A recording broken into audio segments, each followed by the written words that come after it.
This old man is around 80 years old. I go there, I take him there, they meet, they talk, he's paid some little money, he comes back with a new calculation.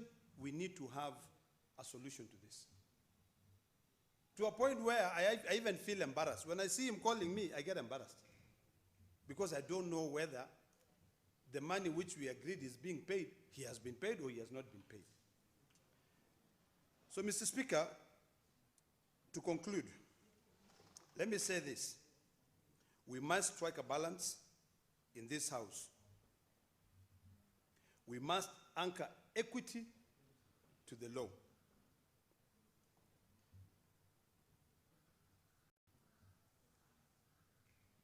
We may need to amend certain pieces of legislation.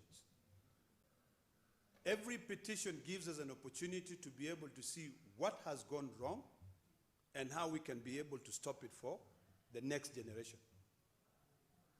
So, in my view, although I recommend the committee led by my good friend from West Pokot, I still believe that this House should not adopt this report. This report ought to be recommitted back to the committee. Then you sit down and you look at your recommendations. One of the recommendations which I read and left me wondering what it will yield is where you talk about verifying those dues and also making sure that these people, because of their age, they are given what is rightfully owed to them. I agree with you 100%, but is it practical? Is there laws that hinders? Have we ignored the findings of the courts? The first question to ask, which you should have asked, Mr. Chairman, through Mr. Speaker, is when the assets were being transferred from old KCC to new KCC, were these liabilities also transferred? If they are not transferred, then you cannot now demand that new KCC pays them.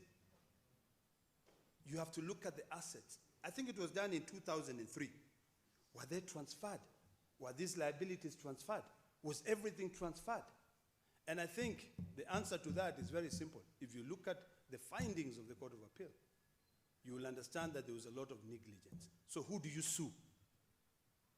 In my humble submissions, the Attorney General, directly, so that this thing can be resolved once and for all. And this is a bit different from the issue of the councillors, because the councillors, it was a moral and humanitarian angle. This has got to be more on a fundamental of the legal process that ought to have been followed to ensure that these hard-working Kenyans who contributed many years for the success of KCC were treated like human beings, legally speaking. Thank you, Mr. Speaker.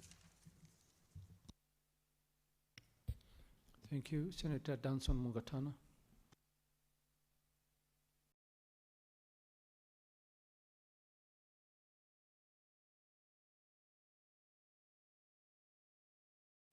Thank you, Mr. Speaker, for giving me the opportunity to comment on this report by the Standing Committee on Labor and Social Welfare.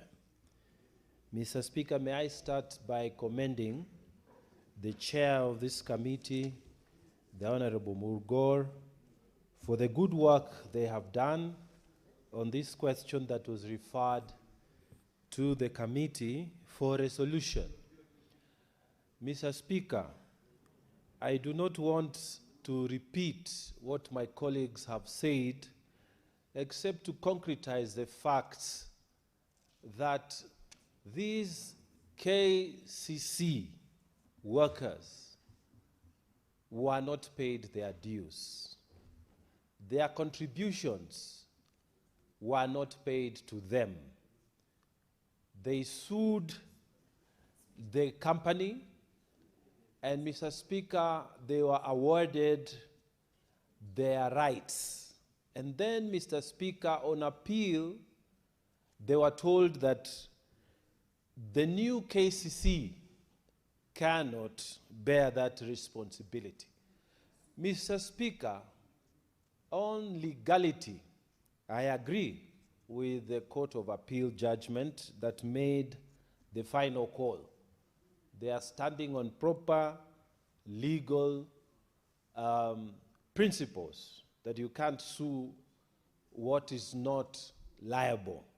And Mr. Speaker, in fact, the ministers, when they came before the Senate committee, they confirmed these facts, and they said, because of the technicality, we are not able to pay what is due to these workers.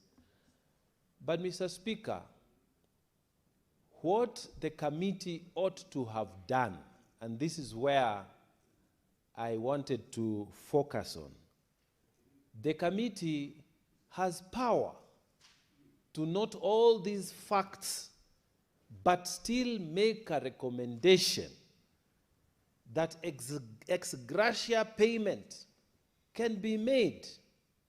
And Mr. Speaker, ex gratia is also a legal principle. Insurance companies can make payments on the basis of ex gratia. This is a legal wording that is from Latin. Ex gratia means on the grace. That means by goodwill. It's morally right. It is justice to do that. They did not need to accept the recommendations of the minister for Treasury and say, okay, the law has said this, the courts have said this, then they leave it there. They ought to have gone one step further and recommend that despite all this, these workers ought to be paid on ex gratia basis. Mr. Speaker, I have said insurance companies make these kind of payments. Labor courts can make orders on this kind of payment. Even companies can make payment on the basis that we are not accepting legal liability, but on the basis of justice, humanitarian consideration, we will make this payment. Mr. Speaker, what we are talking about is little money. The Treasury could have been asked through a recommendation of the committee to make this ex gratia payment. And Mr. Speaker, when the old men who worked for KCC came before this committee, they were aware that the Court of Appeal has made a ruling against them. But they came because they believed that this Senate would help them recover their rightful dues. So, Mr. Speaker, while I congratulate the committee on the facts, laying out, meeting all these people and the departments of government, I find it difficult to accept that they have thrown their hands in the air and they have said that there's nothing they can do. Mr. Speaker, I think the committee ought to find a way to amend the report and allow the payment of these workers on the basis that ex gratia payment can be effected, and the government needs to make this payment. Mr. Speaker, I would have ended there, but I want to say one more thing before I take my seat. Mr. Speaker, government agencies, and starting with the Attorney General, they budget for their own expenditures, they budget for the salaries and whatever in their line budgets. But, Mr. Speaker, they don't put money to fund legal or contingent legal liabilities. They don't. And this goes even to parastatals. And Mr. Speaker, this must change to be fair to people in this republic. People have litigation against the Attorney General. Those of us who have practiced law, we know that we have litigation against Attorney General, against the government. But when you secure your victory, it is called a paper victory. Because yes, you will get your judgment, but you cannot execute that judgment. And Mr. Speaker, we ought to change this. This particular approach to budgeting needs to change. We need to tweak it. And we need to say it in this floor of the House. Parastatals need to budget for legal contingent liabilities that may occur in case the parastatal is sued. They need to put money aside so that they can satisfy judgments that come against their acts. Same for the Attorney General.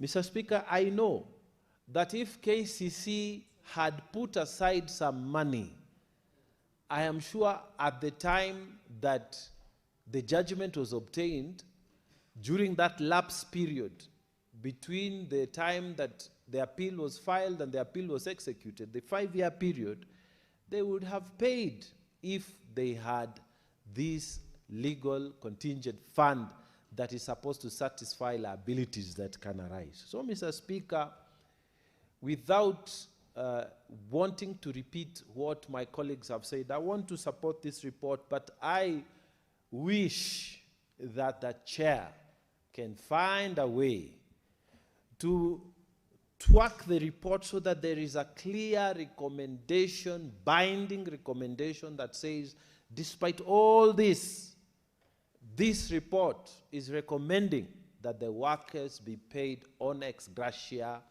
basis. And Mr. Speaker, one of the things, finally, that has come out here is that the workers were making payments, they were being deducted, and payments were being made to government bodies, Provident Fund, or whatever. But these payments were not reaching those bodies. Mr. Speaker, as senators, we need to be very alert and worried about this because it is a trend. I know my county, Mr. Speaker, under the current governor, they deduct workers in Tana River County. They deduct them viciously, Mr. Speaker, from their payslip, but they do not submit these deductions to the government bodies.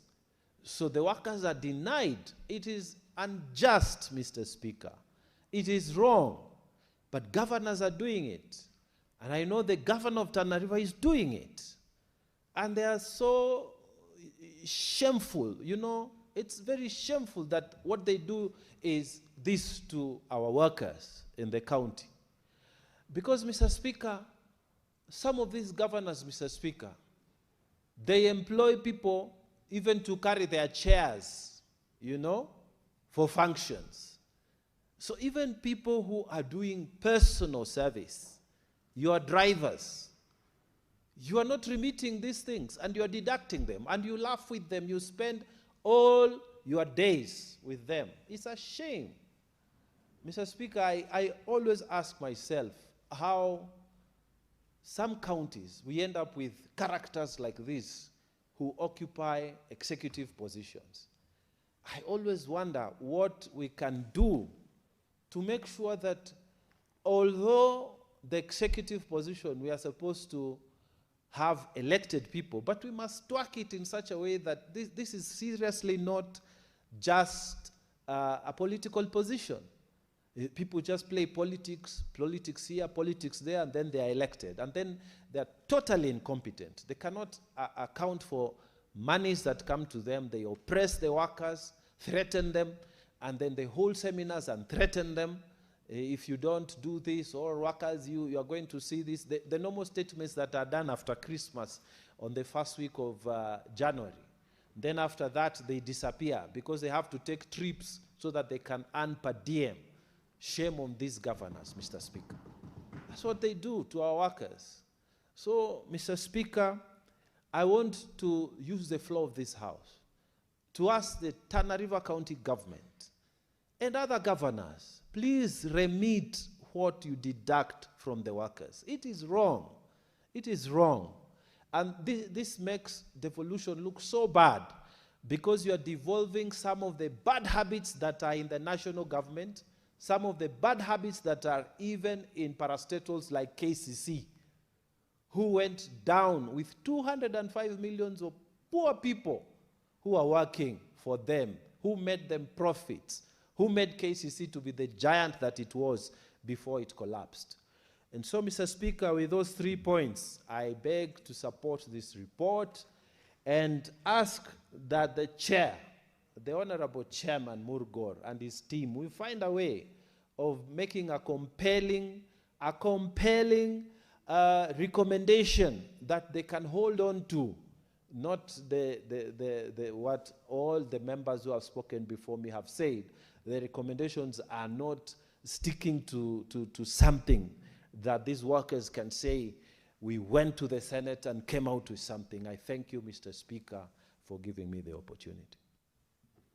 It's Madam Speaker, but it's fine. Senator Richard Onyonka. Madam Speaker, I'm actually happy to be on this floor to make contribution to this important matter. The reason is that I think amongst the very many issues that I've brought forth, either publicly at the media or even in this House, is actually about this matter of payments which, even currently, are supposed to be remitted to either employees who worked for our government, who worked for government parastatals, who worked for private companies in our republic. Somehow, the trend that you look and observe is that there seems to be a consistency on how this money, which was meant to be deductions for as retirement benefits for our people, whether the money was going to be given as gratuity for our people, whether money was actually supposed to be paid through the county governments so that the workers who have worked in these institutions can receive their legitimate dues. Madam Speaker, I've also been looking at why we treat our people so casually.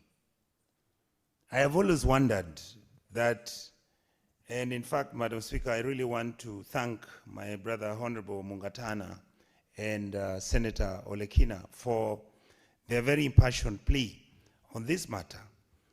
Because we seem to very casually treat these monies that are owned by employees, whether they're, as I've said earlier, whether they're working for the national government.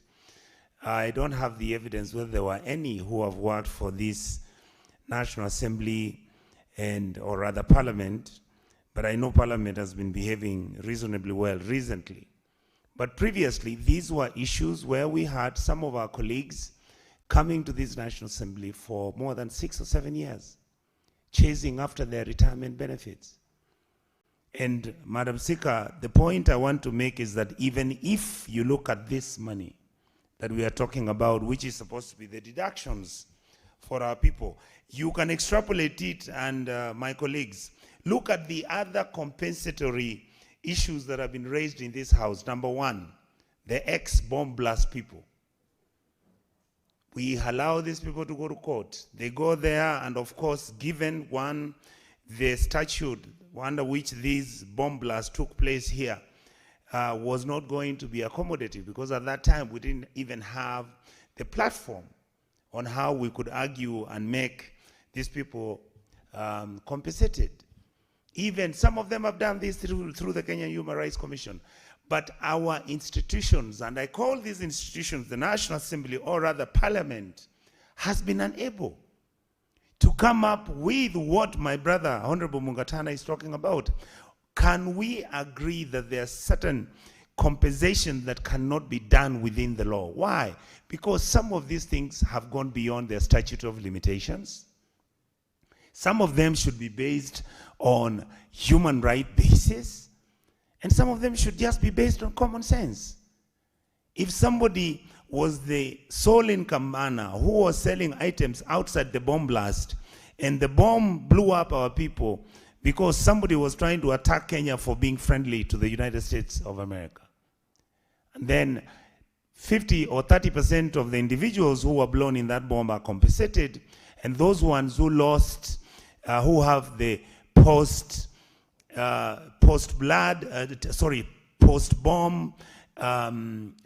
traumatic experiences, where some of them till today talk about how they are not able even to sleep, and it's been over 30 years.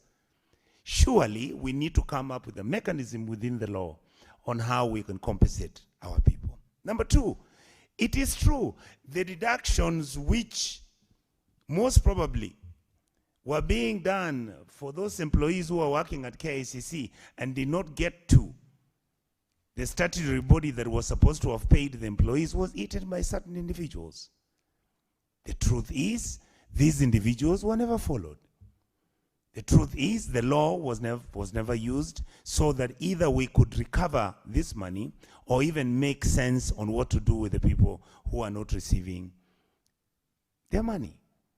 And of course, my colleagues have ably and wonderfully stated here, like Honorable Mungatana has again graciously raised the issue.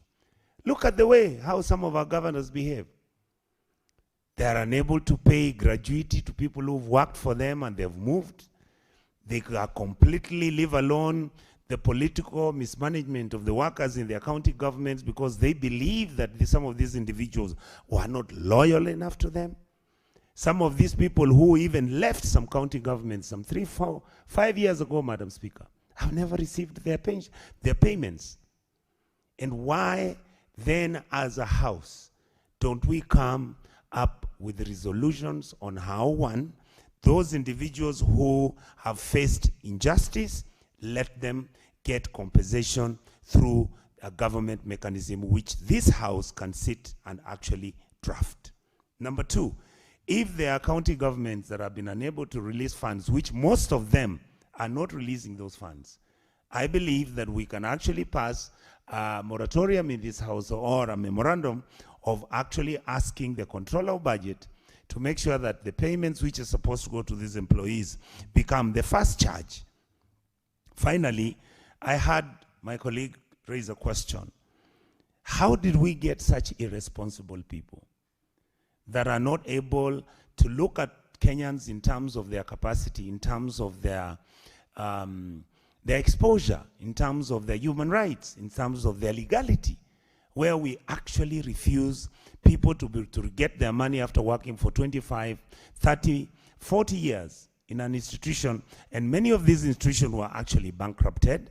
Then an excuse is given. It's the same thing. I think we saw Jomo Kenyatta Referral Hospital having the same issue, where people who used to work under the auspices of the World Bank are not receiving payments so that they can be released to go and do other things. And there are many other institutions like that. So what we are saying, Madam Speaker, is this. Yes, we can do all these reports like the one that has just come here, which is done extremely well. But our recommendations are always weak. And it's because we've always thought in this house that we don't have enough teeth to come up and implement some of these recommendations. And therefore, I'm seeking and persuading my colleagues in this house that let us take whatever that we find that is not functioning and we begin to fix it so that it can make Kenyans receive their right, receive their payments.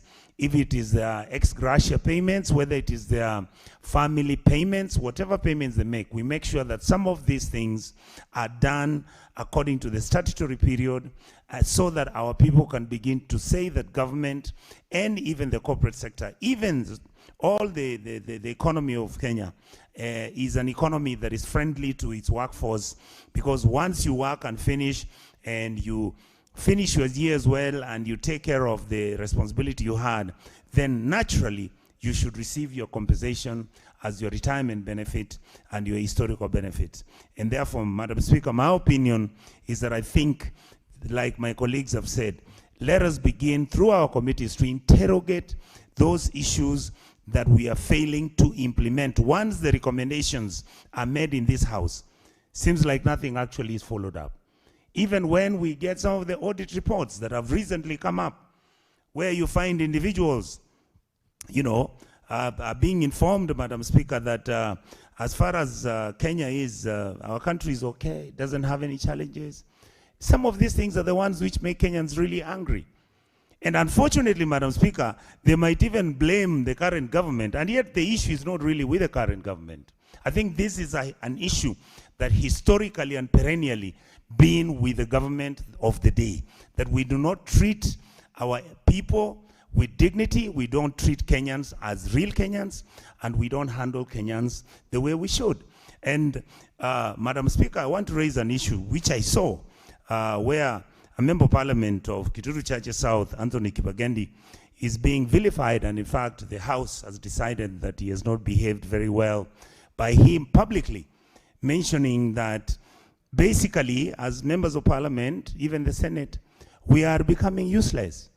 That's the indictment that the public out here keeps raising about us.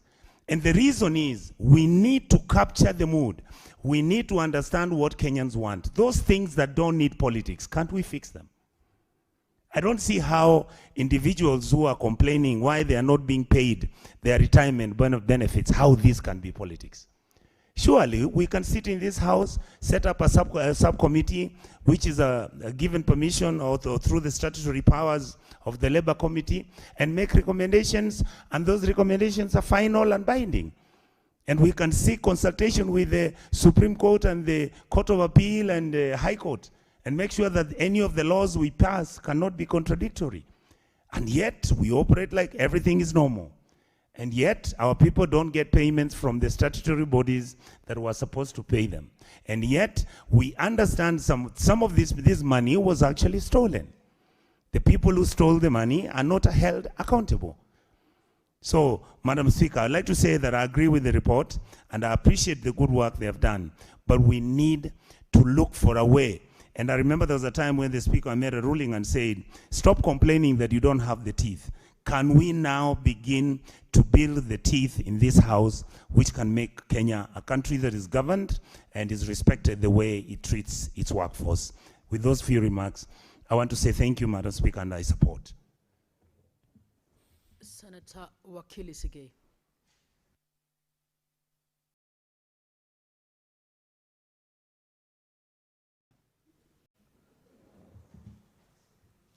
Thank you, Madam Speaker, for giving me the opportunity to also weigh into the report of the committee. I first, from the very onset, wish to appreciate the effort that this committee took into giving us what we are discussing today. Madam Speaker, I have gone through the recommendations, and as we appreciate the work that the committee did in establishing the historical background where the former employees of KCC, having won in their first attempt before the High Court the case to claim for their dues, they lost in the Court of Appeal.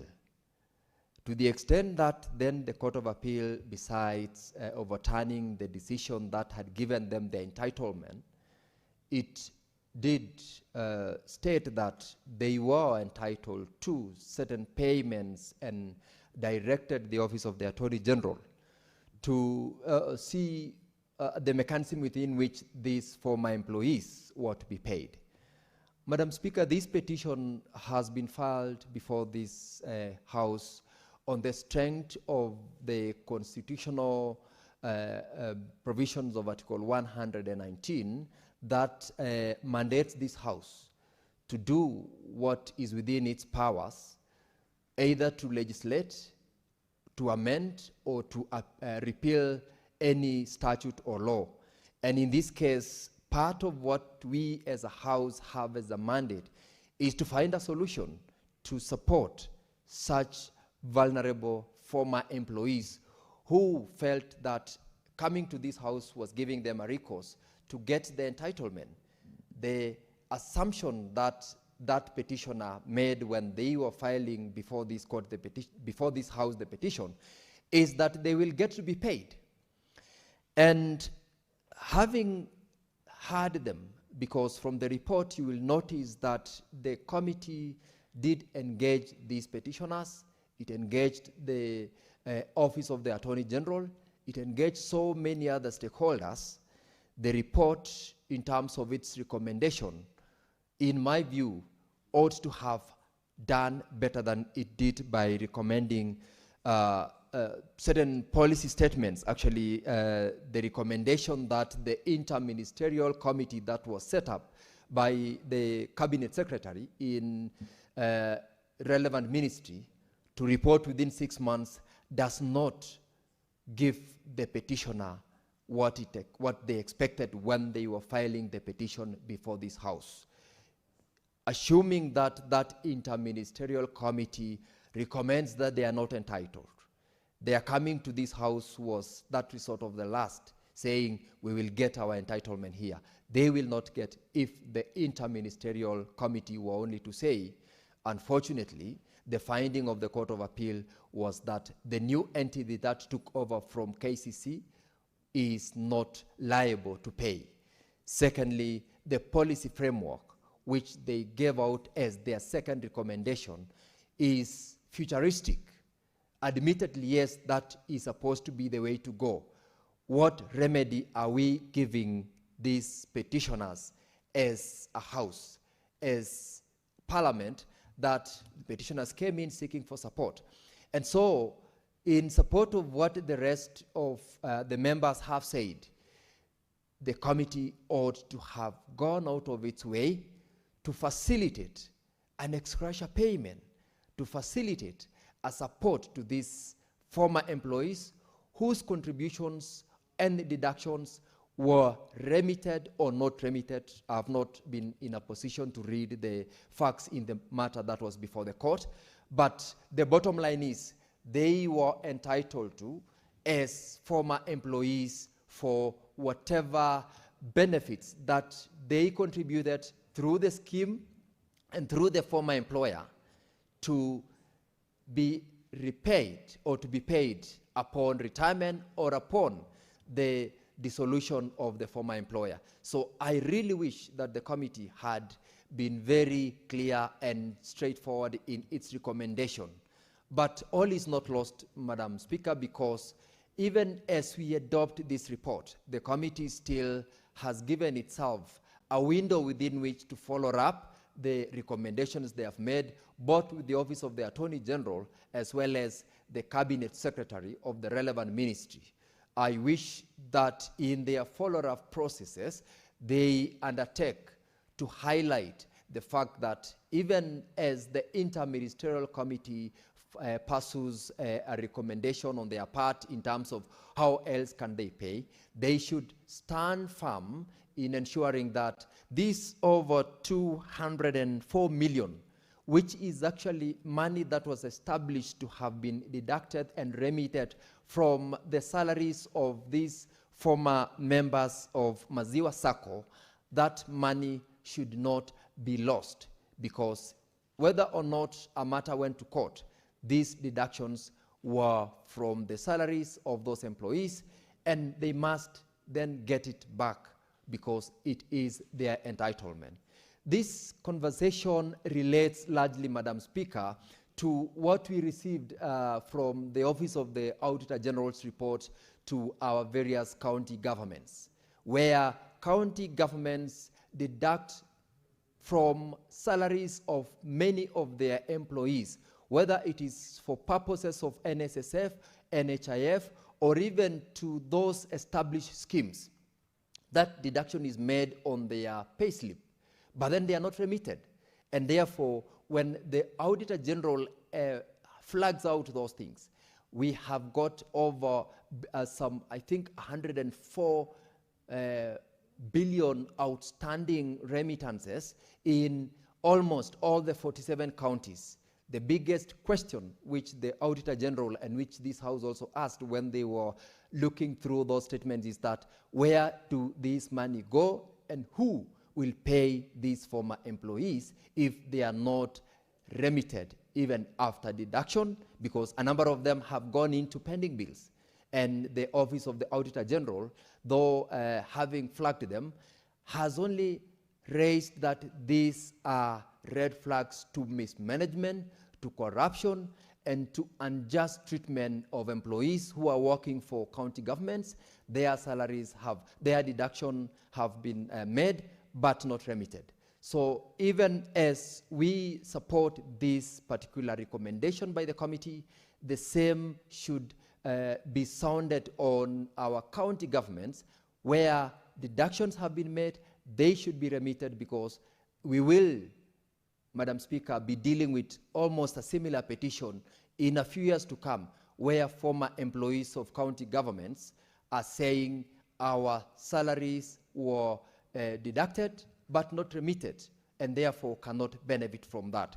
So as we appreciate the work of the committee and also the recommendations they've made, we should, as a House, be looking at a recommendation that is implementable, a recommendation that will not discourage members of public from filing petitions before this House, and a recommendation that will also highlight the specific responsible government agencies to honor their commitment. And in this case, we look forward to, in the follow-up by the committee, having the interministerial committee being pressed to ensure that these deductions are remitted ultimately to the former employees, whether or not a finding of the court had exonerated the new KCC from the liability of these former employees. Madam Speaker, I congratulate the Honorable Chairman and his members of the committee for the work they did,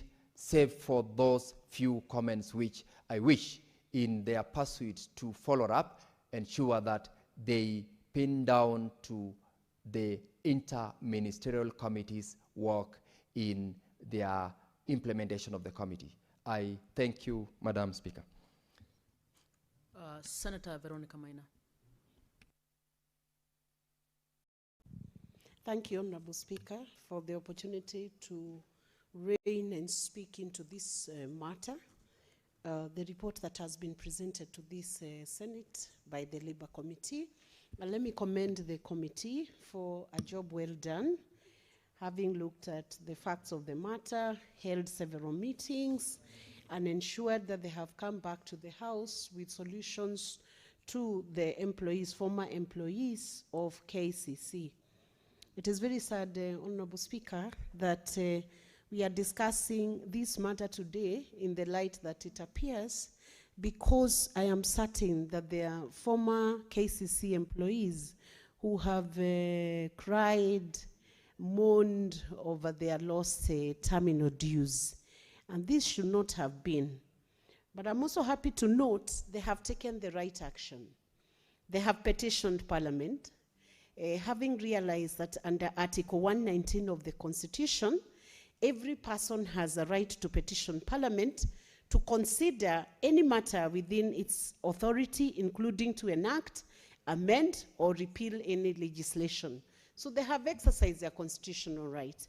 And this is the way to go. Any citizen that is really aggrieved, or a group of people in Kenya who are really aggrieved, do have a right to exercise this Article 119 and present their petitions, present their views, or present their lamentations to Parliament.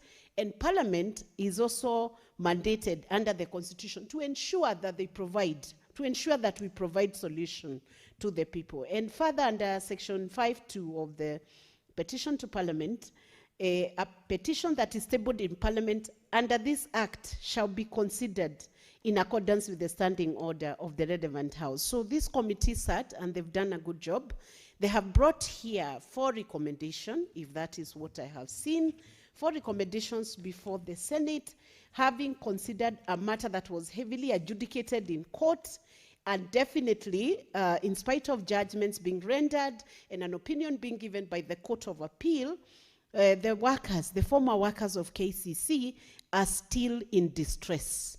Notably, the KCB Bank is the one that handled the receivership of the old KCC.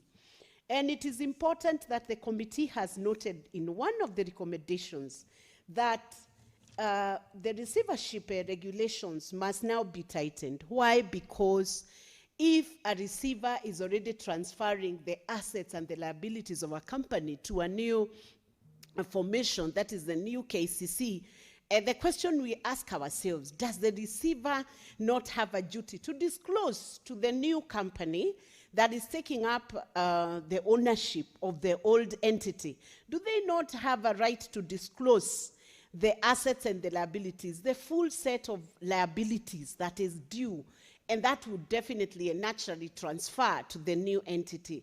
So I find there is a very big gap there, and I would call upon the receivers, because they are also, banks of repute like KCC, that when they are handling their mandate as receivers, it will behove on them, because they are also public entities that are quoted in the stock exchange.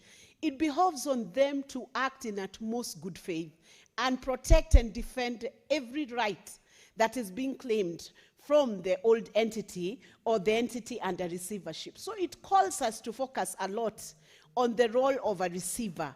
And when we are focusing on the role of a receiver, we know very well, Honorable Speaker, there is no entity that can succeed well without considering or just thinking deeply on how the workforce and the human resource is being treated. Because I think, Honorable Speaker, there is no company that would succeed fully until they take care of their workforce. So when KCB dealt with the receivership of KCC, they should have taken the aspect of human resource as a critical resource within that entity. They should have taken it much more seriously than they did.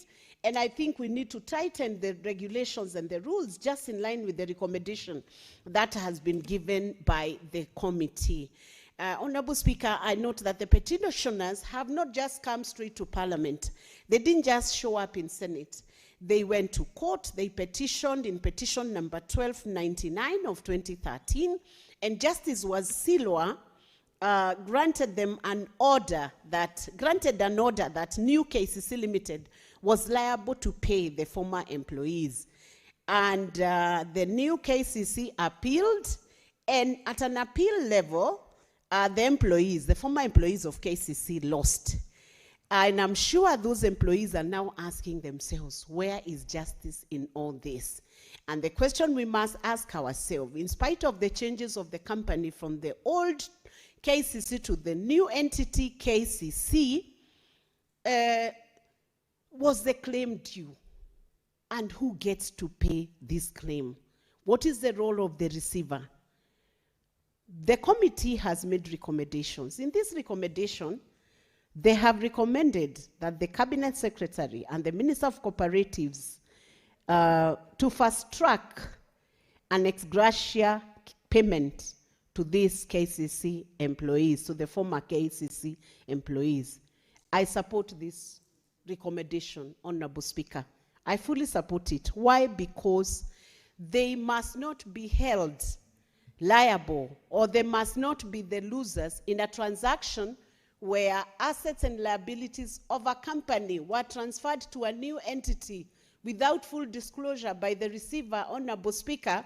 And I'm sure in this receivership, the Attorney General's office was involved. What was the role of the Attorney General office in giving advisory to the receiver? What did they do? And how did they conduct their affairs? And that gap, who gets to pay contributions that were deducted from these former employees but not remitted even to Provident Fund? This is very wrong corporate behavior, Honorable Speaker. And indeed, all government entities must be held to account fully. If they do any deductions for employees those deductions must be remitted. And I think one of the things that need to be done, compliance on a monthly basis, so that we do not have discussions like the one we are having now today. Any deduction that is done from employees, even private entities, must be remitted to the relevant authorities, Honorable Speaker, because then we will find a class of workers who worked for government, which should have been very prestigious. Working for a government corporation or an entity is prestigious across the whole world, Honorable Speaker. Anybody who works for government anywhere is always given very high regard because they represent government. So imagine employees then working in the public sector, serving the people, holding up for a company and working and slogging for years, then their money is deducted, and an entity feels it is okay not to remit those deductions, and actually fails to remit 1 month, 2 months, 10 months, a whole year, and they are not remitting. Are they above the law? Should they not comply with the basic laws that have been set, actually to support the government of the day?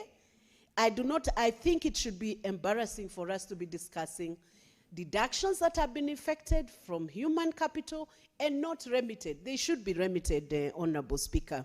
So I believe the committee was on its right tracks to recommend that there should be a time-bound settlement plan for the former KCC employees, and I fully support that, and that our committees now must become strong enough to be able to oversight on such issues so that when these recommendations are done, then they are effected in a timely fashion.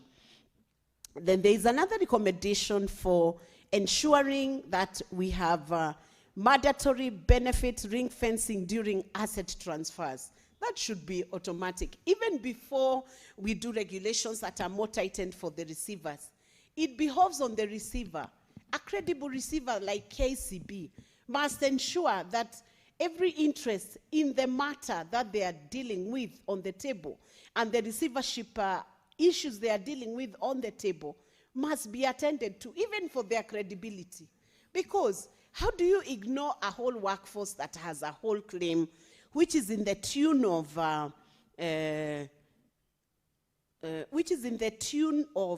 204 million shillings? It is not 2 pence, Honorable Speaker. And even if it may not appear too big for the entities that are transferring shares and changing hands in the management of the company, it means a whole big, it's a big issue to the employees, and it means a lot to their welfare. So, Honorable Speaker, I believe after these conversations we have had and the debate that we are having today, there should be a solution for the former employees. And then I see recommendation number 4, the Ethics and Anti-Corruption Commission and Director of Criminal Investigation, within 6 months of tabling of this report, to investigate mismanagement and funds misappropriation by former KCC directors, particularly the cash 400 million loan that caused the company's collapse. Honorable Speaker, if such a recommendation is left unattended to, that will be gross misconduct, both on EACC and even the former management of the KCC directors. Why, Honorable Speaker? Because if this amounted to the collapse of a whole company, many employees losing their livelihoods, now their providence, their terminal dues are at risk, the courts are awarding, the courts are giving a repeal on the decision on their award.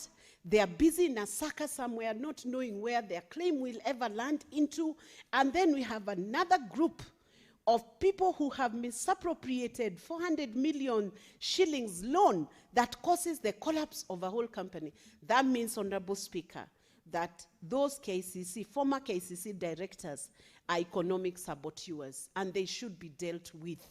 That is a case which the former employees and even Kenyans would be keen to see what happens to such people. What happens to this recommendation? So I believe when we call the Ethics and Anti-Corruption Commission in the Senate JLAC committee, the next time they come, I believe the chair who is in the house today, we will take this report and make sure they respond and account on what they will have done. So I hope that the House will serve this report to the EACC so that we see an end to this matter. And it should sound a warning to other public officers who are managing resources that we cannot have mismanagement and misappropriation that sends many families into chaos with loss of job. That means loss of their livelihoods. It means a loss of school fees for children. It means a lot. It has a lot of many other, chain effect. It triggers a ripple effect in the welfare of families in Kenya, and I believe it should be tackled and dealt with. Honorable Speaker, I want to congratulate the committee for being strong in this matter, and I want to pray and hope that by the time we touch this report again, that the KCC, the former KCC employees, will be a community that can smile and say that honestly, Parliament works. Because Parliament is the foundational and institutional guardian and custodian of human rights. It's the final stop for accessing any elusive rights and for helping citizens to access human rights through legislative action, budgetary allocation, and even oversight action over the executive. It is in Parliament where you can find the interface of dealing with the executive, the ministries, and the interface of dealing with any legislative gaps that could have caused any breach of human rights. And that is why, for these former employees to bring this matter to the Senate, it was the right action. And we urge any Kenyan to know that Parliament exists to serve you.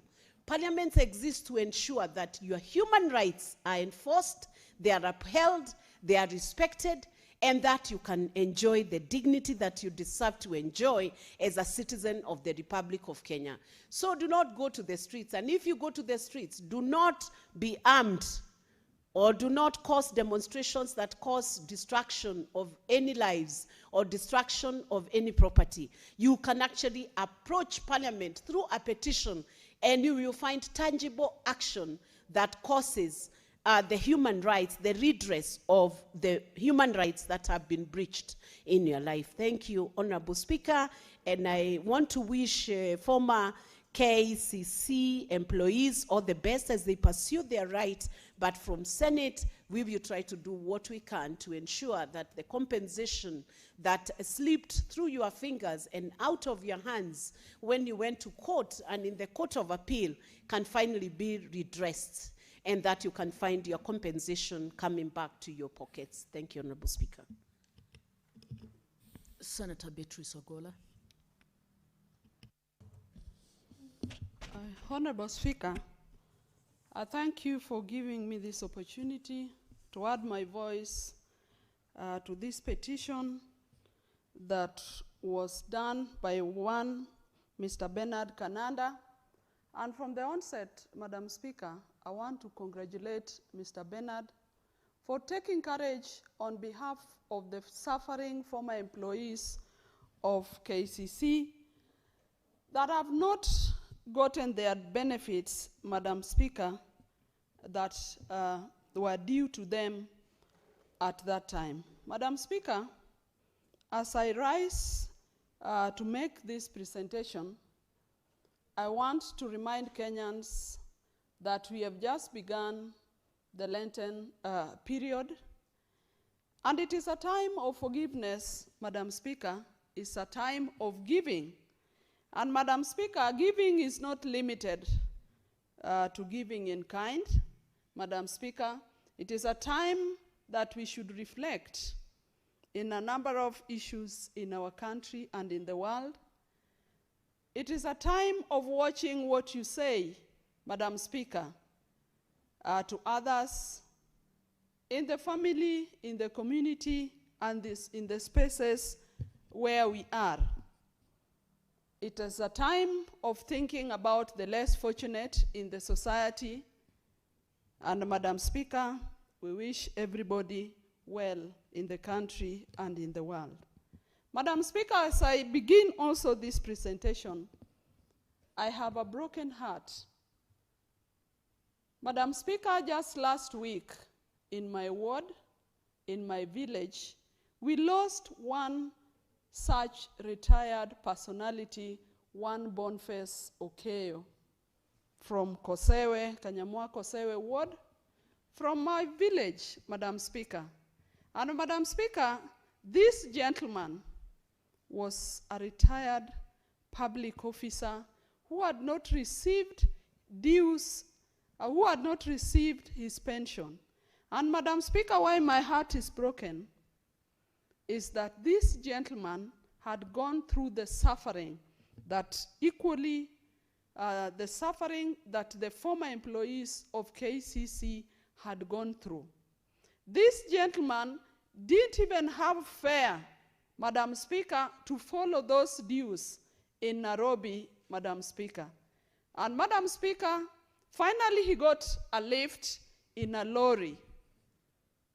The operator of that lorry was gracious enough to grant him a lift to Nairobi.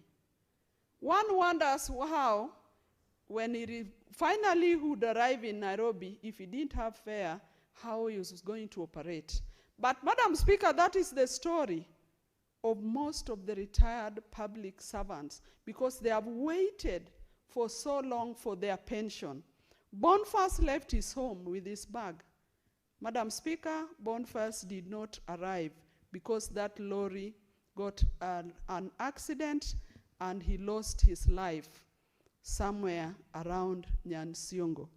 Madam Speaker, if Boniface had gotten his benefits, he would probably have never gone through what he went through. And just today, Boniface is a fellow Catholic. I know today he would have attended Ash Wednesday at the Mirogi Parish Church. May his soul rest in peace. Madam Speaker, I congratulate Mr. Bernard Kananda, and I sympathize, Madam Speaker, with the former employees that they have not gotten their benefits, even though the courts have stated so. But the worst part of it, Madam Speaker, that even their contributions that they made to Sacco, they have also not been able to get. All of us here who work for the public are either as public officers, as state officers, or as employees. We sacrifice to save some money with our Saccos, Madam Speaker. Madam Speaker, I'm a teacher by profession. And over the years, I've saved some money with Mwalimu Sacco, even before I joined Parliament, in the hope that once when I need that money, I should be able to get it, to access it in a timely manner, because it is monies that I've saved, it is monies that are due to me. And Madam Speaker, that is the same story we want to hear wherever other Kenyans are working, at whatever level, that what you save in a Sacco, you should have access to. What the benefits that you have as employees, you must have access to. And I want to congratulate this committee of labor for taking this matter head on. Madam Speaker, at the ICT committee sometimes back, a predicament of the same nature was brought to our attention of the poster employees who had not gotten their salaries for months, Madam Speaker. And because of the deliberation of ICT, we even had to invite Treasury to our meeting and the Ministry of ICT then, and a commitment was made, and those employees were able to get their payment. It is on the same note, Madam Speaker, that this Senate must ensure that the former KCC employees finally get their terminal benefits and the contributions that they made to the Sacco, Madam Speaker. It is also very unfortunate that the government had disbursed this compensation to KCC limited stakeholders. Madam Speaker, but these workers continue to suffer. As we talk about the suffering, I know a number of them have also suffered and lost their lives. Madam Speaker, we know that as people age, their medical requirements increase. And in which other way would you meet your medical obligations if it is not from the benefits that are due to you having worked for it. So I know even as we are talking, Madam Speaker, some of the benefits we are pushing here are benefits that are going to be paid when a number of these employees have lost their lives. And we must shame ourselves. And Madam Speaker, we have a government. Our government must stamp its foot to ensure that workers get their dues and benefits that they work for. And that is why I'm happy with the recommendations, some of the recommendations that are here, that we must ring-fence the benefits of workers, Madam Speaker. Madam Speaker, some of the recommendations speak to what the ideal situation. And this need not to have come from recommendations, Madam Speaker, because these are the rights of our people. Timeliness of settlement of benefits. And we should also have an automatic compensation system, Madam Speaker. But Madam Speaker, I ask myself, as we deliberate over this, where is the AG? The AG has a role in all this, Madam Speaker. We are talking about the public. Madam Speaker, as my colleagues have also argued here, that is the kind of situation that is going to face even a number of our employees in the county governments. Senate is here to look at the interest and protect those interests of our county employees. We must go ahead, and this committee must go ahead to also just oversee over the period, even as the workers have not retired, that are their benefits safe? Will they be given in a timely manner? Are they ring-fenced? But above all, the Saccos which our people save a number of their monies, are those Saccos regulated, Madam Speaker? Madam Speaker, as I speak here, I know there must be a regulator of the Saccos. They must ensure that what people contribute in terms of their savings are safe, Madam Speaker. And we should go even ahead. This committee must get a regular yearly audited auditors report that must capture those issues that we are talking about.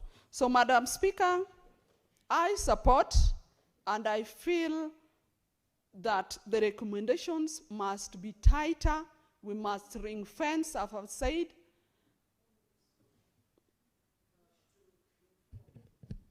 Senator Beatrice, would you like to be informed by Senator Veronica? Yes.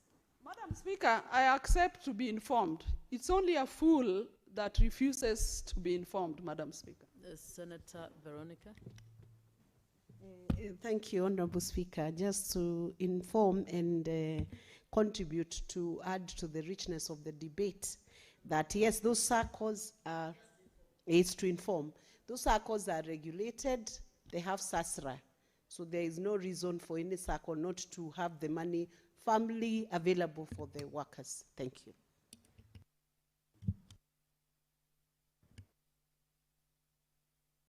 Madam Speaker, I thank my sister and former SG for that information, that the regulator is there. But the question I ask myself, even in the presence of the regulator, what has the regulator done over this case? That the regulator must stamp their feet. The regulator must regulate all Saccos. Madam Speaker, I'm pained because, as I say, I'm a teacher, and years back we used to have a Sacco for teachers in the greater southern Nyanza called Sonyanko. At some point that Sacco ran into some problems, Madam Speaker, and I saw the plight of teachers that included my parents. I saw the plight of teachers, and that is why we are pained if Saccos do not take care of contributors' resources. At that time, Madam Speaker, teachers would get small loans when schools were opening, because that is when teachers would pay for school fee. So, Madam Speaker, I remember my parents and other parents then would line up at the Sacco. If they didn't get the loans, Madam Speaker, it meant that we would not go to school among with other children of the teachers. Madam Speaker, I pride myself and I say I'm a daughter of a teacher, a wife of a teacher, and a teacher too. So, and that is why I say we must stamp our foot in the regulations of the Saccos. Madam Speaker, this is an unfortunate happening. Although the discussion is timely, we must then rescue other employees. And Madam Speaker, I support this petition, and I would like to say that the recommendations must be looked into. Thank you, Madam Speaker. Senator Crystal Kegehi Asige. Thank you very much, Speaker. I appreciate the opportunity to contribute to this very important petition. And though we've had fellow colleagues talk about it and debate on it, I must also give a disclaimer that I am in the Committee for Labor and Social Protection, and I sit here as the Vice Chair. So this is something that we have been looking into for several months, as you see in the report before us. This is why I will make my contribution brief. However, I still wanted to underscore some of the issues that came up throughout this investigation and implore and beseech the relevant ministries to put an end to this particular petition on behalf of Mr. Bernard Kananda and the rest of the petitioners. Madam Speaker, this is a story. It's quite simple. It's a story of very earnest, very honest, very hardworking Kenyans. So I think that all Kenyans, even if they're not directly involved in this petition, can relate to the story that we have before us. Young people, they were young people in 1997. They were in their 30s and 40s when they were caught in the midst of a restructuring of what is now known as the former KCC and the current new KCC. These employers had nothing to do with that restructuring, but of course they had to follow suit to support the development and the new way forward that was seen by those leading this particular organization.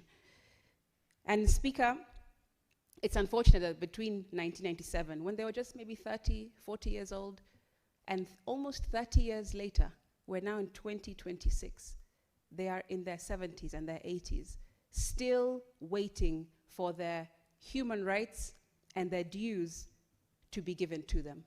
That is staggeringly unfortunate. And this is something that I expressed throughout our investigation in the Committee for Labor and Social Welfare, because this is not the first time, Madam Speaker. You will know that this is not the first time they've brought this petition to the Senate.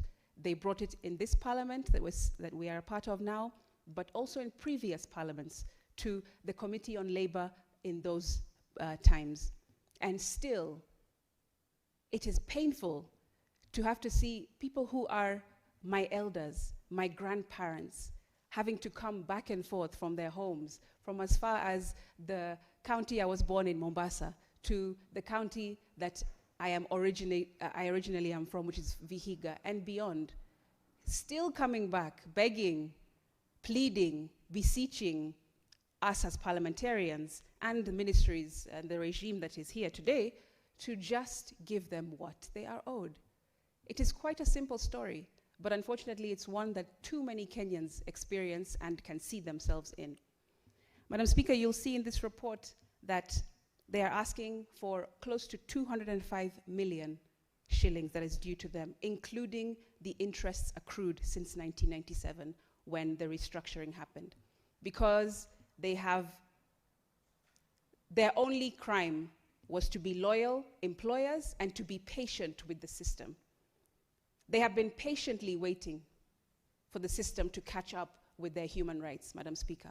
And it's us who is really contributing painfully to what they've had to experience for almost 30 years, waiting and waiting and waiting.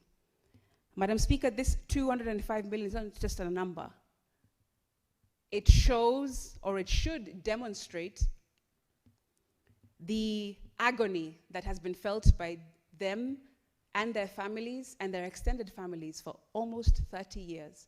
And I wish that the Minister for Cooperatives, together with the Minister for Labor, and other ministries, including the National Treasury, who we spoke to in this investigation. We also met with the Attorney General. I wish that they would see that this is a very low-hanging fruit. This can be resolved today. This can be resolved in this quarter, so that rights and freedoms can be enjoyed by these employers, those who are, that is, Madam Speaker. Because Honorable Senators, it is now 1 p.m., time to adjourn the Senate. Senator Sige, you will have another 15 minutes when we resume the contribution. The Senate therefore stands adjourned until later today, Wednesday, 18th February 2026 at 2:30 p.m.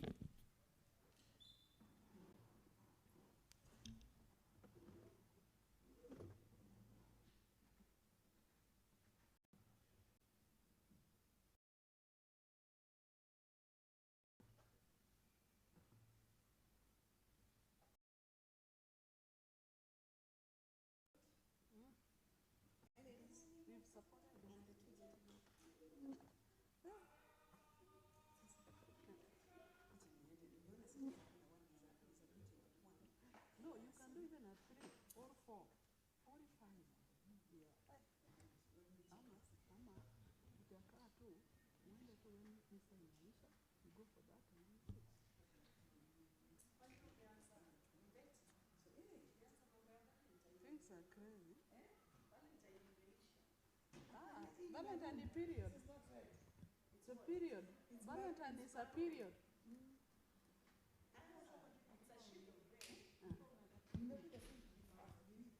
And you know, I was spending more time because I wanted to drag to one. That's what I was hoping. Actually, but I saw them look at me. I saw them look at me, then I said, I signaled, I said, what do I do? So I can't. That's what I thought.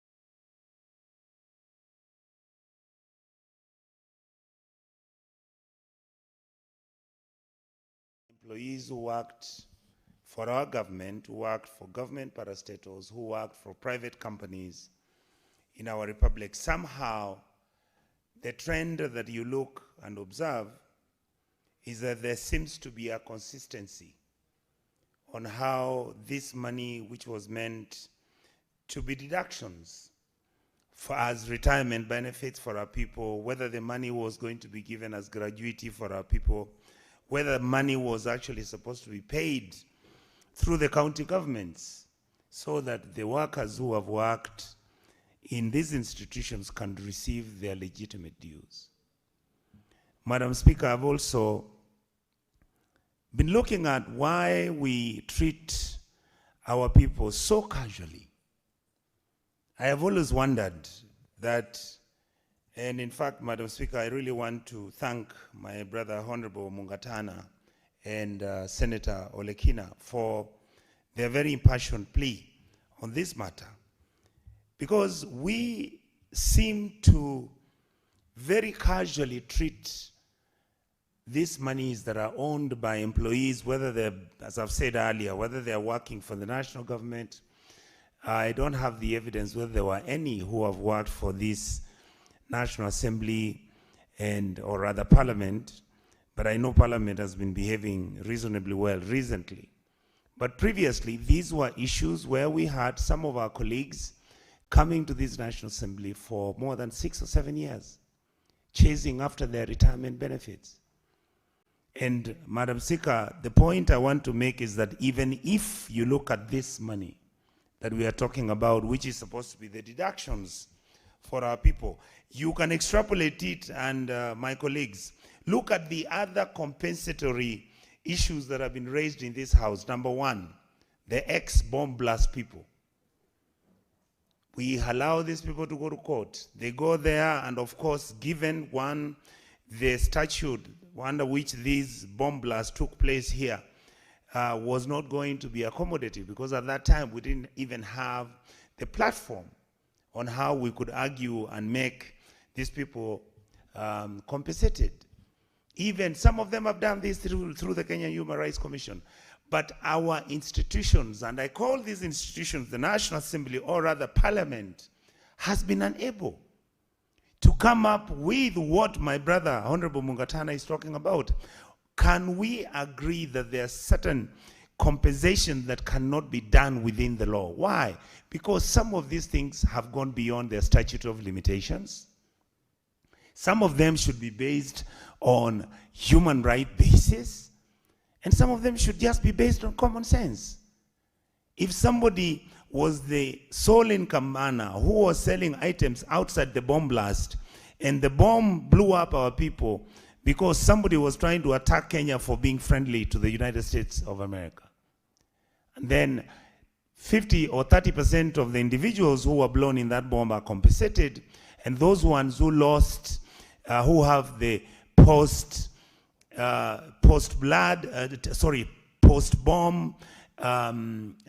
traumatic experiences, where some of them till today talk about how they are not able even to sleep, and it's been over 30 years.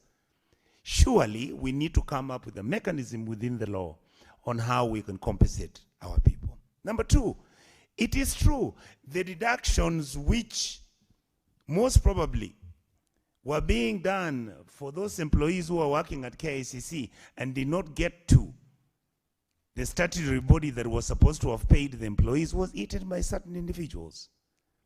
The truth is, these individuals were never followed.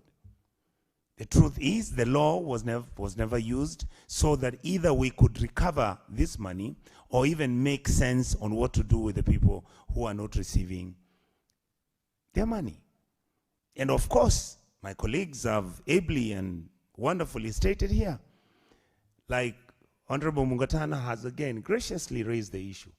Look at the way how some of our governors behave. They are unable to pay gratuity to people who've worked for them and they've moved. They are completely leave alone the political mismanagement of the workers in their county governments because they believe that some of these individuals were not loyal enough to them.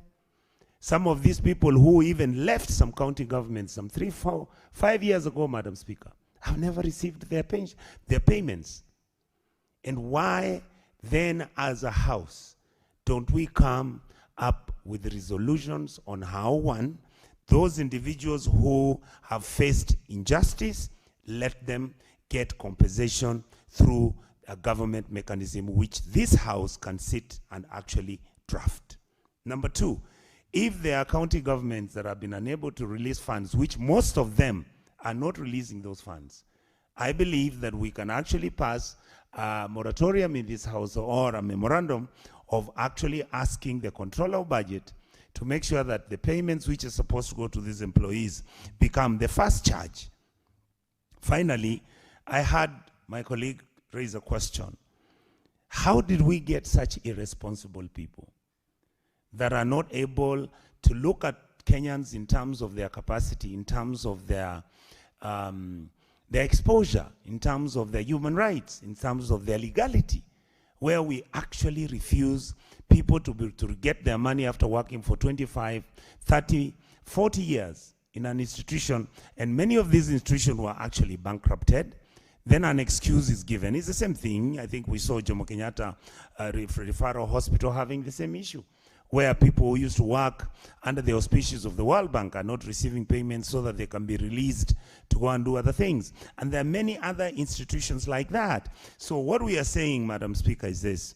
Yes, we can do all these reports like the one that has just come here, which is done extremely well. But our recommendations are always weak.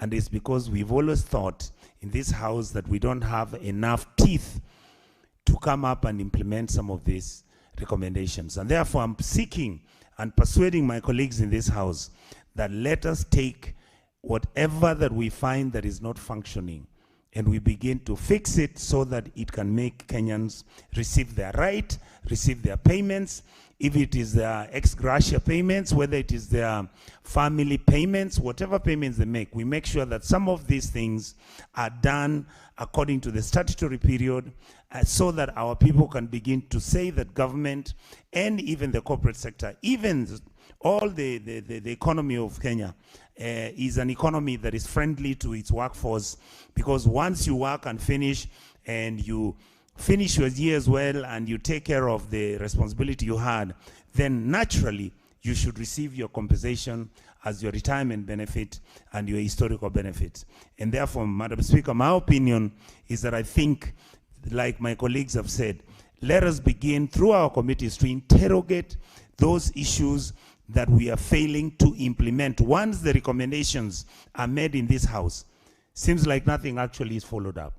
Even when we get some of the audit reports that have recently come up, where you find individuals, you know, are being informed, Madam Speaker, that as far as Kenya is, our country is okay, doesn't have any challenges. Some of these things are the ones which make Kenyans really angry. And unfortunately, Madam Speaker, they might even blame the current government, and yet the issue is not really with the current government. I think this is an issue that historically and perennially been with the government of the day, that we do not treat our people with dignity, we don't treat Kenyans as real Kenyans, and we don't handle Kenyans the way we should.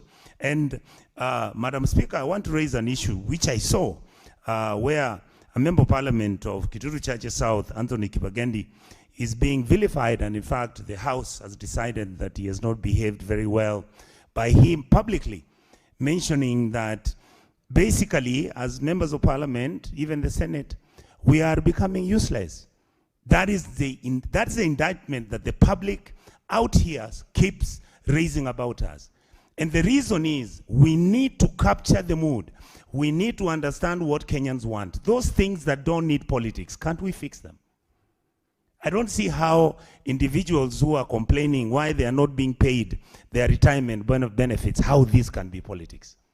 Surely we can sit in this House, set up a subcommittee, which is a given permission or through the statutory powers of the Labour Committee, and make recommendations, and those recommendations are final and binding. And we can seek consultation with the Supreme Court and the Court of Appeal and the High Court, and make sure that any of the laws we pass cannot be contradictory. And yet we operate like everything is normal. And yet our people don't get payments from the statutory bodies that were supposed to pay them. And yet we understand some of this money was actually stolen. The people who stole the money are not held accountable. So, Madam Speaker, I'd like to say that I agree with the report and I appreciate the good work they have done, but we need to look for a way. And I remember there was a time when the Speaker made a ruling and said, stop complaining that you don't have the teeth. Can we now begin to build the teeth in this House which can make Kenya a country that is governed and is respected the way it treats its workforce? With those few remarks, I want to say thank you, Madam Speaker, and I support. Senator Wakili Sigei.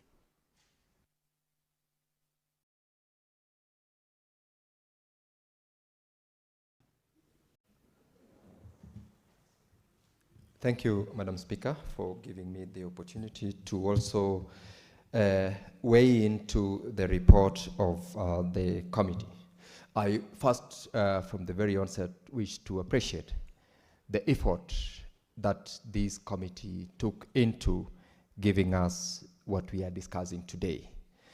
Madam Speaker, I have gone through the recommendations, and as we appreciate the work that the committee did in establishing the historical background where the former employees of KCC, having won in their first attempt before the High Court the case to claim for their dues, they lost in the Court of Appeal. To the extent that then the Court of Appeal, besides overturning the decision that had given them the entitlement, it did state that they were entitled to certain payments and directed the Office of the Attorney General to see the mechanism within which these former employees were to be paid. Madam Speaker, this petition has been filed before this House on the strength of the constitutional provisions of Article 119 that mandates this House to do what is within its powers, either to legislate, to amend, or to repeal any statute or law. And in this case, part of what we as a House have as a mandate is to find a solution to support such vulnerable former employees who felt that coming to this House was giving them a recourse to get the entitlement. The assumption that that petitioner made when they were filing before this court, before this House, the petition, is that they will get to be paid. And having heard them, because from the report you will notice that the committee did engage these petitioners, it engaged the Office of the Attorney General, it engaged so many other stakeholders.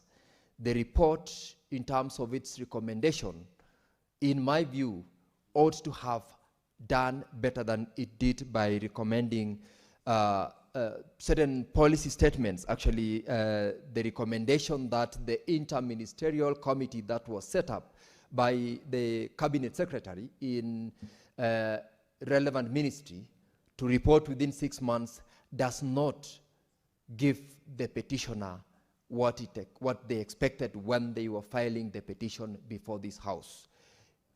Assuming that that interministerial committee recommends that they are not entitled, their coming to this House was that resort of the last, saying we will get our entitlement here. They will not get if the interministerial committee were only to say, unfortunately, the finding of the Court of Appeal was that the new entity that took over from KCC is not liable to pay. Secondly, the policy framework, which they gave out as their second recommendation, is futuristic. Admittedly, yes, that is supposed to be the way to go. What remedy are we giving these petitioners as a House, as Parliament, that the petitioners came in seeking for support?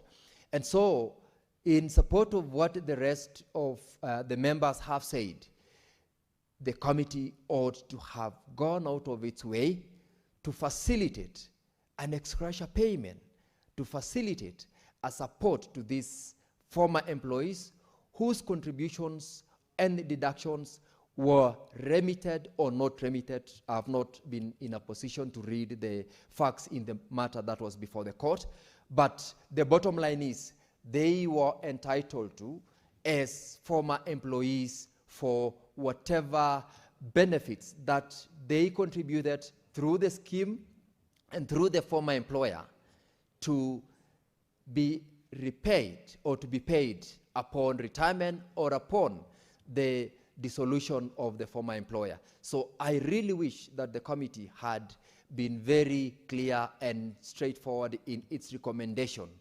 But all is not lost, Madam Speaker, because even as we adopt this report, the committee still has given itself a window within which to follow up the recommendations they have made, both with the Office of the Attorney General as well as the Cabinet Secretary of the relevant ministry.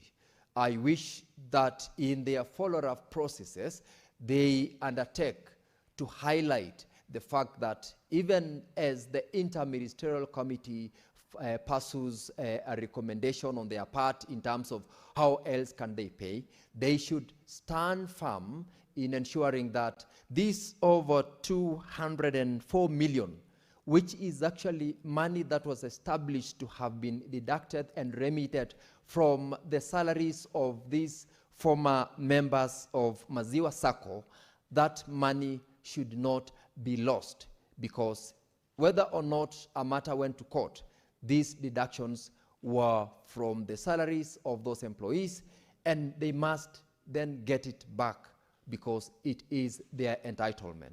This conversation relates largely, Madam Speaker, to what we received from the Office of the Auditor General's report to our various county governments, where county governments deduct from salaries of many of their employees, whether it is for purposes of NSSF, NHIF, or even to those established schemes. That deduction is made on their payslip, but then they are not remitted. And therefore, when the Auditor General flags out those things, we have got over some, I think, 104 billion outstanding remittances in almost all the 47 counties. The biggest question which the Auditor General and which this House also asked when they were looking through those statements is that where do this money go and who will pay these former employees if they are not remitted even after deduction, because a number of them have gone into pending bills. And the Office of the Auditor General, though having flagged them, has only raised that these are red flags to mismanagement, to corruption, and to unjust treatment of employees who are working for county governments. Their salaries have, their deduction have been made, but not remitted. So even as we support this particular recommendation by the committee, the same should be sounded on our county governments where deductions have been made. They should be remitted, because we will, Madam Speaker, be dealing with almost a similar petition in a few years to come, where former employees of county governments are saying our salaries were deducted but not remitted, and therefore cannot benefit from that. So as we appreciate the work of the committee and also the recommendations they've made, we should, as a House, be looking at a recommendation that is implementable, a recommendation that will not discourage members of public from filing petitions before this House, and a recommendation that will also highlight the specific responsible government agencies to honor their commitment. And in this case, we look forward to, in the follow-up by the committee, having the interministerial committee being pressed to ensure that these deductions are remitted ultimately to the former employees, whether or not a finding of the court had exonerated the new KCC from the liability of these former employees. Madam Speaker, I congratulate the Honorable Chairman and his members of the committee for the work they did,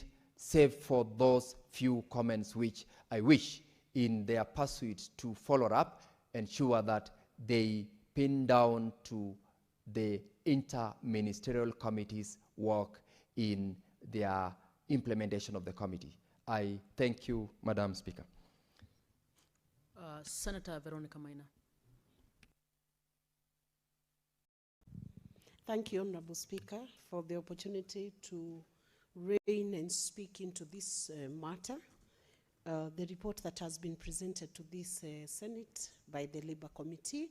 Let me commend the committee for a job well done, having looked at the facts of the matter, held several meetings, and ensured that they have come back to the House with solutions to the employees, former employees of KCC.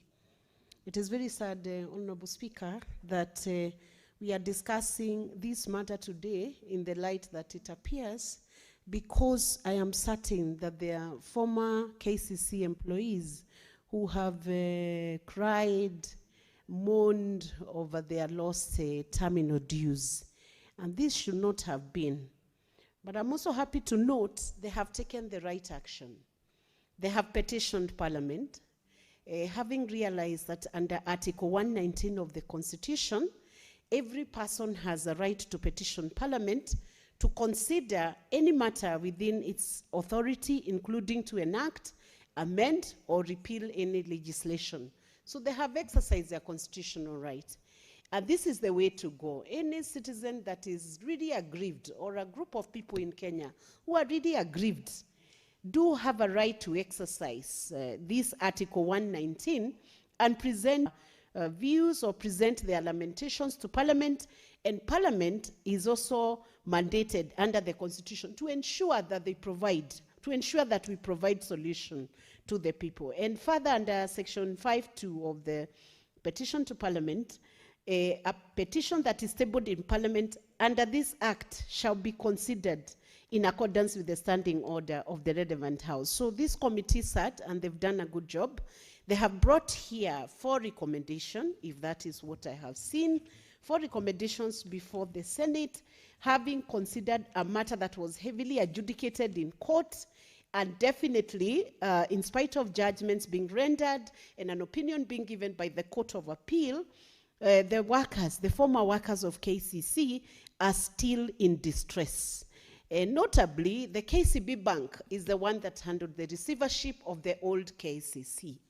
And it is important that the committee has noted in one of the recommendations that the receivership regulations must now be tightened. Why? Because if a receiver is already transferring the assets and the liabilities of a company to a new formation, that is the new KCC, the question we ask ourselves, does the receiver not have a duty to disclose to the new company that is taking up the ownership of the old entity?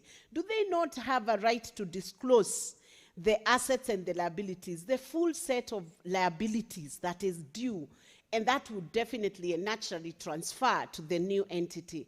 So I find there is a very big gap there, and I would call upon the receivers, because they are also, banks of repute like KCC, that when they are handling their mandate as receivers, it will behove on them, because they are also public entities that are quoted in the stock exchange. It behoves on them to act in utmost good faith and protect and defend every right that is being claimed from the old entity or the entity under receivership. So it calls us to focus a lot on the role of a receiver. And when we are focusing on the role of a receiver, we know very well, Honorable Speaker, there is no entity that can succeed well without considering or just thinking deeply on how the workforce and the human resource is being treated. Because I think, Honorable Speaker, there is no company that would succeed fully until they take care of their workforce. So when KCB dealt with the receivership of KCC, they should have taken the aspect of human resource as a critical resource within that entity. They should have taken it much more seriously than they did. And I think we need to tighten the regulations and the rules just in line with the recommendation that has been given by the committee. Honorable Speaker, I note that the petitioners have not just come straight to Parliament. They didn't just show up in Senate. They went to court. They petitioned in petition number 1299 of 2013, and Justice Wasilwa granted an order that New KCC Limited was liable to pay the former employees. And the New KCC appealed, and at an appeal level, the former employees of KCC lost. And I'm sure those employees are now asking themselves, where is justice in all this? And the question we must ask ourselves, in spite of the changes of the company from the old KCC to the new entity KCC, was the claim due? And who gets to pay this claim? What is the role of the receiver? The committee has made recommendations. In this recommendation, they have recommended that the Cabinet Secretary and the Minister of Cooperatives to fast-track an ex gratia payment to these KCC employees, to the former KCC employees. I support this recommendation, Honorable Speaker. I fully support it. Why? Because they must not be held liable, or they must not be the losers in a transaction where assets and liabilities of a company were transferred to a new entity without full disclosure by the receiver, Honorable Speaker. And I'm sure in this receivership, the Attorney General's office was involved. What was the role of the Attorney General Office in giving advisory to the receiver? What did they do? And how did they conduct their affairs?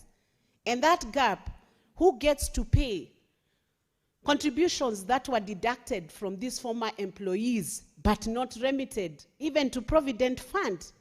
This is very wrong corporate behavior, Honorable Speaker. And indeed, all government entities must be held to account fully. If they do any deductions for employees, those deductions must be remitted. And I think one of the things that need to be done, compliance on a monthly basis, so that we do not have discussions like the one we are having now today. Any deduction that is done from employees, even private entities, must be remitted to the relevant authorities, Honorable Speaker, because then we will find a class of workers who worked for government, which should have been very prestigious. Working for a government corporation or an entity is prestigious across the whole world, Honorable Speaker. Anybody who works for government anywhere is always given very high regard because they represent government. So imagine employees then working in the public sector, serving the people, holding up for a company and working and slogging for years, then their money is deducted, and an entity feels it is okay not to remit those deductions, and actually fails to remit 1 month, 2 months, 10 months, a whole year, and they are not remitting. Are they above the law? Should they not comply with the basic laws that have been set, actually to support the government of the day?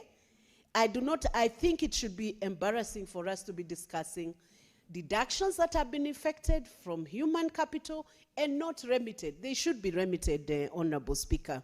So I believe the committee was on its right tracks to recommend that there should be a time-bound settlement plan for the former KCC employees, and I fully support that, and that our committees now must become strong enough to be able to oversight on such issues, so that when these recommendations are done, then they are effected in a timely fashion.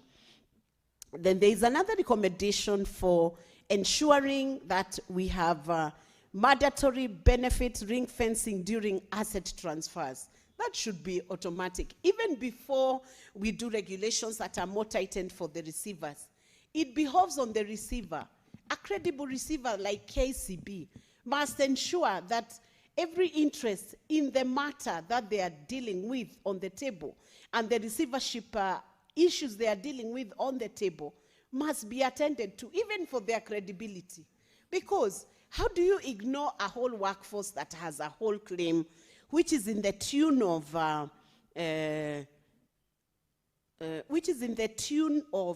204 million shillings?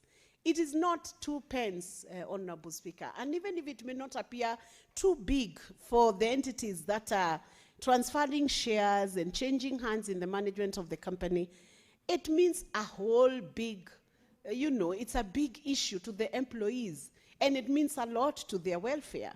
So, Honorable Speaker, I believe after these conversations we have had and the debate that we are having today, there should be a solution for the former employees. And then I see recommendation number 4, the Ethics and Anti-Corruption Commission and Director of Criminal Investigation, within 6 months of tabling of this report, to investigate mismanagement and funds misappropriation by former KCC directors, particularly the cash 400 million loan that caused the company's collapse. Honorable Speaker, if such a recommendation is left unattended to, that will be gross misconduct, both on EACC and even the former management of the KCC directors. Why, Honorable Speaker? Because if this amounted to the collapse of a whole company, many employees losing their livelihoods, now their providence, their terminal dues are at risk, the courts are awarding, the courts are giving a repeal on the decision on their award. They are busy in a Sacco somewhere, not knowing where their claim will ever land into. And then we have another group of people who have misappropriated 400 million shillings loan that causes the collapse of a whole company. That means, Honorable Speaker, that those KCC, former KCC directors, are economic saboteurs, and they should be dealt with. That is a case which the former employees and even Kenyans would be keen to see what happens to such people. What happens to this recommendation? So I believe when we call the Ethics and Anti-Corruption Commission in the Senate JLAC committee, the next time they come, I believe the chair who is in the House today, we will take this report and make sure they respond and account on what they will have done. So I hope the House will serve this report to the EACC so that we see an end to this matter. And it should sound a warning to other public officers who are managing resources that we cannot have mismanagement and misappropriation that sends many families into chaos with loss of job. That means loss of their livelihoods. It means a loss of school fees for children. It means a lot. It has a lot of many other, chain effect. It triggers a ripple effect in the welfare of families in Kenya, and I believe it should be tackled and dealt with. Honorable Speaker, I want to congratulate the committee for being strong in this matter, and I want to pray and hope that by the time we touch this report again, that the KCC, the former KCC employees, will be a community that can smile and say that honestly, Parliament works. Because Parliament is the foundational and institutional guardian and custodian of human rights. It's the final stop for accessing any elusive rights and for helping citizens to access human rights through legislative action, budgetary allocation, and even oversight action over the executive.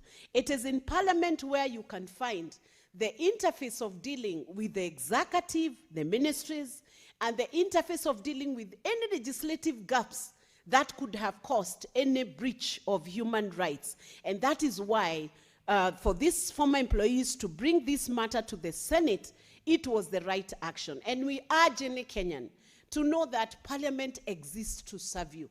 Parliament exists to ensure that your human rights are enforced, they are upheld, they are respected, and that you can enjoy the dignity that you deserve to enjoy as a citizen of the Republic of Kenya.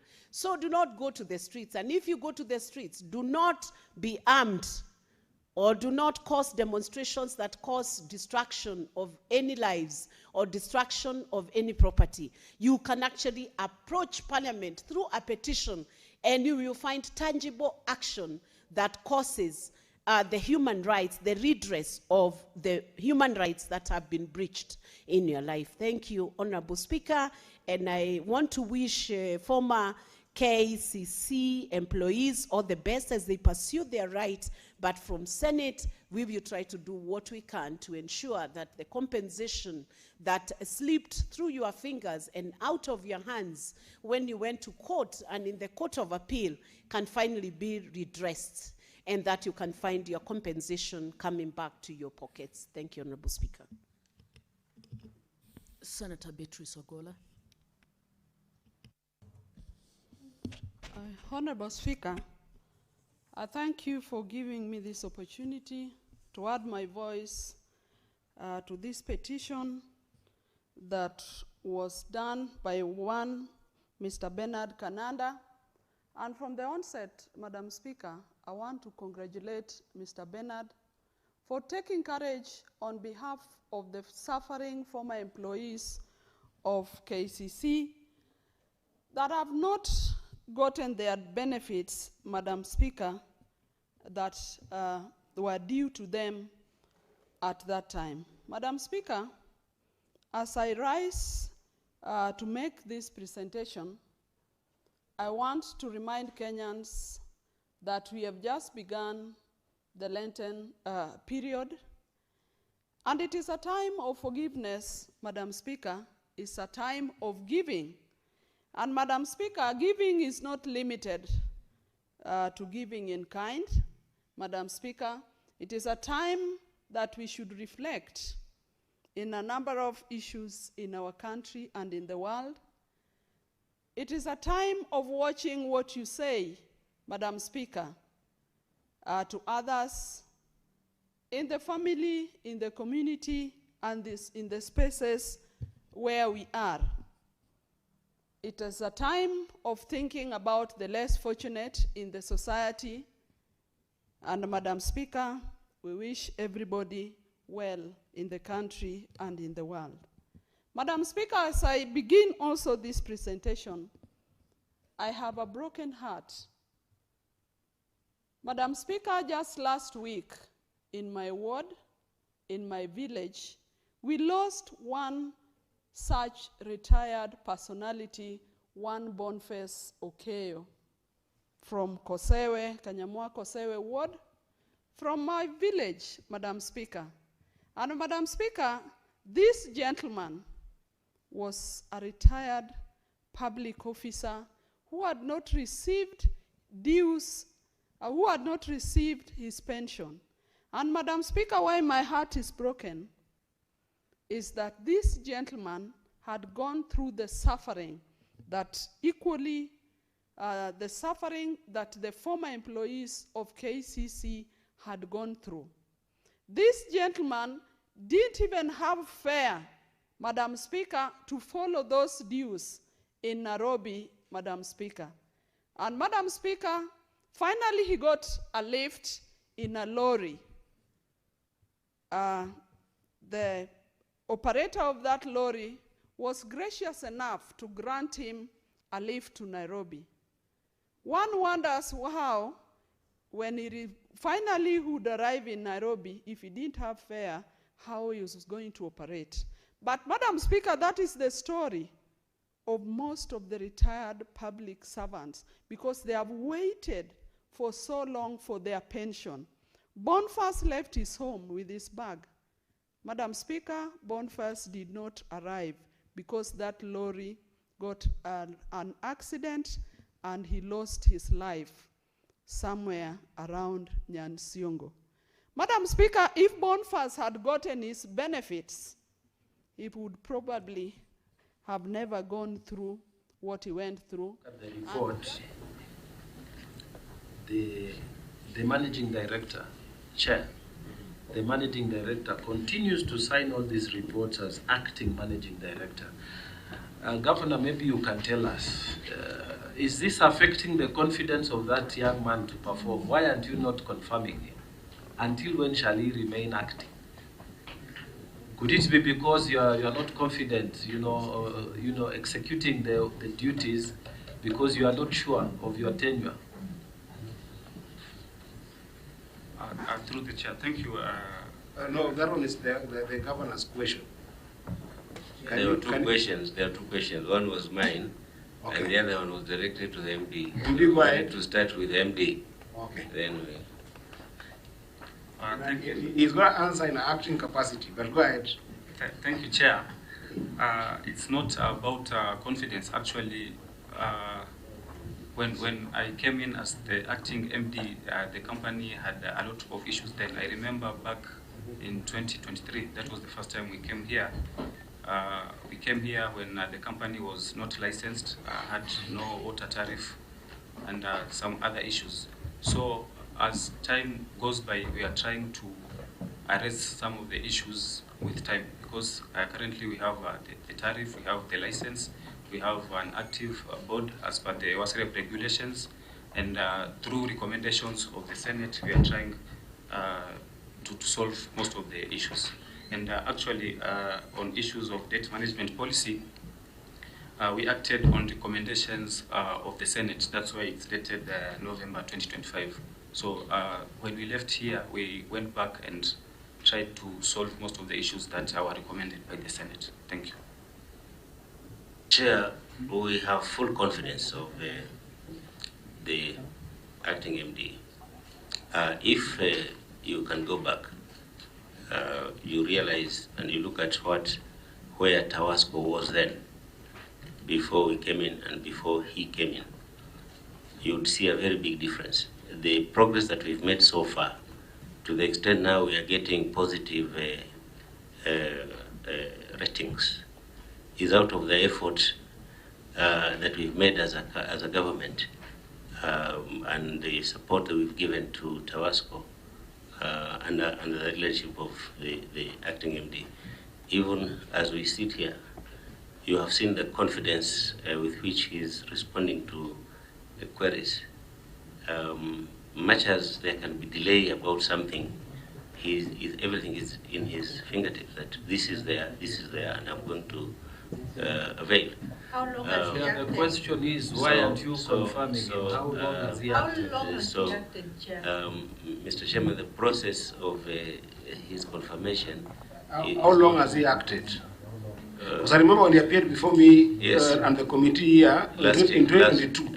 Yeah, and 2022. Then you raised the same last year. Yes. It was raised again last year. Yes. So we are handling that issue of his confirmation, Mr. Chairman. Yes. How long has he been acting? 3 years. 3 years. Actually, 4 years. 4 years. 4 years. And you say he's competent, and you have not confirmed him. He is competent. That's why we picked him. But then, what is the challenge of confirming? What is the challenge of confirming? We needed also time to actually prove that that the guy is really performing well. So, Governor, we cannot take that. We cannot take that, Governor. Chair, is the governor saying that he needs 3 years to confirm that someone is competent? Are you aware of the labor laws? Governor, surely that is not fair. Chair, the process of confirming the MD to a substantive appointment is underway. Yeah. Might be a little bit. The legal, can you advise us here? Yes. Is this regular? Is this kind of acting regular, where somebody is acting for 3-4 years? Legal? No, Chair. Under the Public Service Commission Act, they provide that an acting position should not exceed 6 months. So, Governor, you're on a serious breach of law. This is an active position, and the law says you should not be able to, somebody cannot act for over 6 months on it. We understand, Chair. And they're just doing it because if you understand, then you cannot be acting for 4 years. Chair, I said with the process of what is this process? The process of getting or confirming him as a permanent or substantive appointment is underway. Legal, what will be the direction on this? Chair, may I give information? Yes. And maybe Governor can confirm how many other positions, senior positions in county government of Tana River that are on acting capacity, including chief officers. How many are on acting capacity? We have so many, Chair. We have the county secretary is on acting capacity. We have chief officers who are on acting capacity. We have the MD here. We have quite a number of them that are on acting capacity. But not our making. Not your making. Whose making is it? It is making of Tana Dynamics.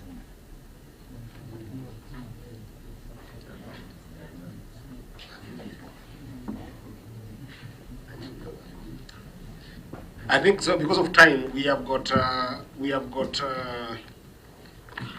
house that is rising in the next 45 minutes. This is completely unacceptable, Governor. Completely. Like, I can't even imagine. Because if you look at the Public Service Act, it says at least 30 days, but not for a period more than 6 months. Here we've got a case that somebody has been acting in a substantive position for 4 good years. So this will be a directive of the committee. And it's good that the Senator for Tana River has actually been able to highlight this.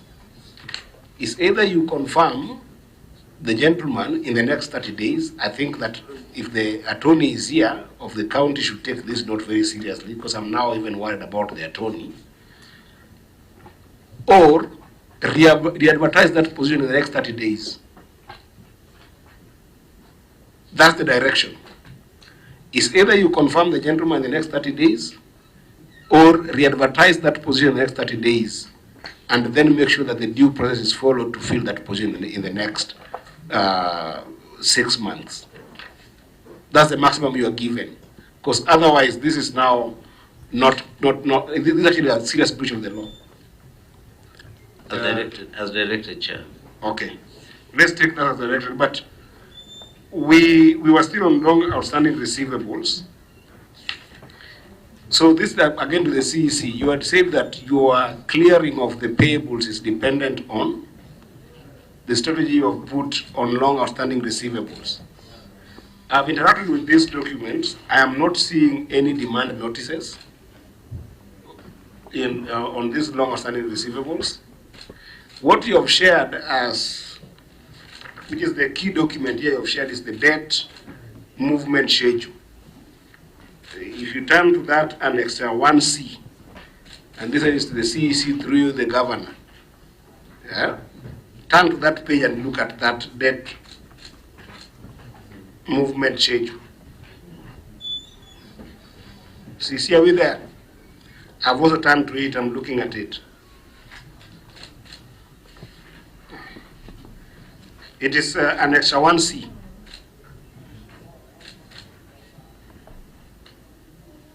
Because this is what you're relying on, sorting out the debt that you have on your payables, isn't it?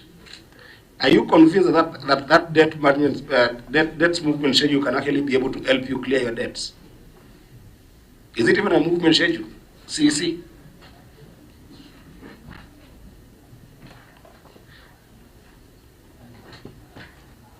Can it adequately help you devise a plan to deal with that payables that you had said?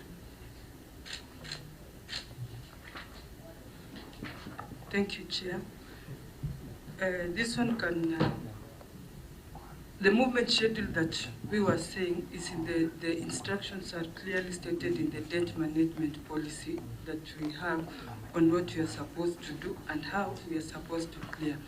There is a huge document which is clearly showing the receivables, which ones they are. Where is that document? It is very huge. It is in the system. Did you give it to the auditor?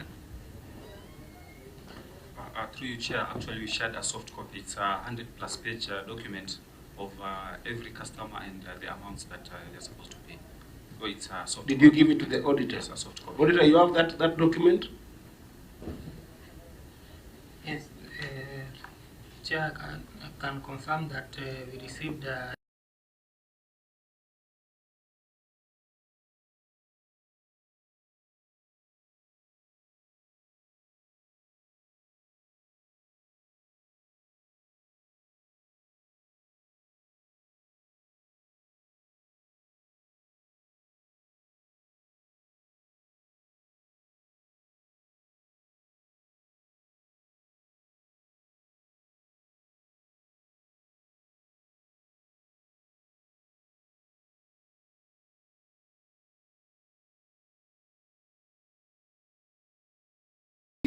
each of your, your debtors. I'm not seeing here repayments that are being done. I'm not seeing the interest that could ensue from what you have with them. I'm not seeing the closing balances of the company based on that schedule. There's just no cash flow here that I can be able to depend on to help me make a determination of whether this plan has been devised or not. I appreciate the policy, which is okay to have that policy in place, but that policy is applicable to all entities in the county, isn't it?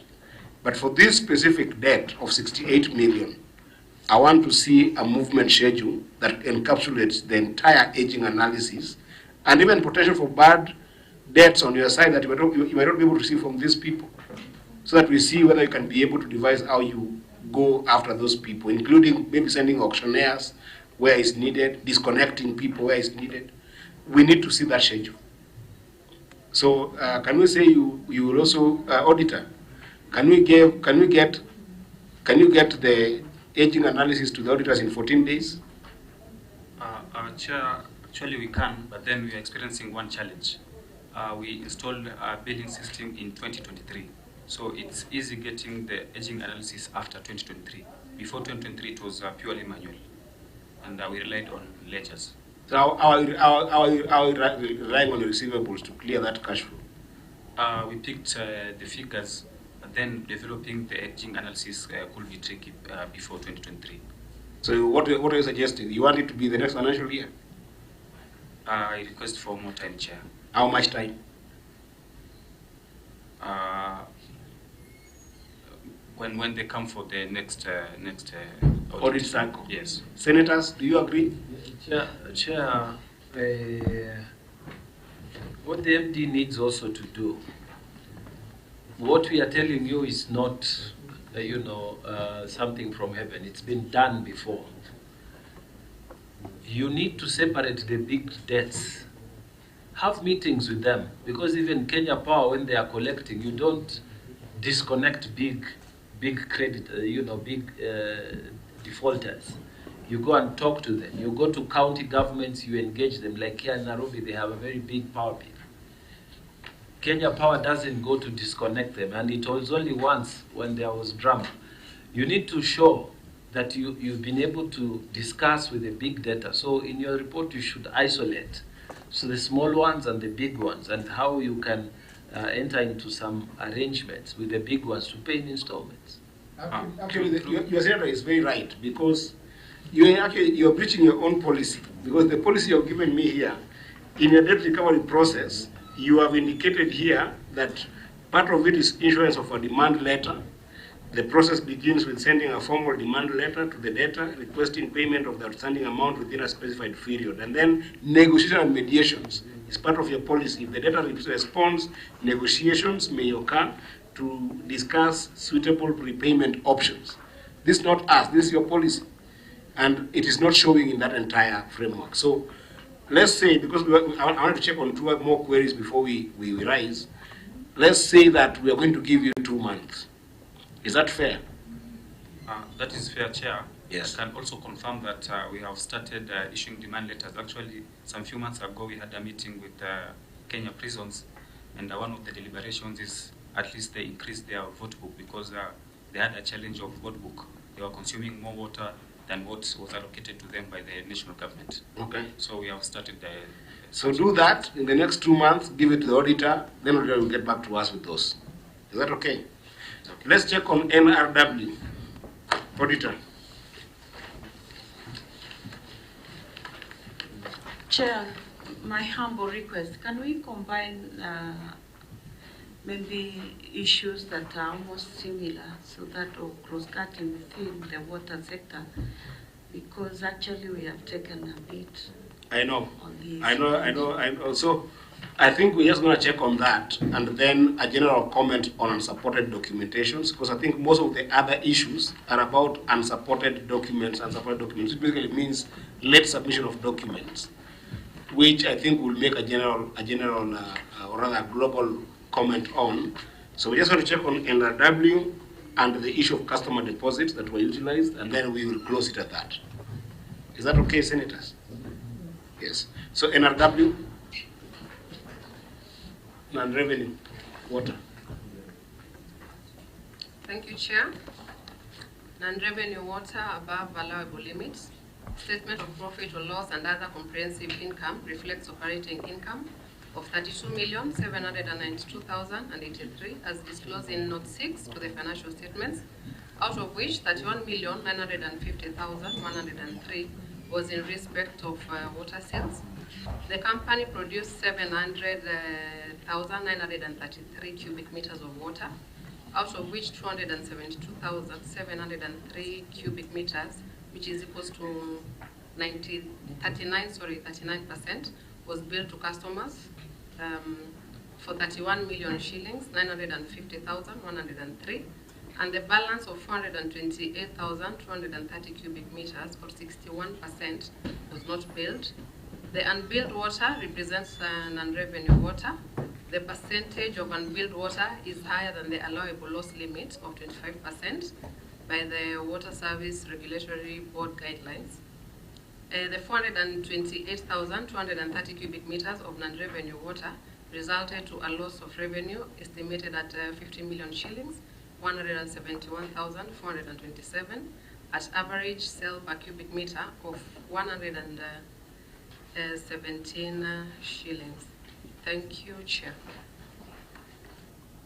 Governor, your response? Yes, Chair. In 2022,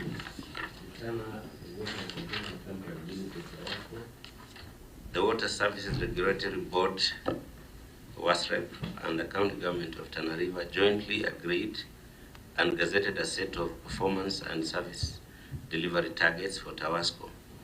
The agreed targets were deliberately calibrated to reflect the prevailing operational realities in the utility, taking into account the most of Tawasco's water and sanitation infrastructure. One, dilapidated, and two, metering ratio, dilapidated pipes, and number two, metering ratio, which was low.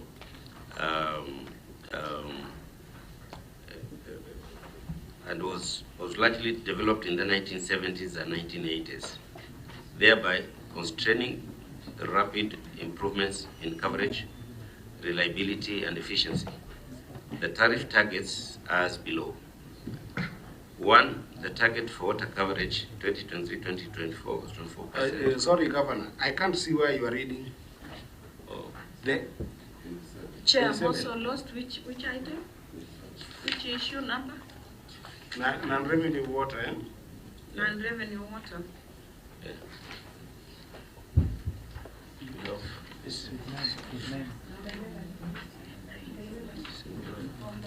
Yes. You know what you must do is what went to the auditor's response. Is this the same thing that I have? Yes. Thank you, Chair. I want to clarify that the non-revenue water issue was both a prior year issue and also a current year issue, and the lawfulness and effectiveness in the use of public resources. So the management is responding to, where is the management response? That was to this year, because the prior year,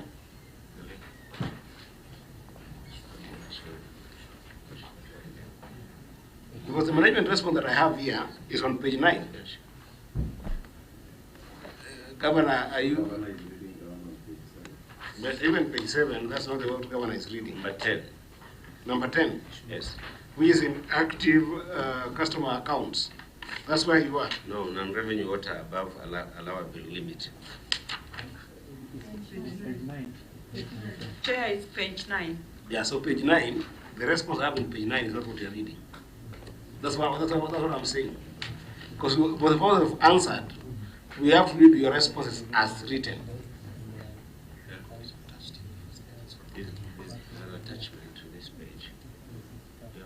Unless you attach that to the auditor. Auditor, I want to read what is on record, because when we, as a Senate, when we retire to go and do our written response, we rely on the written response as well.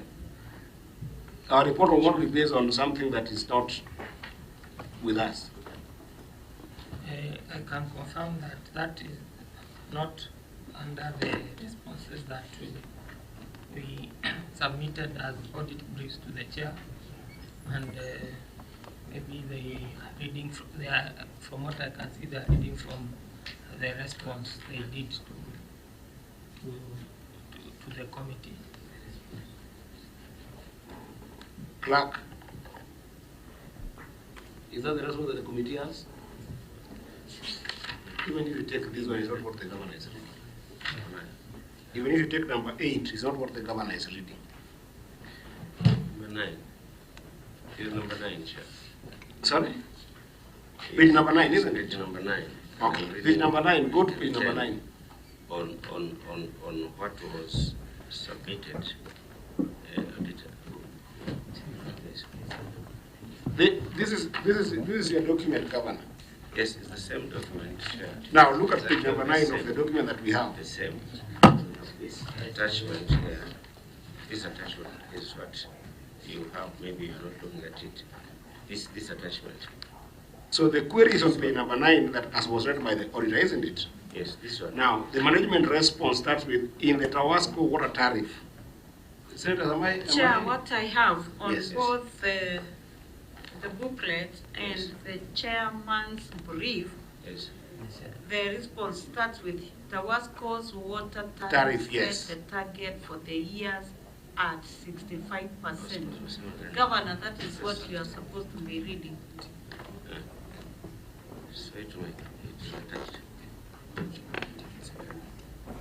Do you have something else? Even those are checked.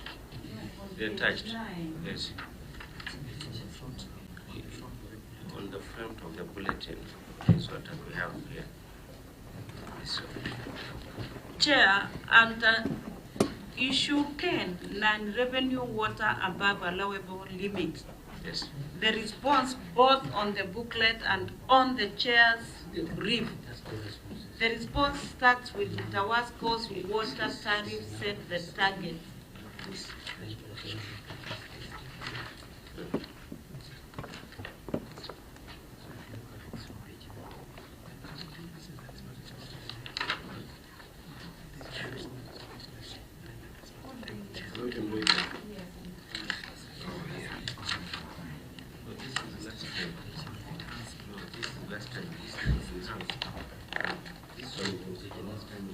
So, Governor, what I've realized here is that you've got two responses. There are two responses. There is another one. There are 2 page 9s. Yes. So which do you want us to rely on? One of those page 9s is the brief for the previous appearance, which you had directed that we enhance for purpose of clarity. So go ahead. I am on the page 9 that you are reading. In the year under review, that's where you are. Yes, in 2022. That one you had read. So you are under in the year under review. Tawasco's non-revenue water was 61% against the target that was set in the tariff of 65%. Go on, the senators. Reduce the non-revenue water to meet the allowable sector benchmark of 25%. The company, in their negotiation with WASREP and World Bank in the K-Wash project, developed a performance improved action plan that set a roadmap to reduce the non-revenue water to 53% in 2026 and 30% by 2028. This is possible through achieving 100% metering by 2027 and replacement of all dilapidated pipes by 2028. In the current financial year, Tawasco has already procured 1,000 water meters to meet targets set in the performance improvement action plan. Annex 10 is the attachment of the approved tariff for clarity, Chair. Senators? Chair, just 2 issues, Governor. This agreement with WASREP, which allowed you 65%, again is the national average of 25%. I would want you to exactly point to us where that is. And secondly, I want you to categorize these losses, physical and commercial. I mean, your team should have attached that so that we can interrogate it well. Okay. 1 minute though. Thank you. Actually, after we had the meeting with WASREP, then we had our tariff, and we attached that section of the tariff here in a table. Oh, what the senator is asking you, you are claiming that this issue of non-revenue is just because of the dilapidated pipes as well as a tariff issue.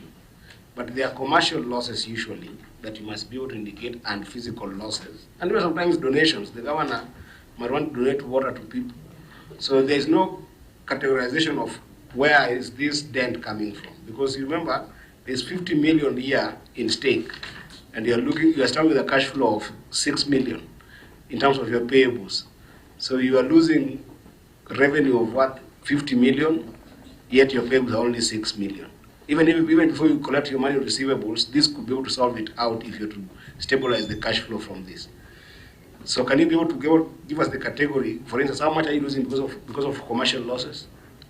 Thank you, Chair. Actually, commercial losses is at 40%. And one of the strategy is increased metering ratio, which in this financial year we've procured 1,000 water meters so that we can head towards 100% metering ratio. Thank you. Okay.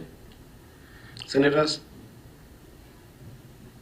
Chair, what I've noted is that the percentages are decreasing, and that is commendable. However, you should improve so that you get to the recommended allowable loss. I think because of pressure of time, Governor, what I wanted to say, perhaps you'll make a comment at closing on two issues. But before I come to this, there are two issues about unsupported documentations that has been consistent and inaccuracies in all the other queries that we did not address. We will look into those and then be able to make a global recommendation. But this issue of non-submission of documents is becoming rampant. And I think take note of that. We will make recommendations on those, and then also the issue of inaccuracies on the financial statements. We'll make comments on those. But I would want you to comment on customer deposits. That I think was also an audit query that was used. But on this issue of non-revenue, this is actually the major query that must be sorted out. You are in the business of producing and selling water, isn't it, MD? Yes, Chair. If you're in the business of producing and selling water and you're producing 100% of water and then you're losing 61% of them, then you're not in business at all. That company is not viable. That company is just depending on executives' donations to keep it afloat. So this non-revenue water issue must be solved. Give us a comprehensive, because it's very high. Even if you've moved from 70 to 62 now, or previous year it was 65, that's a marginal movement compared to the loss that you are having. So that would be considered marginal. So can you do for us a comprehensive understanding of the commercial losses in this company? And Governor, this is why you should be able to take note, because commercial losses include things like billing. Metering is just one of them. But another place for corruption could be collection. Maybe people are billed, but the collection is not coming to the right kitty where it should be able to come. So just give us a map of how that looks like, and also give us a percentage that you're losing as a result of your infrastructure, what you are calling dilapidated pipes. That physical losses, we would want to see the entire movement in that. Give us that analysis in the next 2 months. Okay, Bwana MD? That is in order, Chair. Yes. Hopefully you have been confirmed at that time, or you have applied for the job at that time. I think I want to leave it at that, because we have a house that is rising in 15 minutes, that is sitting in 15 minutes. And I wanted to check if there have got any last comments before I give Governor to say a last comment. Thank you, Chair. This issue of water, as I indicated earlier, Chair, that my county neighbors, Tana River County, and I know that we have issues of water, and politically sometimes the county might be required to give the residents water, not necessarily to be billed, because they feel it is their right to get this water. And I know that happens, Chair. It cuts across the region where we come from. However, I would only recommend that the MD, whom I believe and I'm praying that you'll be going to be confirmed, that will put more efforts with his team, that they do well to Tana River people and allow Kitui residents also to benefit. Thank you. Any Senator? Okay, Governor, Your last comment? Chair, as rightly put by Senator Beth, it is true that sometimes we are required to give water to our people, and that's why sometimes you see the bill may be reducing, but sometimes it increases somehow, because then we have to incur to be able to deliver the service to the people, and that cost then comes back to us. Nonetheless, Chair, you have also noted that we have made a lot of progress as a county, Tawasco, moving together. It's not moving alone. It is us who have been supporting Tawasco to get to where it is. But for those who know Tana well, the challenge of dilapidated pipes and the rest is because of very old water systems. And I've said in my statement here that some of them are as old as 1970s and some of them even beyond there. We have not had very serious capital investment projects on water from the national government, except one project that has been successful, the one in Bura, Tana, which we believe the capacity is so huge that we can be able to offload that capacity to Hola if we are supported to do that. Bura, in Madogo, we are still struggling. Garseni, Ngao, and the rest of those small projects, Chair, are that old, and that's why we have all these challenges. We are doing our best with the resources that we get. If you look at access now to water, if we are to be rated today, combining the urban water projects and the rural water projects, combining all the resources, FLOCA, the county government monies and partners, monies from the Water Sector Trust Fund, we have actually achieved a very good percentage on access to water. Even with the circumstances that we have of disaster, of moving people up and what, Chair, Tana can be a model for people to look at.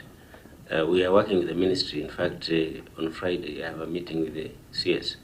The CS was there himself last week to see for himself the challenges that we have. There's a lot of monies that are supporting other counties, but we don't have a capital investment project on water in Tana, and that is one of the big challenges. And the population is still growing. The demand is growing higher.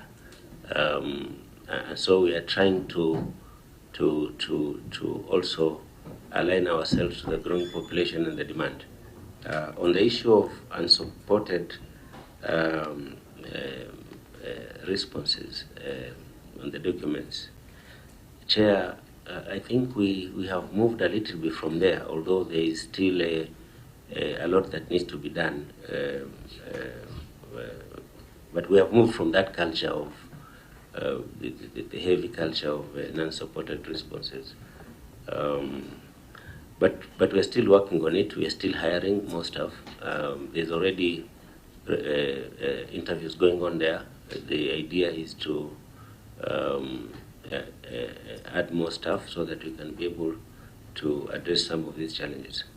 In some few, I think probably this by the next audit cycle, this may not be the case, Chair. Of course, we have already had here. Whatever you said is there. The challenge is it has not arrived. So we'll make also, we commit myself to bring the rest of the documents that you have requested to prove to you that we are actually moving forward and moving well. Thank you, Chairman. Thank you so much, Governor. My three comments would be, first of all, thank you for you and your team for coming. We don't take it for granted. It is what is responsible as a citizen and as somebody who's working for the county and for the country. There has been that tension between the Senate and the COG, which is not healthy, because it opens Pandora's box in terms of mutilating the constitution by defying it. So I hope that the other governors will see that you have been prevailed on by your own wisdom to actually do what is right, constitutionally and morally. So thank you for that. Number two, the issue of unsupported documents is a very serious issue. I've raised it with you at a time without number. It's only that we didn't have time, and we're going to give you our written recommendations. But it actually formed the bulk of the other queries that we did not go through because of time. And alongside that is the issue of inaccuracies in the financial statements. And the reason why I'm raising this is because we have decided as a Senate that we will hold individuals liable for every single breach of law that is there. Something like unsupported document is breaching Section 62 of Public Audits Act, which requires that those documents must be submitted on time, without which then there is penalty to it. And the penalty is severe. So I think it's about 5 million or otherwise jail term. It is there. Then the issue of inaccuracies is also very well indicated in the PFM Act. All the officers that you have there, accountants, must know that however as small as just keeping the wrong record, the PFM Act under Section 197 is very clear on this as an offense. And therefore, there is punishment to it under 199 and 200. So that's why I highlighted them, so that they don't become an issue next time. We will give you a recommendation with regard to that. On NRW, Governor, it's just not possible. There's no commercial viability where you are losing 61%, or even 50%, or even 45% of water that you're producing. Because then it will mean that this company is being sustained by handout from the executive. So we need to sort it out. I do appreciate what you have said, but I also think that you've got a lot of information that is not well packaged by your MD or whoever is preparing this statement. What you need to know about this committee is that we are cumulative. We go through these documents very, very, very, very seriously. You know, for instance, you know, in the document that you shared with us here before, on the meeting that you had on 14th of November 2025, you indicated in your minutes here that you had reported investigations of over 50 customers who were doing illegal connections. 4 of them were members of your staff.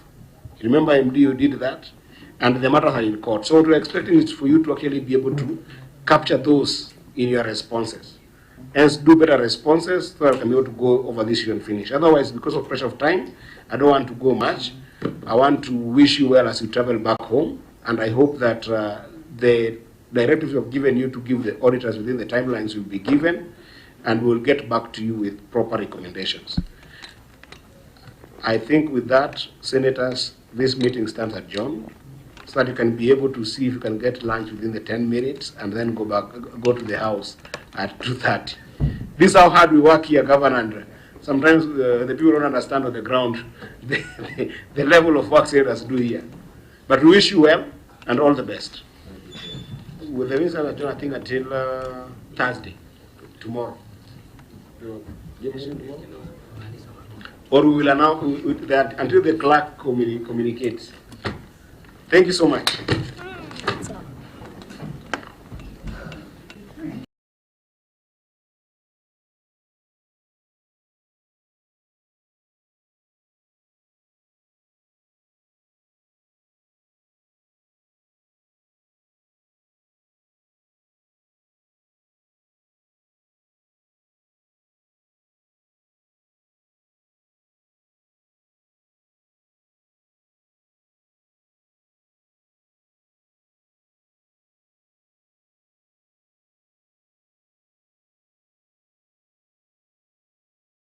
Today, Boniface is a fellow Catholic. I know today he would have attended Ash Wednesday at the Mirogi Parish Church. May his soul rest in peace.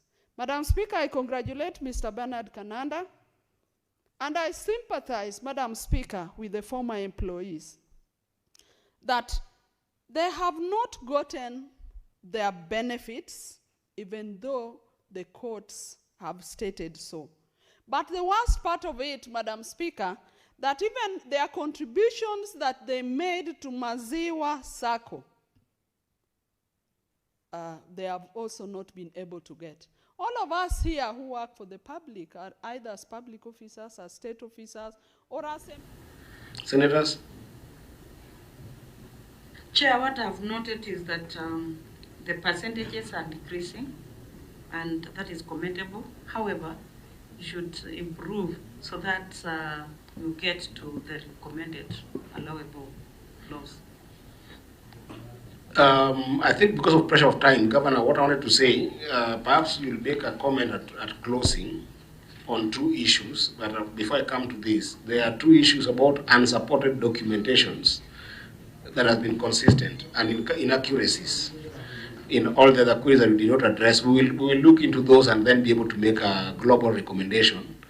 But this issue of non-submission of documents is becoming rampant. And I think take note of that. We will make recommendations on those, and then also the issue of inaccuracies on the financial statements. We'll make comments on those. But I would want you to comment on customer deposits. That I think was also an audit query that was used. But on this issue of non-revenue, this is actually the major query that must be sorted out. You are in the business of producing and selling water, isn't it, MD? Yes, Chair. If you're in the business of producing and selling water and you're producing 100% of water and then you're losing 61% of them, then you're not in business at all. That company is not viable. That company is just depending on executives' donations to keep it afloat. So this non-revenue water issue must be solved. Give us a comprehensive, because it's very high. Even if you've moved from 70 to 62 now, or previous year it was 65, that's a marginal movement compared to the loss that you are having. So that would be considered marginal. So can you do for us a comprehensive understanding of the commercial losses in this company? And Governor, this is why you should be able to take note, because commercial losses include things like billing. Metering is just one of them. But another place for corruption could be collection. Maybe people are billed, but the collection is not coming to the right kitty where it should be able to come. So just give us a map of how that looks like, and also give us a percentage that you're losing as a result of your infrastructure, what you're calling dilapidated pipes. That physical losses, we would want to see the entire movement in that. Give us that analysis in the next 2 months. Okay, Bwana MD? That is in order, Chair. Yes. Hopefully you will have been confirmed at that time, or you have applied for the job at that time. I think I want to leave it at that, because we have a house that is rising in 15 minutes, that is sitting in 15 minutes. And I wanted to check if there have got any last comments before I give Governor to say a last comment. Thank you, Chair. This issue of water, as I indicated earlier, Chair, that my county neighbors, Tana River County, and I know that we have issues of water, and politically sometimes the county might be required to give the residents water, not necessarily to be billed, because they feel it is their right to get this water. And I know that happens, Chair. It cuts across the region where we come from. However, I would only recommend that the MD, whom I believe and I'm praying that you'll be going to be confirmed, that will put more efforts with his team, that they do well to Tana River people and allow Kitui residents also to benefit. Thank you. Any Senator? Okay, Governor, your last comment. Chair, as rightly put by Senator Beth, it is true that sometimes we are required to give water to our people, and that's why sometimes you see the bill may be reducing, but sometimes it increases somehow, because then we have to incur to be able to deliver the service to the people, and that cost then comes back to us. Nonetheless, Chair, you have also noted that we have made a lot of progress as a county, Tawasco, moving together. It's not moving alone. It is us who have been supporting Tawasco to get to where it is. But for those who know Tana well, the challenge of dilapidated pipes and the rest is because of very old water systems. And I've said in my statement here that some of them are as old as 1970s and some of them even beyond there. We have not had a very serious capital investment projects on water from the national government, except one project that has been successful, the one in Bura, Tana, which we believe the capacity is so huge that we can be able to offload that capacity to Hola if we are supported to do that. Bura, in Madogo, we are still struggling. Garseni, Ngao, and the rest of those small projects, Chair, are that old, and that's why we have all these challenges.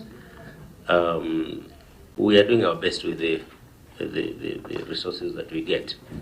If you look at access now to water, if we are to be rated today, combining the urban water projects and the rural water projects, combining all the resources, FLOCA, the county government monies and partners, monies from the Water Sector Trust Fund, we have actually achieved. Services.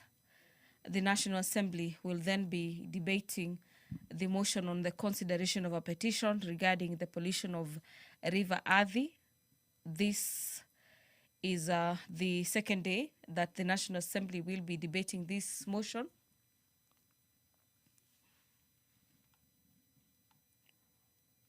On addressing pollution of River Athi. The consideration of a petition regarding regulation of TikTok in Kenya is also a motion that the National Assembly is set to resume debate on this afternoon. In this motion, the National Assembly will be resuming debate that was interrupted for the better part of yesterday afternoon sitting, where members of the National Assembly were debating the proposals by the Commission on Public Petitions. Following that petition by Mr. Mbolo that sought to have Parliament regulate as well as ban or consider banning the usage of TikTok platform in Kenya, the Committee on Public Petition, having heard from the petitioner and the relevant agencies, tabled its report on the table of the National Assembly. And for the better part of yesterday's sitting and today, the National Assembly will be considering that report, seeking the regulation of TikTok in Kenya. During the debate, members of the National Assembly are backing measures to balance the protection use of social media and the growth of digital economy, technically proposing that stringent measures are put in place to regulate the usage of TikTok and other social media platforms, as well as ensure that minors are protected from the social media that could be harmful. The business of the National Assembly is just about to commence now. The Speaker's procession has made its way into the chamber this afternoon. On your screens, our members are upstanding, signaling that the Speaker, who will be presiding over the business of the National Assembly this afternoon, will be making his way into the chambers this afternoon. You can see the Sergeant-at-Arms carrying the mace, signaling that the business is about to commence, closely followed by the Speaker, of the National Assembly, Honorable Dr. Moses Wetangula, who will be presiding over this afternoon session of the National Assembly. Allow me to hand over for this live broadcast. Enjoy your viewing.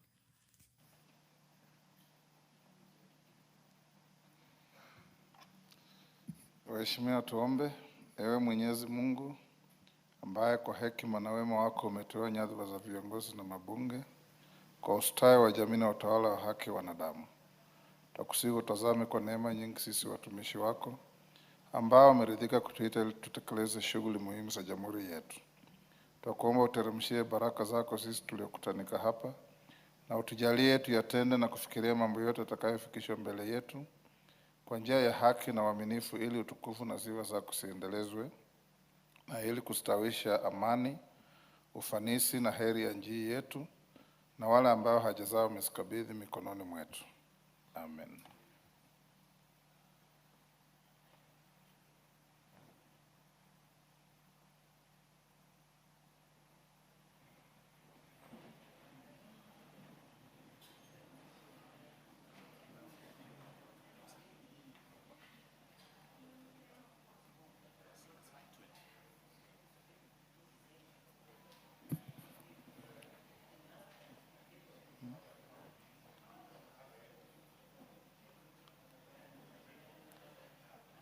Sergeant, ring the quorum bell.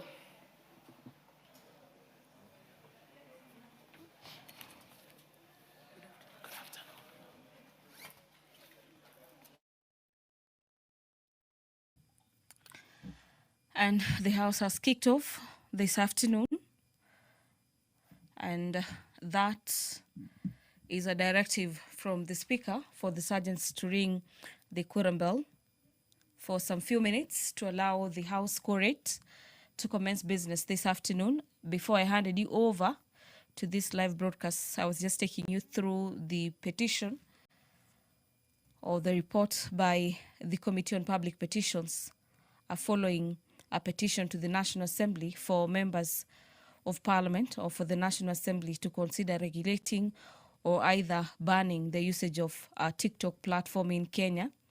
During the debate, members of the National Assembly said the outright ban was not tenable and proposed measures to protect Kenyans and minors. The quorum has been attained. Allow me to hand you over back into the proceedings in the chamber.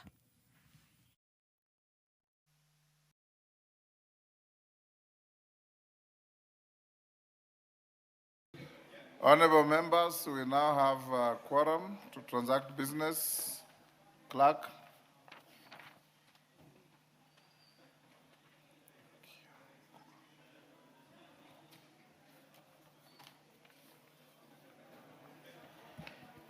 Order number 1, administration of oath.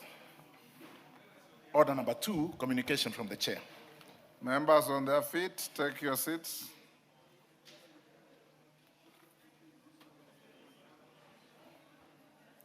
Rafaeli, take your seat.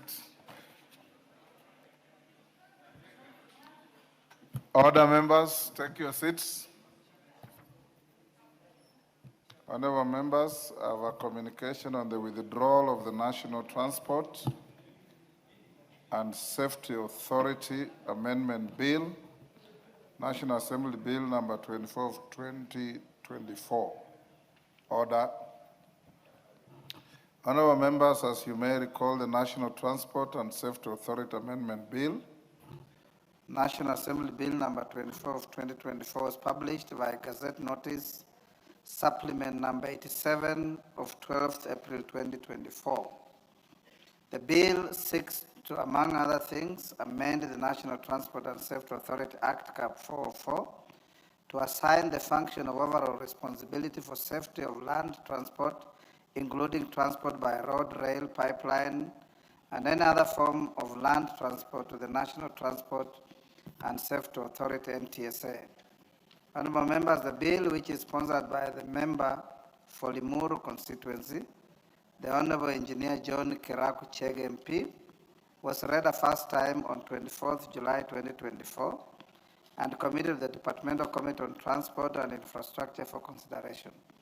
The bill is among those that were exempted from lapsing at the end of the fourth session and has been awaiting second reading. However, I've since received correspondence from the sponsor, the Honorable Kiragu, engineer, conveying his desire to withdraw the bill pursuant to the provisions of Standing Order 140.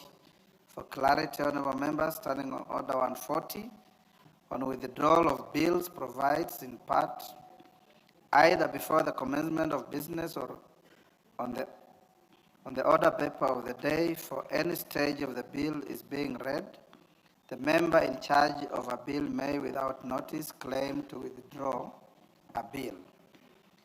Honorable Members, in the letter dated 24th September 2025, the Honorable Kiragu states that following extensive consideration of the bill by the Departmental Committee on Transport and Infrastructure, it has become evident that the framework contemplated in the bill as published does not sufficiently give effect to the desired institutional realignment of the NTSA with regard to transportation safety regulation. This development necessitates the introduction of a new bill to address the gaps and provide for the establishment of an entity exclusively mandated to regulate transportation safety. Having considered the reasons stated by the Honorable Member for Limuru, Honorable Engineer Kiragu, and in light of the views of the relevant committee, I have acceded to the request. The National Transport and Safety Authority Amendment Bill, National Assembly Bill number 24 of 2024, therefore stands withdrawn forthwith. Nevertheless, the member is at liberty to reintroduce the bill in the suggested form following the procedure provided for in Standing Order 140. You are accordingly guided. Thank you. Order number 3, messages. Members on their feet, take your seats. Take the nearest seats.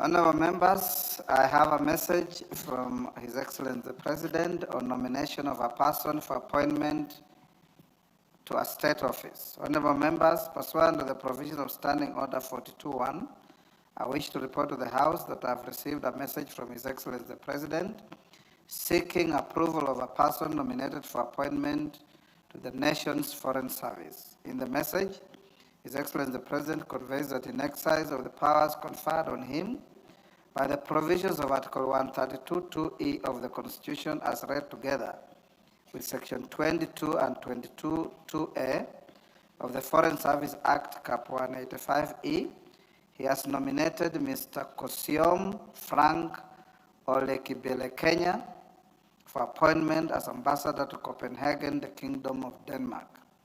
Honorable members, the President now seeks the approval of the National Assembly for appointment of the nominee to the said office. Standing Order 45 provides that upon receipt of notification of nomination for appointment, such nomination shall stand committed to the relevant committee for consideration.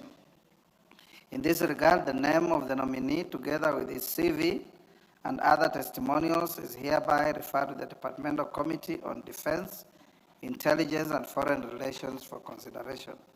Honorable members, it is important to note that the Foreign Service Act, Cap 185(e) does not provide any timelines to consider the nominee for appointment to foreign service. However, Section 8 of the Public Appointments Parliamentary Approval Act, Cap 7F, provides that the committee to which such nomination is referred shall consider the matter and table a report in the House for debate and decision within 28 days. Accordingly, the approval process shall proceed in accordance with the timelines provided for in the Public Appointments Parliamentary Approval Act, Cap 7F. Honorable members, in this regard, the Departmental Committee on Defense, Intelligence and Foreign Relations is expected to immediately commence the approval process, notify the nominee and the general public of the time and place for holding the approval hearing, and thereafter table its report by Thursday, 12th March 2026, to enable the House consider the matter within the set timelines. I thank you.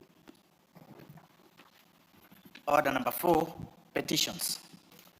Order number 5, papers. Majority Leader.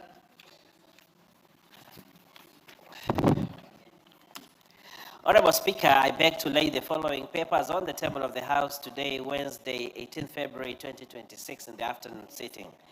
A, the agreement between the Government of the Republic of Kenya and the Government of the People's Republic of China from the Ministry of Defense. B, annual reports of the Public Service Commission for the financial year 2024-2025 from the Office of the Registrar of Political Parties. C, Auditor General's performance audit report on provisions of education to learners with special needs. D, quarterly economic and budgetary review for first half for the financial year 2025-2026. And E, reports of the Auditor General and financial statements for the year ended 30th June 2025 and the certificates therein in respect of the following: 1, 220 kV and 132 kV transmission lines and substations, Exim Bank of India funded projects, Kenya Electricity Transmission Company Limited. 2, Aquaculture Business Development Program, IFAD, loan number 20000002052 20000002614 and 20000004538, State Department for Blue Economy and Fisheries. 3, Early Action Support Project, ESP, grant number 2015-39790, State Department for Environment and Climate Change. 4, Eastern Africa Regional Transport, Trade and Development Facilities Facilitation Project, IDA, credit number 5638KE, Information and Communication Technology Authority. 5, Emergency Locust Response Project, credit number IDA 6648 and 7353KE, State Department for Agriculture. 6, Ethiopia Kenya Electricity Highway Project, ADB loan number 210015002785, Mariakan Substation Project, ID number PZI-Z1FAO 044, Kenya Electricity Transmission Company Limited.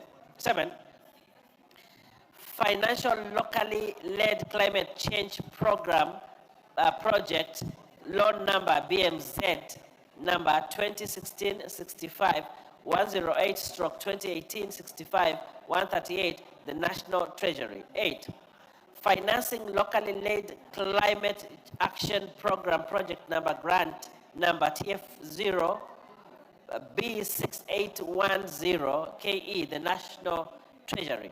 9, Global Fund, reducing the burden and ensuring sustainability of accelerating progress towards malaria elimination in Kenya, grant agreement number KEMTNT 4149, the National Treasury. 10, Global Fund, to contribute to achieving Vision 2030 through universal access to comprehensive HIV prevention, treatment and care, grant agreement number KENHTNT 2065 and 4147, the National Treasury.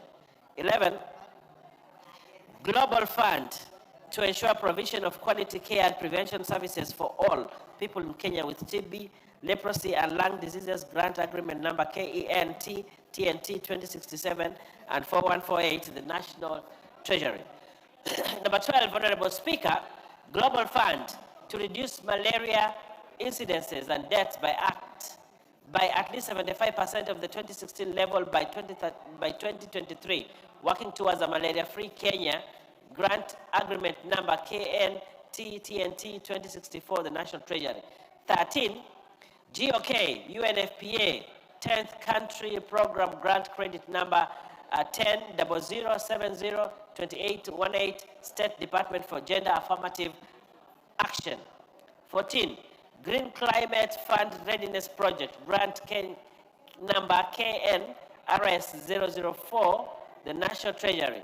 15, Horn of Africa Gateway Development Project, IDA credit number 6768, KE, Information and Communication Technology Authority. 16, Horn of Africa Groundwater for Resilience Project, credit number 7082, KE, Project ID P174867, State Department for Water and Sanitation. 17, Hybrid Generation of Off-Grid Power Systems Project, AFD, credit number CKE 106601L, Kenya Power and Lighting Company, PLC. 18. Kenya Devolution Support Program, IDA 7447, KE County Government of Garissa. 19.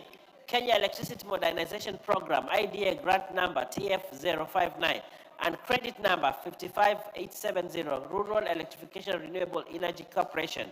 20. Kenya Institutional Strengthening Project Phase 8, number UNEP KEN SEV 92 INS 66, the State Department for Environment and Climate Change. 21. Kenya Jobs and Economic Transformation Project, IDA credit number 7450 KE, Micro and Small Enterprise Authority. 22.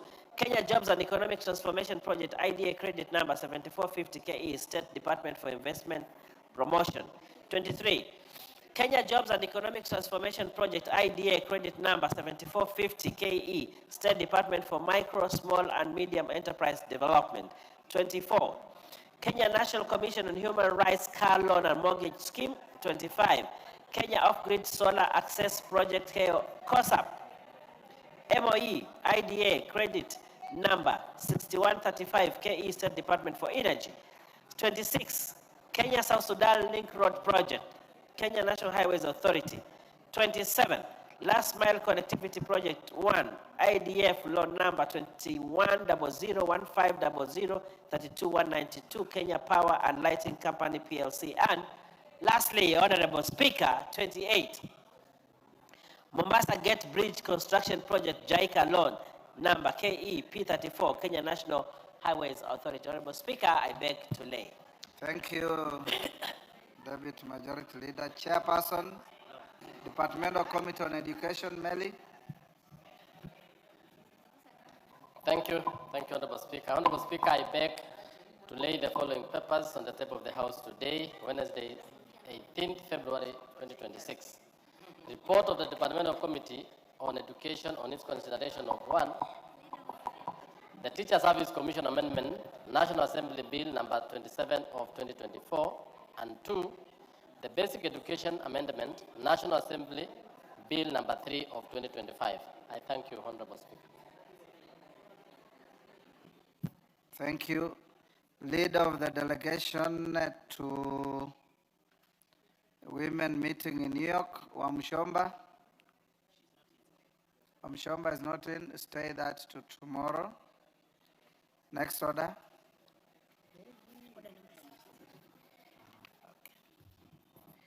Order number 6, notices of motion.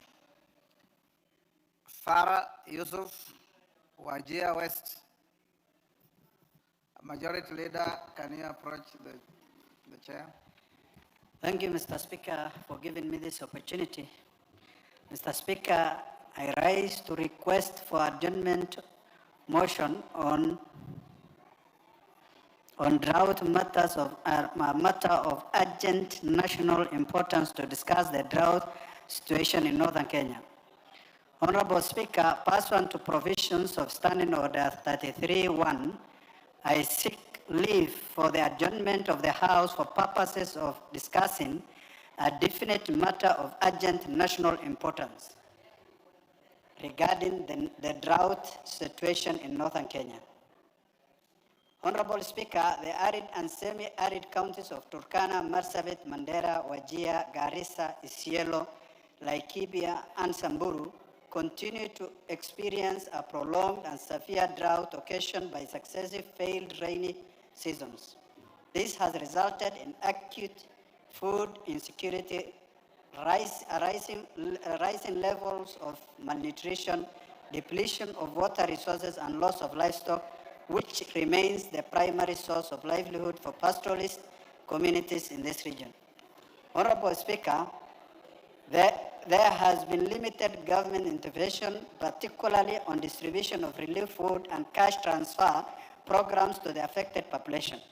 Therefore, there is also an urgent need to establish and verify the status and effectiveness of relief food distribution at the county level. This circumstance called for coordinated and enhanced intervention by the national government and other stakeholders to mitigate the suffering of residents in the arid and semi-arid areas. Honorable Speaker, it is against this backdrop that I seek leave for the adjournment of the House to discuss this matter of great national concern with a view to having the drought situation declared a national disaster and exploring a sustainable and long-term solution. Thank you, Honorable Speaker. Yes, do you have enough support, Honorable Yusuf? Honorable Kainan, you can support without shouting. The numbers are overwhelming. The honorable member, take your seats, take your seats. The honorable member who has sought adjournment of the House has also requested order. Rondo, you're being disorderly.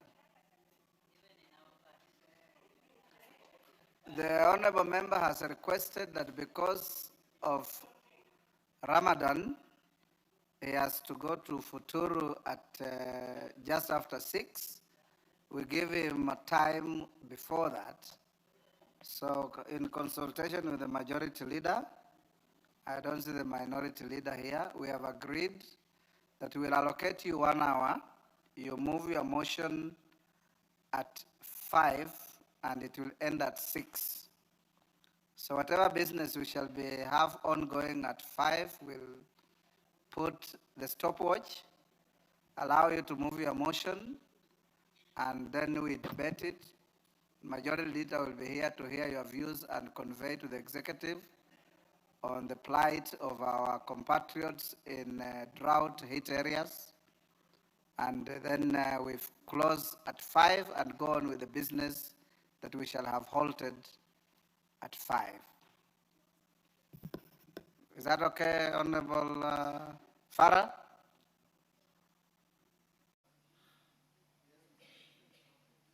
Okay. And this is not a motion for members from Northern Kenya. It's a motion for Kenya. Because drought in Mandera is drought in Kisumu. Drought in Turkana is drought in Narok. Wherever a Kenyan is affected, we are all affected. The next chairperson, Select Committee on Regional Integration, Irene Mayaka. Thank you, Honorable Speaker. Honorable Speaker, I beg to give notice of the following motion, that this House adopts the report of the Select Committee on Regional Integration on its inspection visit on the East African Science and Technology Commission in Rwanda and the East African Health Research Commission in Burundi, laid on the table of the House on the Wednesday, 5th November 2025. I thank you. You done? Don't you have to? Go on with the next one. Mheshimiwa Spika, naomba kutoa arifa ya hoja ifuatayo kwamba Bunge la Taifa liridhie ripoti ya kamati ya utangamano wa kikanda kuhusu ziara ya ukaguzi wa taasisi zisizo huru kikamilifu za Jumuiya ya Afrika Mashariki na Ushoroba wa Kati katika Jamhuri ya Muungano ya Tanzania iliyowasilishwa kwenye meza ya Bunge Jumatano tarehe 9 Aprili 2025. Shukran. Well done, Irene. I encourage some of the chairpersons of committees to also embrace our alternative national language. Majority leader, unasikia? Wale ambao mnaweza kutoa hoja na arifa zenu kwa Kiswahili mnakaribishwa. Thank you, Irene. Next, chairperson, Special Funds Accounts Committee, Mama Migori. Thank you, Honorable Speaker. Honorable Speaker, I beg to give notice of the following motion, that this House adopts the report of the Special Funds Accounts Committee on its consideration of the audited accounts for the Judiciary Mortgage Scheme Fund for the financial year 2011-2012, 2021-2022, laid on the table of this House on Thursday, 31st July 2025. Thank you, Honorable Speaker. Member.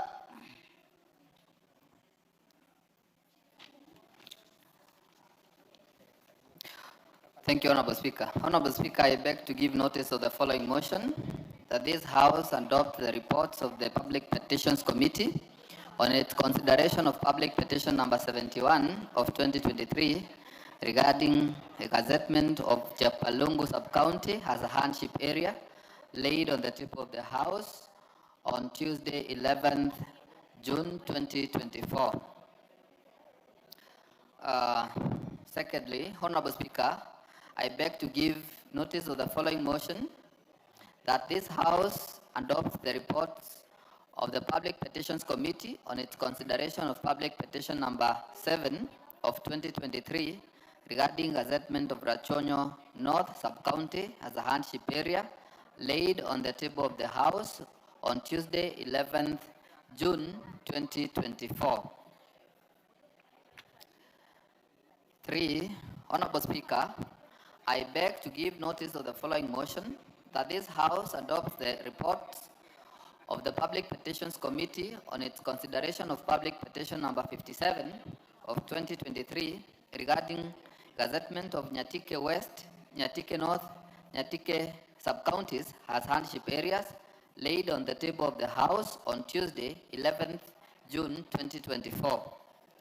And lastly, Honorable Speaker, I beg to give notice of the following motion, that this House adopts the reports of the Public Petitions Committee on its consideration of Public Petition number 70 of 2023 regarding hardship allowance and affirmative action for teachers in Chonyi Sub-County in Kilifi South constituency, laid on the table of the House on Tuesday, 11th June 2024.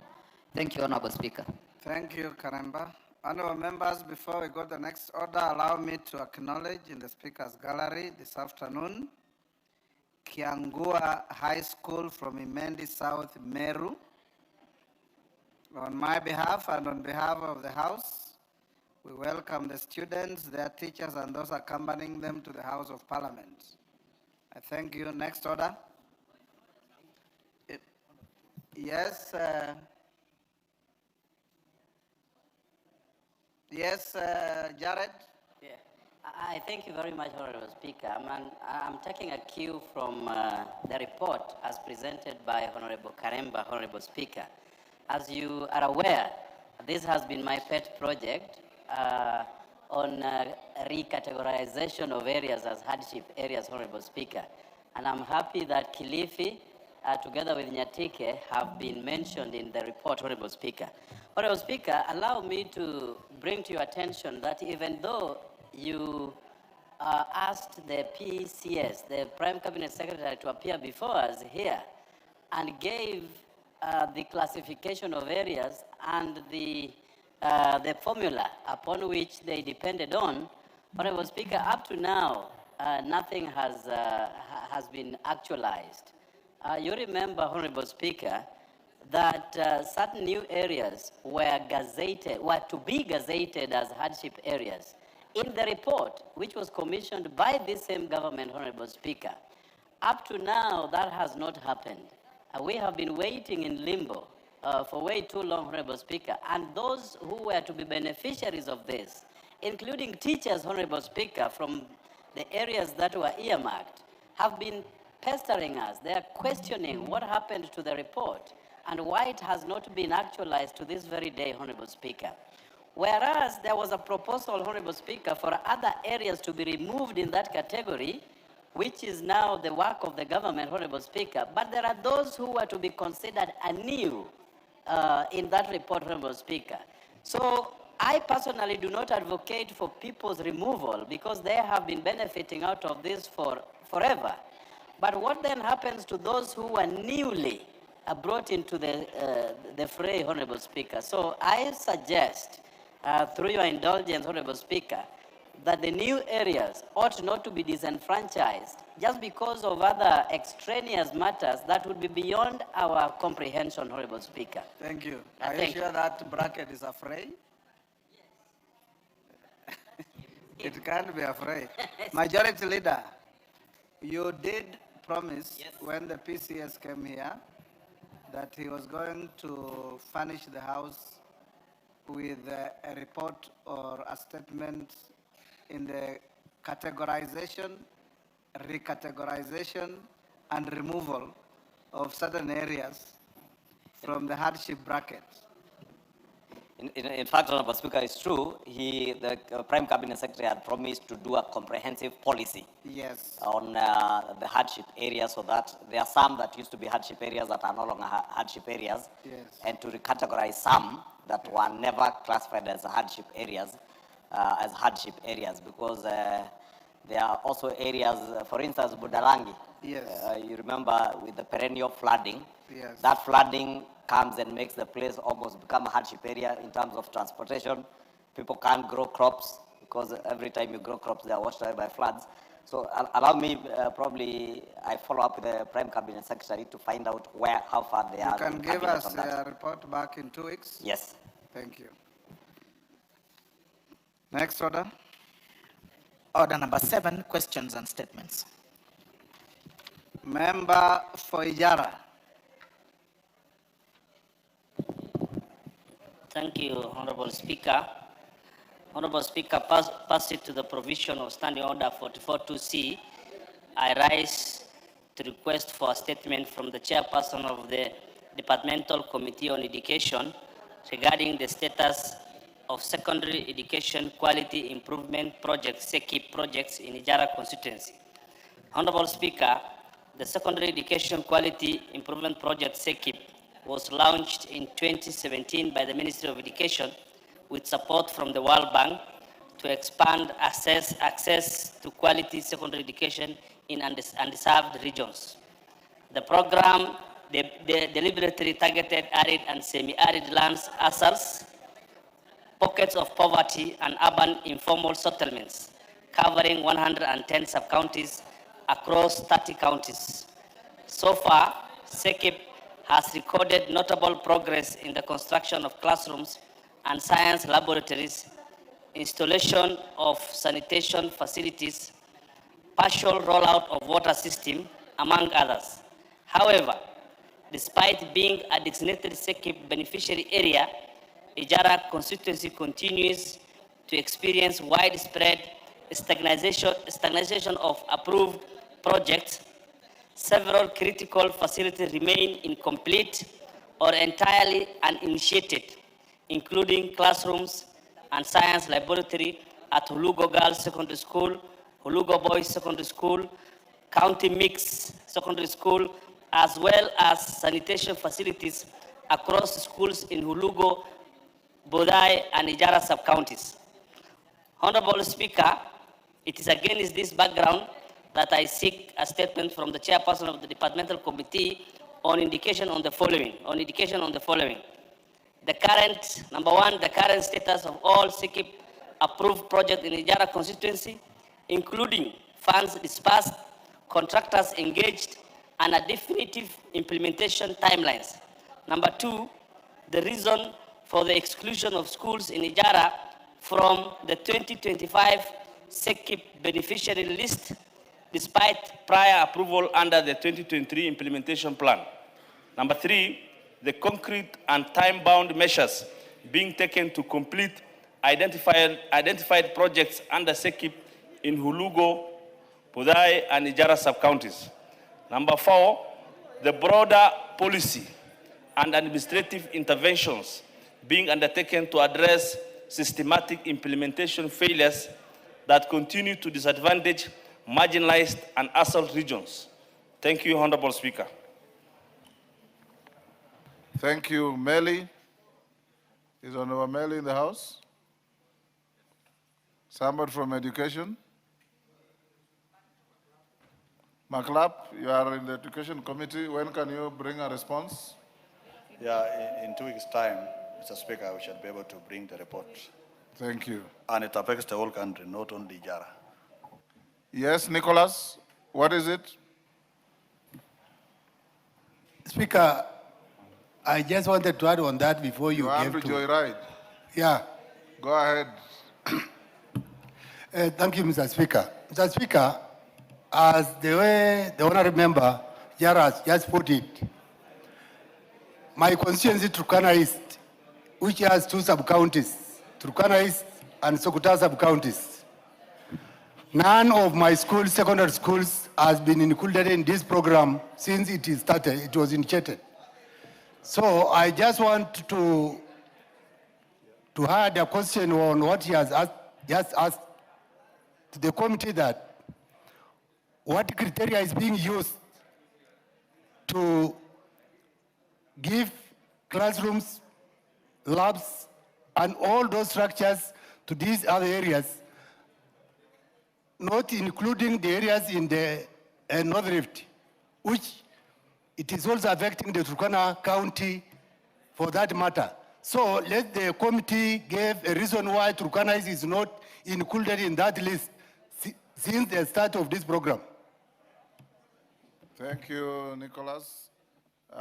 Yes, Bowen, you also want to joyride?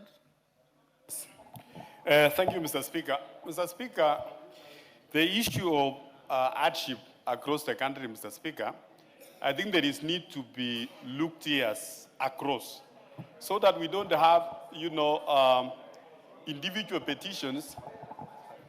We are already past hardship. We are dealing with the secondary education quality improvement project. That is not hardship, is it? Then you are starting very far to build up to your question. Just go to the issue. Go ahead.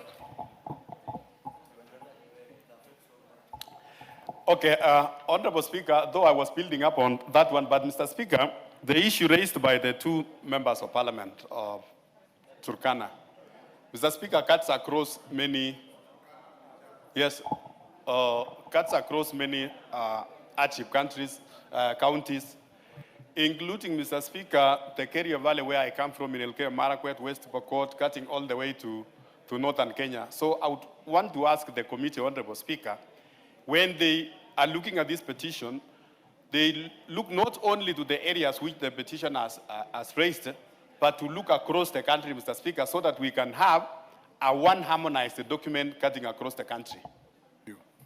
Actually, to be fair, McClap said, this is not a problem that is unique to Ijara. It affects the whole country. So when you bring a response, you can be as far-reaching as you possibly can. Majority Leader, I gave you an opportunity to speak to the House and the country about the Russian debacle.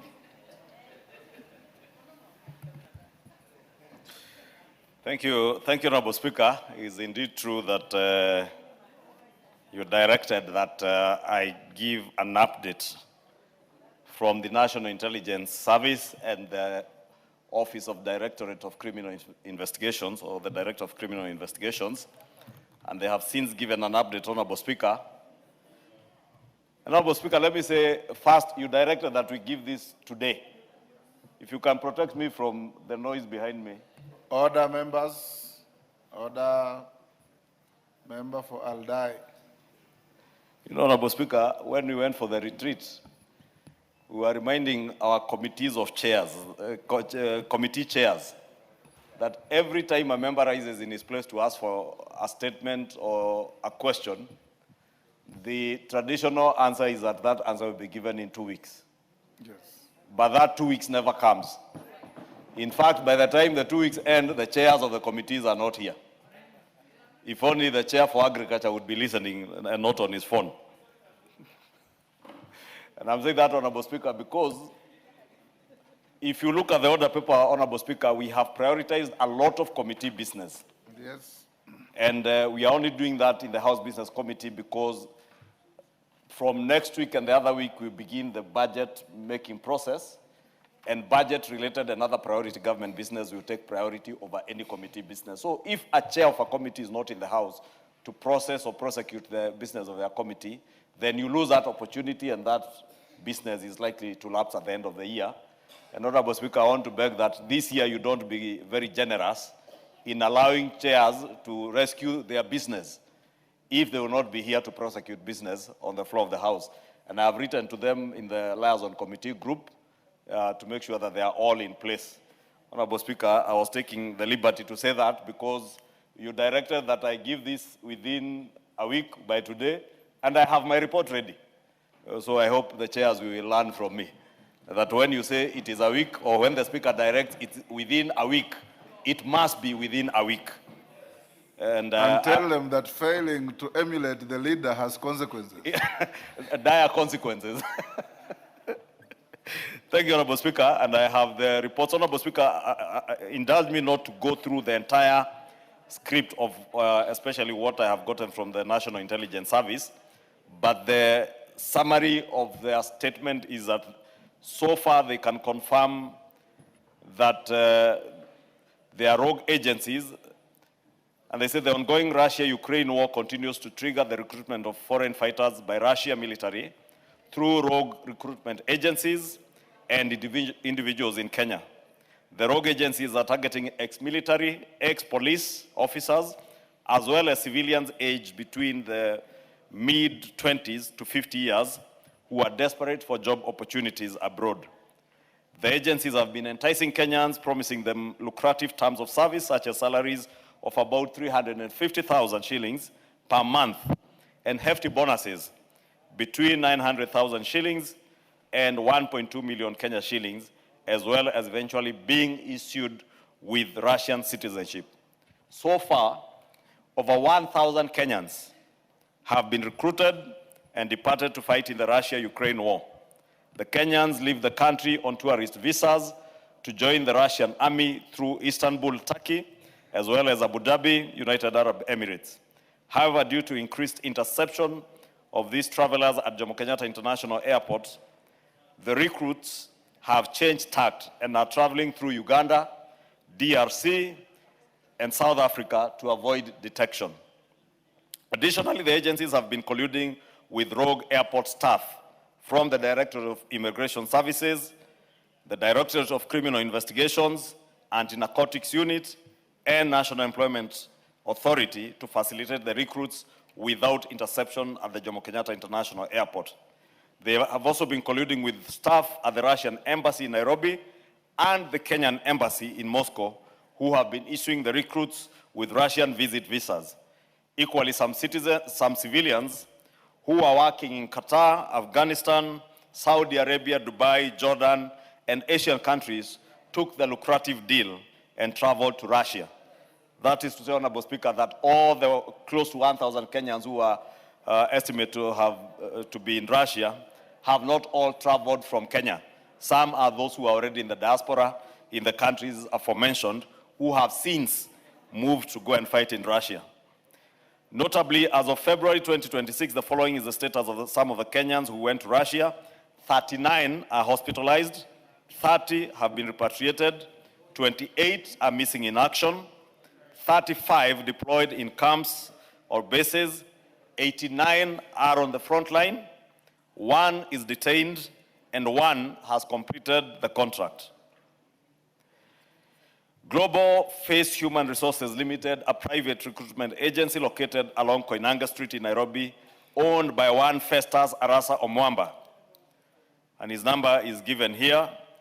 The agency is registered under a number that is given and was registered on the 15th of February 2024 and currently not accredited by the National Employment Authority. The agency has actively conducted recruitment drives in Kenya targeting skilled and semi-skilled youth for foreign employment as using the Kazi Maju initiative to present itself as a legitimate government-endorsed recruiter. The recruits depart the country on tourist visas to clandestinely join the Russian military. Their travel routes are through Istanbul and Abu Dhabi in the UAE, as mentioned. Several victims have returned to Kenya either maimed or having managed to escape from the war zone through the assistance of the Kenyan embassy in Moscow. Majority of the recruited Kenyans indicated that they were made to sign contracts by the agency and an unnamed overseas employment support agency based in Moscow, Russia. Upon arrival in Moscow, they were taken to military camps, trained for 3 weeks, and subsequently deployed to the battlefields against Ukraine. They indicate that they have since shared intelligence with the Directorate of Criminal Investigations, who have since conducted a raid at one of the identified holding bases in Great Wall Apartments at the river on the 24th of September, where 22 victims, all aged between 24 and 38 years, were being held pending travel. They were under the care of a Mr. Edward Kamaugi Tuku and a Mr. Joel Mushiri Ngugi, alias Caleb. It was further established that Mikhail Layapin, alias Sagevich, a Russian national and holder of passport number given, is linked to Festus's trafficking activities. His social media presence under the handle at Mishayalpin identifies him as a founder of Mwaki Kenya and an African markets enthusiast. Mikhail was arrested on the 25th of September 2025 and repatriated to Russia on the 26th of September 2025, and an alert to monitor order placed against him. That is to make sure that if he attempts to get into the country again, they will be able to detect. And reports already indicate that he's planning to sneak back to Kenya. Inspo Care Health Limited, situated near Muthaiga Square along Thika Road, Superhighway, and Universal Trends Medical and Diagnostic Center, located near City Hall within Nairobi CBD, were being used to conduct medical examinations for the potential recruits. The recruitment of Kenyans to fight in the ongoing Russia-Ukraine war is exposing Kenya to various risks, endangering lives of innocent young people, and has the potential to cause diplomatic tiffs between Kenya and the two warring countries. The National Intelligence Service will continue to share actionable intelligence aimed at mitigating risks associated with Kenyans seeking overseas jobs. And they have already, as indicated, shared that with intelligence with the National Police Service through the Directorate of Criminal Investigations. And in the report that the DCI has filed, they have also collaborated what the National Intelligence Service is saying, that they indeed received intelligence in September of last year, and the DCI, through the Transnational Organized Crimes Unit, TOKU, received that intelligence that Kenyans were suspected to be victims of human trafficking, were being held at Great Wall Garden, Mavoko Sub-County. They arrested the people named, and Honorable Speaker, during the raid, they also recovered 39 unsigned employment contracts, 16 passports belonging to the victims, 2 mobile phones belonging to the suspect, and a cook, 2 laptops, 1 HP printer, and a motor vehicle whose registration number is given, believed to have been used to transport the victims. Court orders were subsequently obtained to exploit the mobile phones and laptops, and analysis ongoing, and also to acquire M-Pesa and Airtel money statements that have since been received, acquire bank statements from Equity and KCB, and responses from the banks have been received by the Directorate of Criminal Investigations. Honorable Speaker, they say that investigations established that recruitment was conducted through an agency named Global Face Human Resources, just as the National Intelligence Service has collaborated. And the other agency that was found to be conducting similar recruitment is Talent Shepherd Agency, which is, again, just like the first agency, not registered under the National Employment Authority. Several brokers and agents were identified and are all under active investigations. On financial investigations, Honorable Speaker, 17 victims confirmed payments via M-Pesa and bank transfers amounting to a total of 975,800 shillings. Additionally, 3 returnees confirmed to have paid Kenya shillings 640,000. Total confirmed payments so far are Kenya shillings 1.615800 million shillings. Bank accounts belonging to Edward Kamaugi Tuku and Festus Arasa Omwamba have since been frozen. On investigations, again, they have established the role of Festus Arasa Omwamba, and that is a gentleman, the Honorable Member for Kilgoris furnished the House with last week. An investigation established that Festus Arasa Omwamba is believed to be the Kenyan-based mastermind and is associated with the other agents in Moscow. Festers organize accommodation, Russian bank accounts, and coordination with employers in Russia. Victims were promised bonuses ranging from Kenya shillings 910,000 to Kenya shillings 1.2 million shillings. Victims were required to open Russian bank accounts upon arrival. A stop order has been placed through immigration against Festus Arasa Omwamba. However, he has filed an anticipatory bail under High Court case number HCCR, miscellaneous case E110/2025 at Milimani High Court. The matter is scheduled for directions on 30th March 2026. The Office of the Attorney General is handling the case. On return victims or returnees, they say 3 victims were rescued to Kenya: Mr. Vincent Odhiambo Awiti, Duncan Moogi, Stanley Mongai Kamau.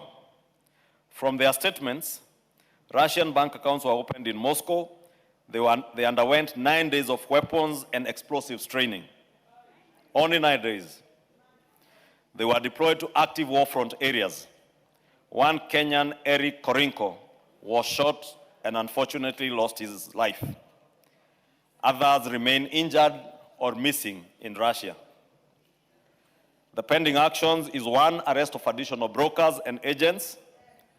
2 is collaboration with Ministry of Foreign Affairs and Diaspora Affairs to trace victims abroad. 3 is recording statement of mentally unstable returnees.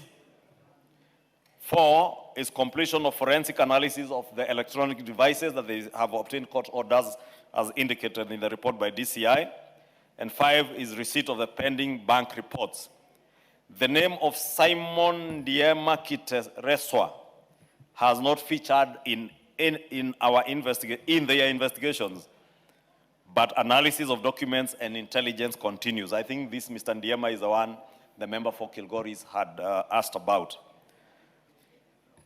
On the challenges that the DCI notes, he says 2 medical facilities, Inspo Care Medical Center and Universal Trends Medical and Diagnostic Center obtained a High Court injunction restraining investigators from accessing victim medical records. Anticipatory bail application by Festus Omwamba is pending determination. The matter against Mr. Edward Kamau Gituku is active before Kahawa Law Courts and is scheduled for mention on the 19th of February 2026 for pre-trial conference and disclosure. And they conclude by saying investigations have established the existence of an organized transnational trafficking syndicate recruiting Kenyan citizens under false pretenses and deploying them to active conflict zones in Russia. While significant progress has been made, investigations remain active, particularly regarding the arrest of additional suspects, forensic analysis of digital evidence, rescue of victims already trafficked, resolution of legal barriers affecting evidence collection.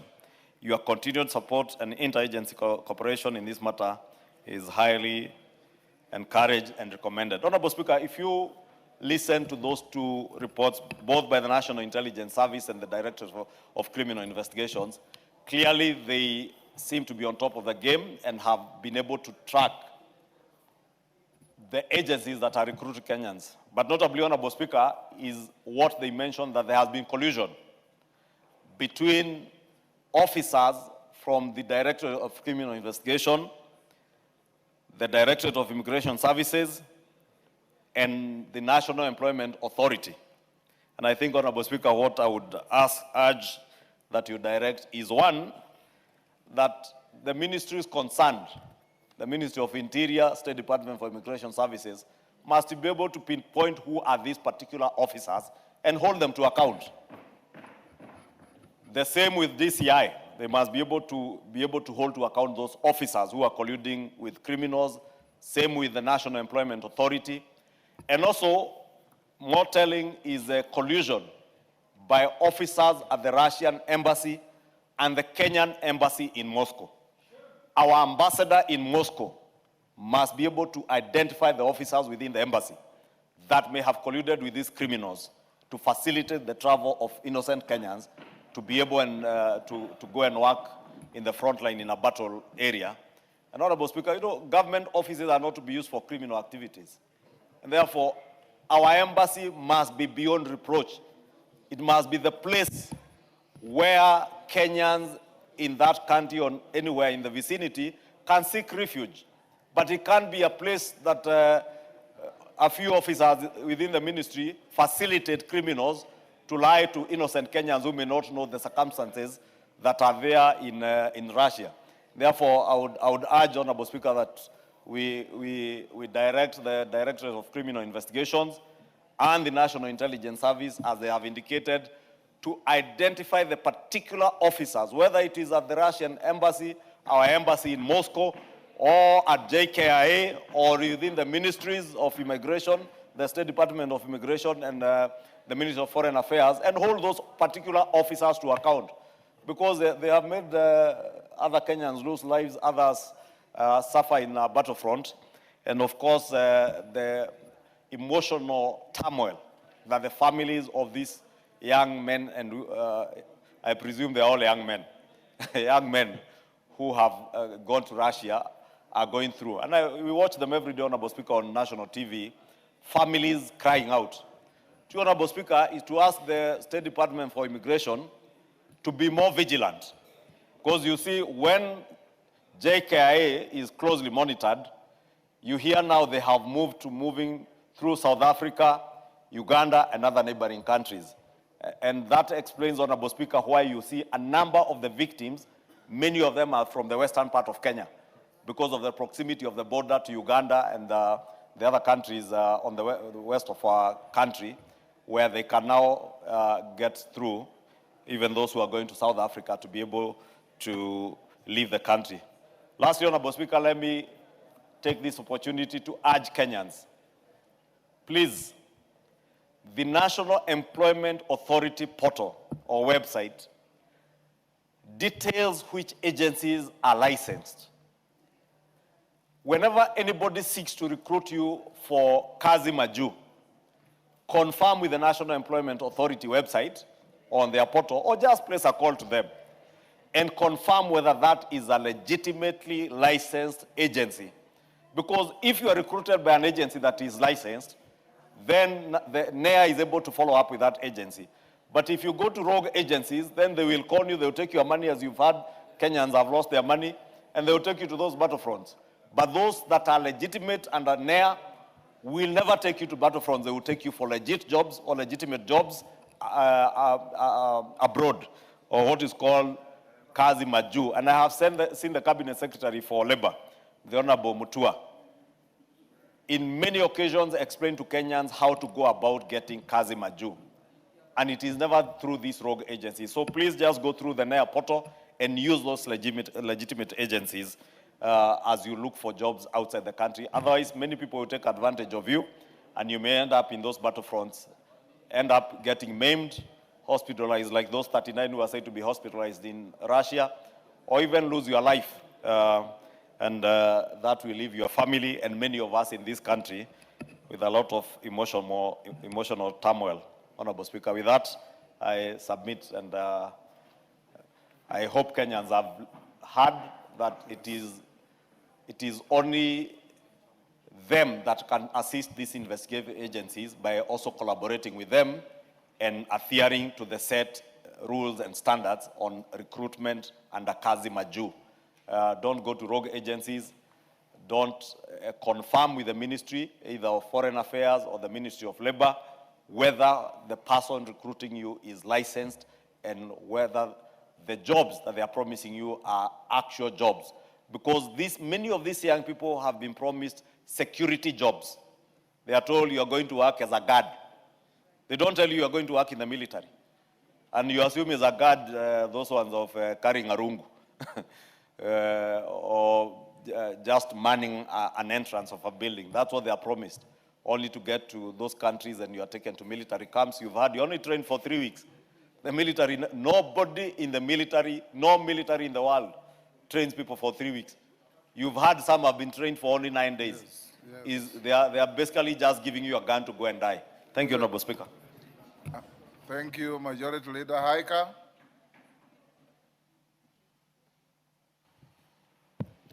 Thank you, Mr. Speaker. While appreciating the report of the Majority Leader, Mr. Speaker, these are issues that come to our committee each and every day, Mr. Speaker. I have had a chance to sit with NEA severally on the same matter of rogue recruitment agencies who continue to exploit our Kenyans each and every day, Mr. Speaker. And the answer they give us that they have blocked, most of them have already been blacklisted, but somehow, somewhat, you find there are so many other rogue agencies out there who continue to exploit Kenyans each and every day.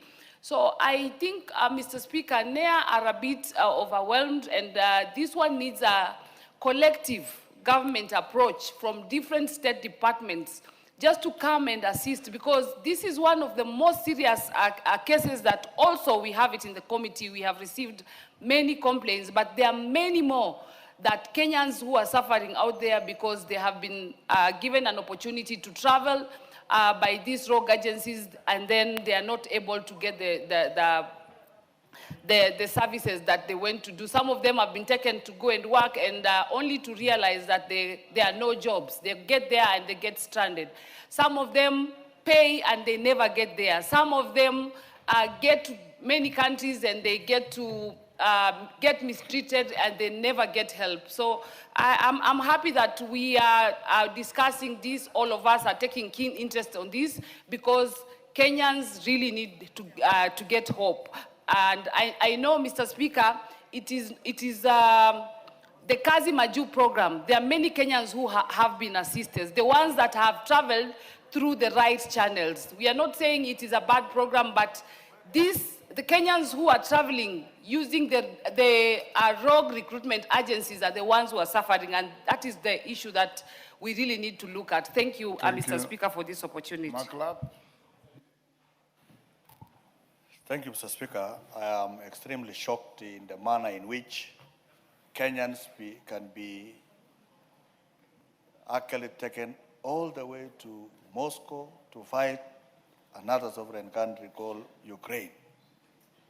Mr. Speaker, this is a chilling matter that we are so vulnerable to an extent that we are not able to manage this particular Kazima Jew thing.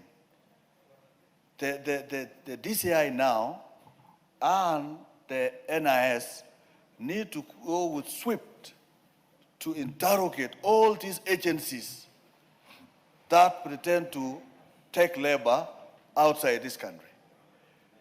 It is now upon our government to look back the same Kenyans who went to fight Ukrainians to come back and work in Kulalu farms, to work in Takwel farms, create opportunities for them so that they can work in their country. So, Speaker, to an extent where they go through Uganda or South Africa because of desperation of jobs that are not known, is a serious matter. I also take this opportunity to call out parents and community leaders, the Nyumbagumi.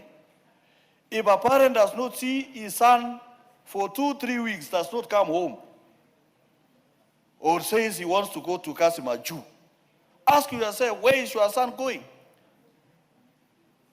Because this is a serious matter that we must begin from parents to government to agencies that do investigation so that we can protect the sovereignty of this country, the people of Kenya, being butchered or murdered in areas that they do not know. Thank you. Even receiving training for 3 weeks, Mr. Speaker, even bandits receive training for more than 2 years. These ones receive training for 3 weeks and they know how to draw bombs. Is that from your experience? Yes, Majority Leader. Honorable Speaker, there are things you say on your national TV. How did the Honorable Member for Baringo North know how long it takes to train a bandit? He needs to substantiate and tell us, how did he know how long it takes to train a bandit? Has he ever trained one? Speaker, I have never trained a bandit. If anything, we have seen people doing banditry for many years, and today, Mr. Speaker, I want to report to you that there is no more bandits. They have been finished, and the people of the North Rift are peaceful, and I am now the bishop of everybody around that area. So there is nobody training bandits, Mr. Speaker, as alleged by the lady. Asante Mheshimiwa Spika, na mimi niweze kumpongeza kiongozi wa wengi. Mheshimiwa Spika, niko katika kamati ya diaspora kama alivyosema Mheshimiwa Haika. Na Mheshimiwa Spika, inasikitisha sana kuona kuwa Wakenya wanatolewa hapa, wanapita immigration, anapita anaenda Uganda, anaenda sehemu nyingine, kumbe anaenda katika taifa ambalo lina vita. Mheshimiwa Spika, hata kama kuna ukosefu wa ajira, lazima Wakenya waweze kujua haki zao za kimsingi, na Kenya hairuhusu Mkenya yoyote kutoka kwenda katika mataifa ambayo yana vita. Mheshimiwa Spika, na Mheshimiwa Spika, mimi napenda kusema mara nyingi wamekuja NEA, na niweze kusema Madam Okoki anafanya kazi nzuri sana pale, lakini hawa ambao wanachukua watoto wetu, na mimi nasikitishwa sana kwa sababu hizi kazi za majuu zilianzia Mombasa. Mheshimiwa Spika, lakini wale maagent wetu wa Mombasa utapata wameachwa nyuma. Sasa wameingia hawa ambao wanapeleka watu tu mahali popote, hawaangalii sheria. Mheshimiwa Spika, na mimi nataka kusema migration, kwa sababu wako kwenye mipaka yote, hao ndio ambao wanafanya Wakenya wanapita kwa sababu wanahongwa huko. Mheshimiwa Spika,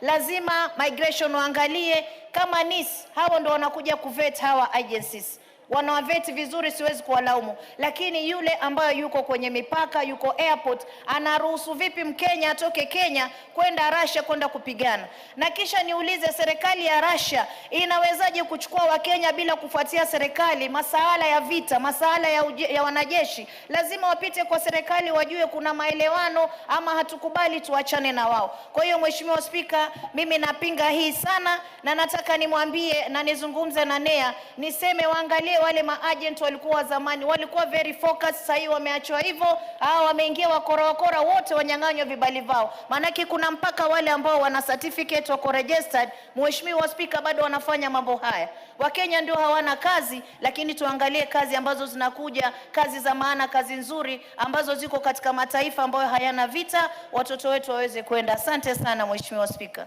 Wamshomba.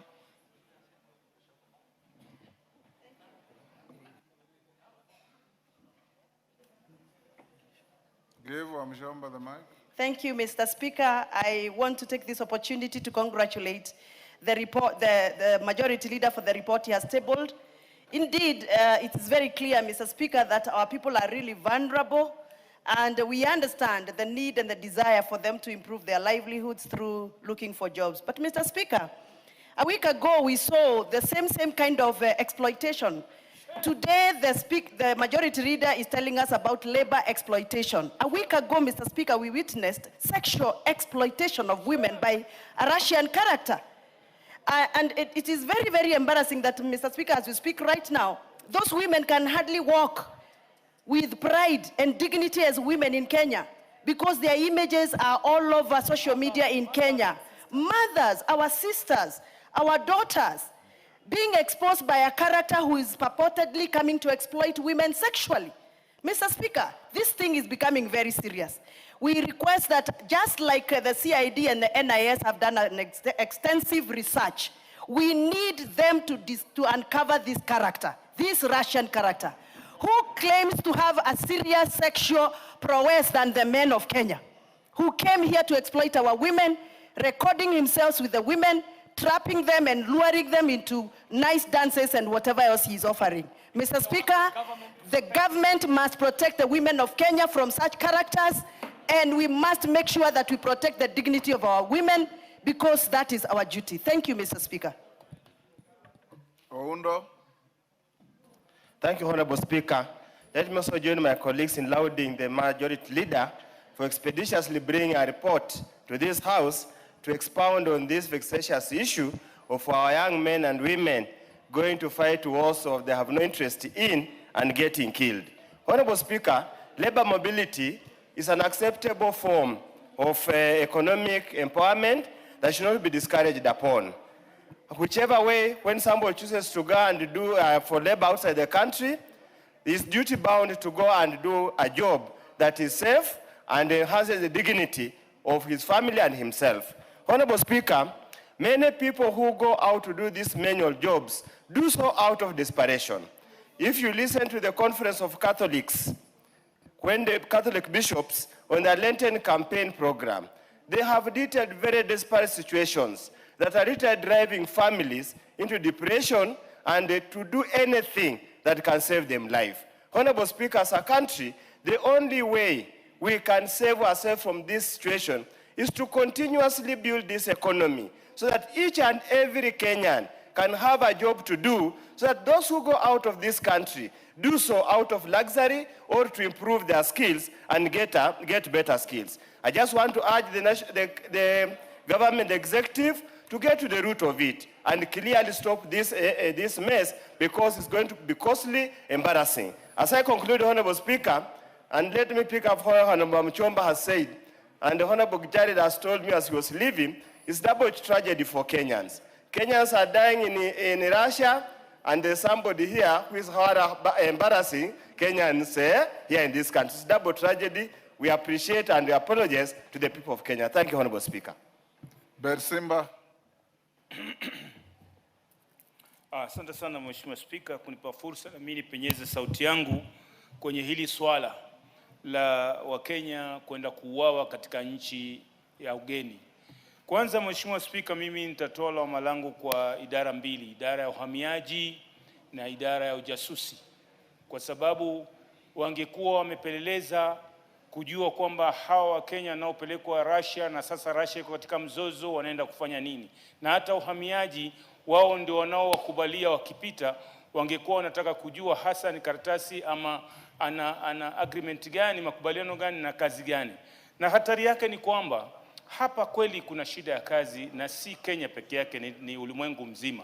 Lakini hapa kwetu kidogo wanaona kama hawamekata matumaini.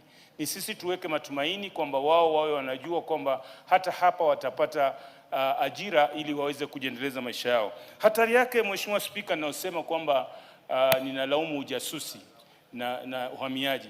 Wale wakienda kule, tunasikitika kwamba wanapoteza maisha yao. Lakini kesho Mungu akiwasaidia pengine kule, si lazima ukienda paka ufe. Unaweza kwenda na ukamaliza na ukarudi. Wakati wamerudi na wamepata ujuzi wa aina tofauti na waje wakae hapa hawana kazi, hii taifa litakuwa namna gani? Ndio maana nasema ujasusi kama wako wachache lazima waongezeke, ili kusudi wachunguze kila menendo ya mambo yanavyoendelea kwa usalama wa taifa hili.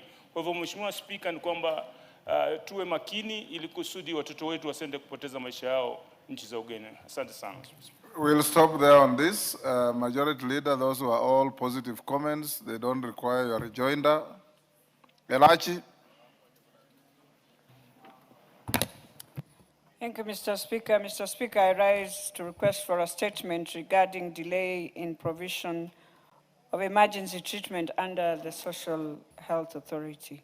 Honorable Speaker, pursuant to the provisions of Standing Order 42C, I wish to request for a statement from the Chairperson of the Departmental Committee on Health regarding the delay in provision of emergency treatment under the Social Health Authority. Honorable Speaker, in January 2026, 3 teachers, namely Ms. Faith Dunge Nguma, Jacob Mwadi Kingo, and Mr. Nicholas Omondi Arema, tragically succumbed to injuries sustained following an accident that occurred outside City Primary School in Nairobi County. The deceased passed away due to delayed access to medical treatment occasioned by lack of funds required for admission. Notably, teachers across the country contribute towards the Social Health Authority Fund and are therefore entitled to timely and adequate medical care under the scheme. This unfortunate incident has raised grave concerns among teachers regarding the efficiency, responsiveness, and operational preparedness of the Social Health Authority (SHA) in handling emergency medical cases involving active contributors. Honorable Speaker, it is against this background that I request for a statement from the Chairperson of the Departmental Committee on Health on the following: circumstances that led to the delay in admission and provision of emergency treatment to the 3 teachers despite being active contributors of SHA. operational mechanisms put in place to facilitate provision of emergency treatment to teachers under the Social Health Authority, and compensation measures, if any, to support the families of the deceased teachers. I thank you, Honorable Speaker. Thank you. Chair, Health. Any member from the committee? Health. Majority Leader relay to them to bring a response in 2 weeks. Okay. Next order. Yes, hold Chisairo. Thank you, Honorable Speaker. Honorable Speaker, I just wanted to bring to the attention of the House that there is so much communication that comes to this House, be it from the ministers, the CSs, or from the committee chairpersons, that ends up being messages of just ensuring that time passes. Honorable Speaker, last year, on the issues of KERA, we had the CS here, and there was an agreement that all the funds going to constituencies will remain untouched.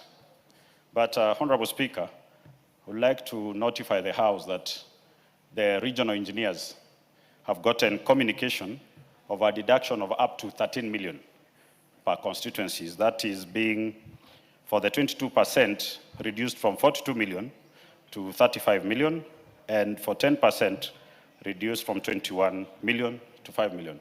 Honorable Speaker, I would like your indulgence to try and ensure that these monies come as promised by the CS, because it's the rainy season and we are really struggling to have roads in our constituencies. Indeed, Gisairo, that matter came to the House Business Committee yesterday, and we tasked the Majority Leader to liaise with the Executive and bring a response. Probably we can give him time either tomorrow or next week. Majority Leader, when can you? Next week? Yes, Tuesday next week. Tuesday next week. He will give a response to that. In the House Business Committee, the matter was raised by Honorable Mwalio and Honorable Kainan. I also have copies of those letters you are quoting, and Majority Leader will respond. Next order. Order number 8, the Fire and Rescue Services Professionals Bill, Senate Bill number 55 of 2023, second reading. Question to be put. Members on their feet, take your seats.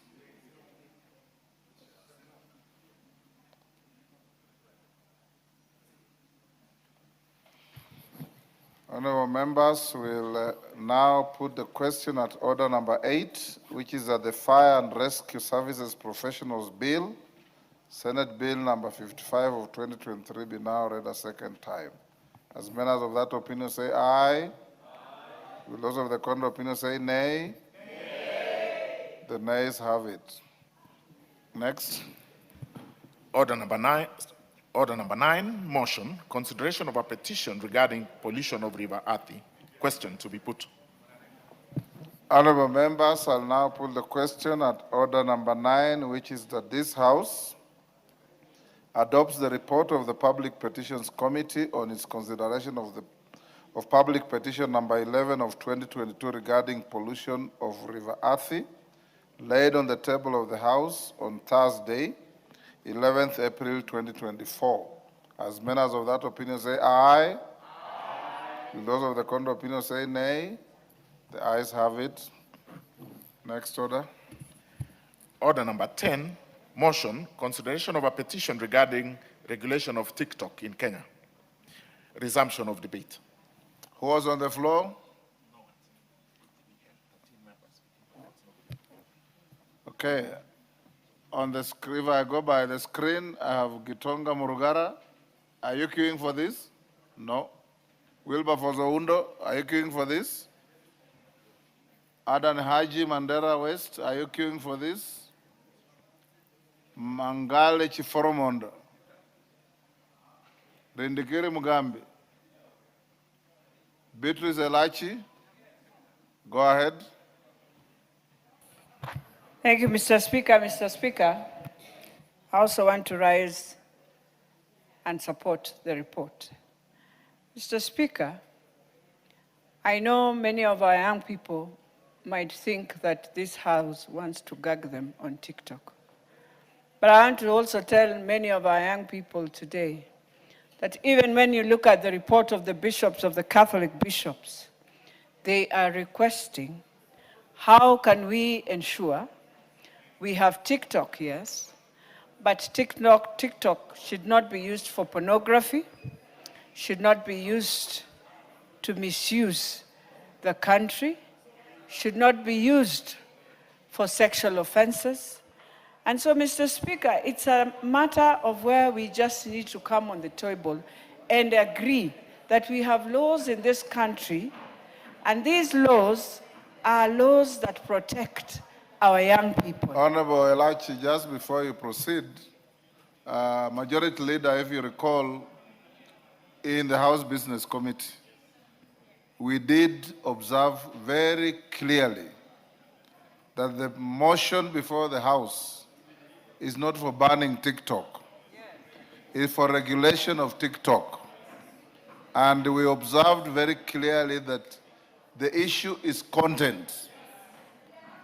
And this country and this parliament has a legal and moral duty to protect our children, our families, and our country from moral perversion and moral corruption. So anybody out there, and Irene Mayaka has alerted me to something going around, that this parliament is debating to ban TikTok. That's exactly the problem that this motion is dealing with. Misinformation, disinformation, and fake news. That is what you are dealing with. So whoever is misleading the country, there is no motion before this House to ban TikTok.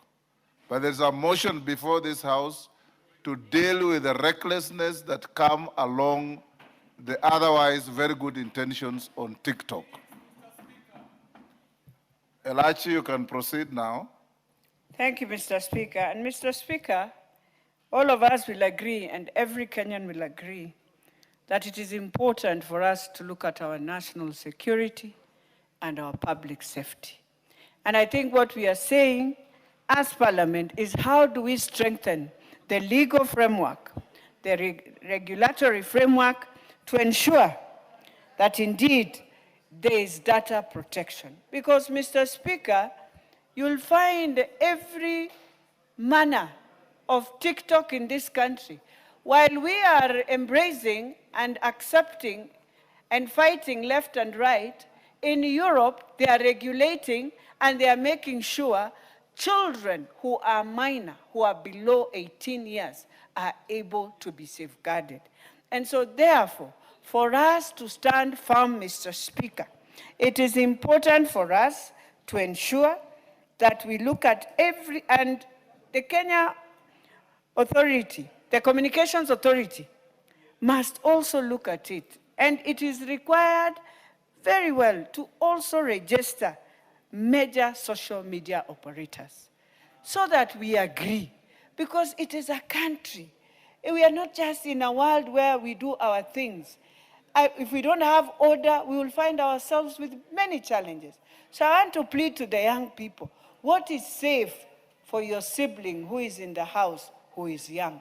What is safe? What would you love them to see that is good for them?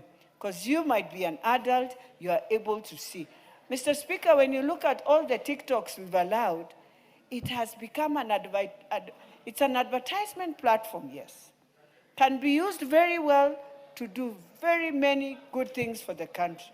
But at the same time, it cannot be an advertisement platform where at night I put it on and decide now it is my time to do all the pornographies that I will want, and yet you know very well tomorrow that same space, any person can still find it.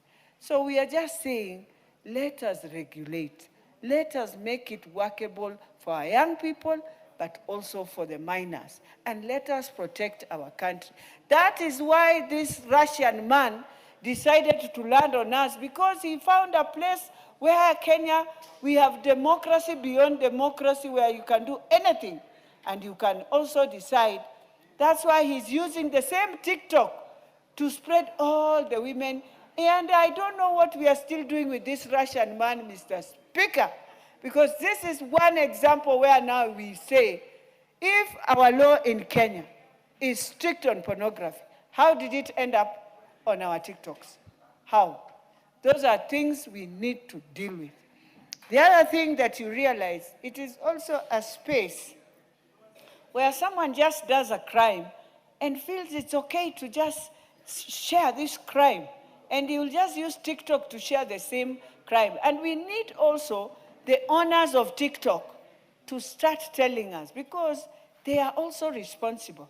If you have a space, a digital space that you've allowed people to use, then allow also a space to report. Mr. Speaker, it is so difficult to report a TikTok. And so, yeah, it is so difficult to report. It's not like Facebook where I'll go and pick a video, report until they'll pull it down. It is so difficult. And that's why we are saying, even for us, the Communications Authority must also give the people, those who have been given these spaces, who are international digital people, to ensure that they are able to be questioned, they are able to also be remanded when things are going wrong. So, Mr. Speaker, I support and I plead with the young people, let us create a space for both you, but also safeguard your siblings at home and the minors who are in school. I beg to support. KJ.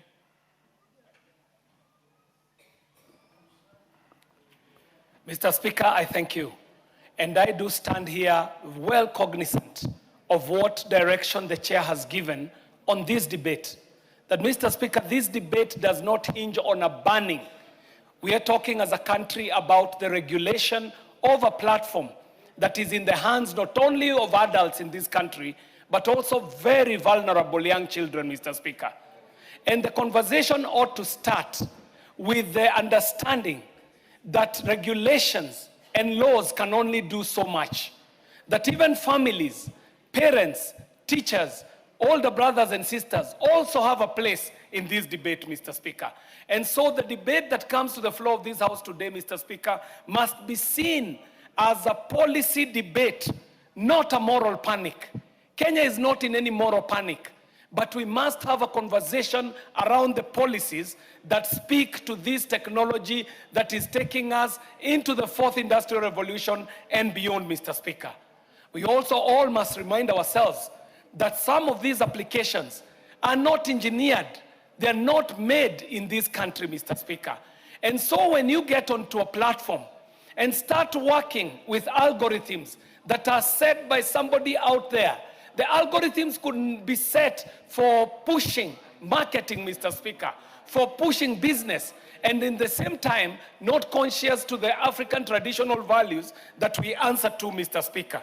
And Mr. Speaker, my point is that one, regulation must protect without strangling innovation.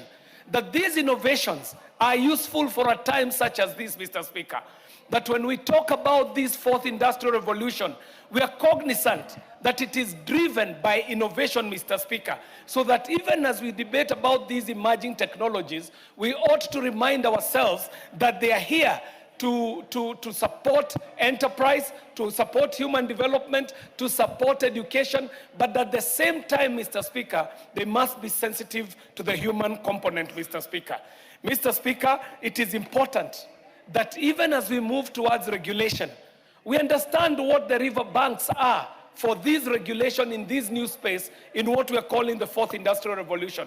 And Mr. Speaker, chairing the Committee on Communication, Information and Innovation, my recommendations on the riverbank, it has to be so clear that we are focusing on a number of issues, Mr. Speaker. Number one, we need to have very clear community standards that are aligned with all the Kenyan laws, Mr. Speaker.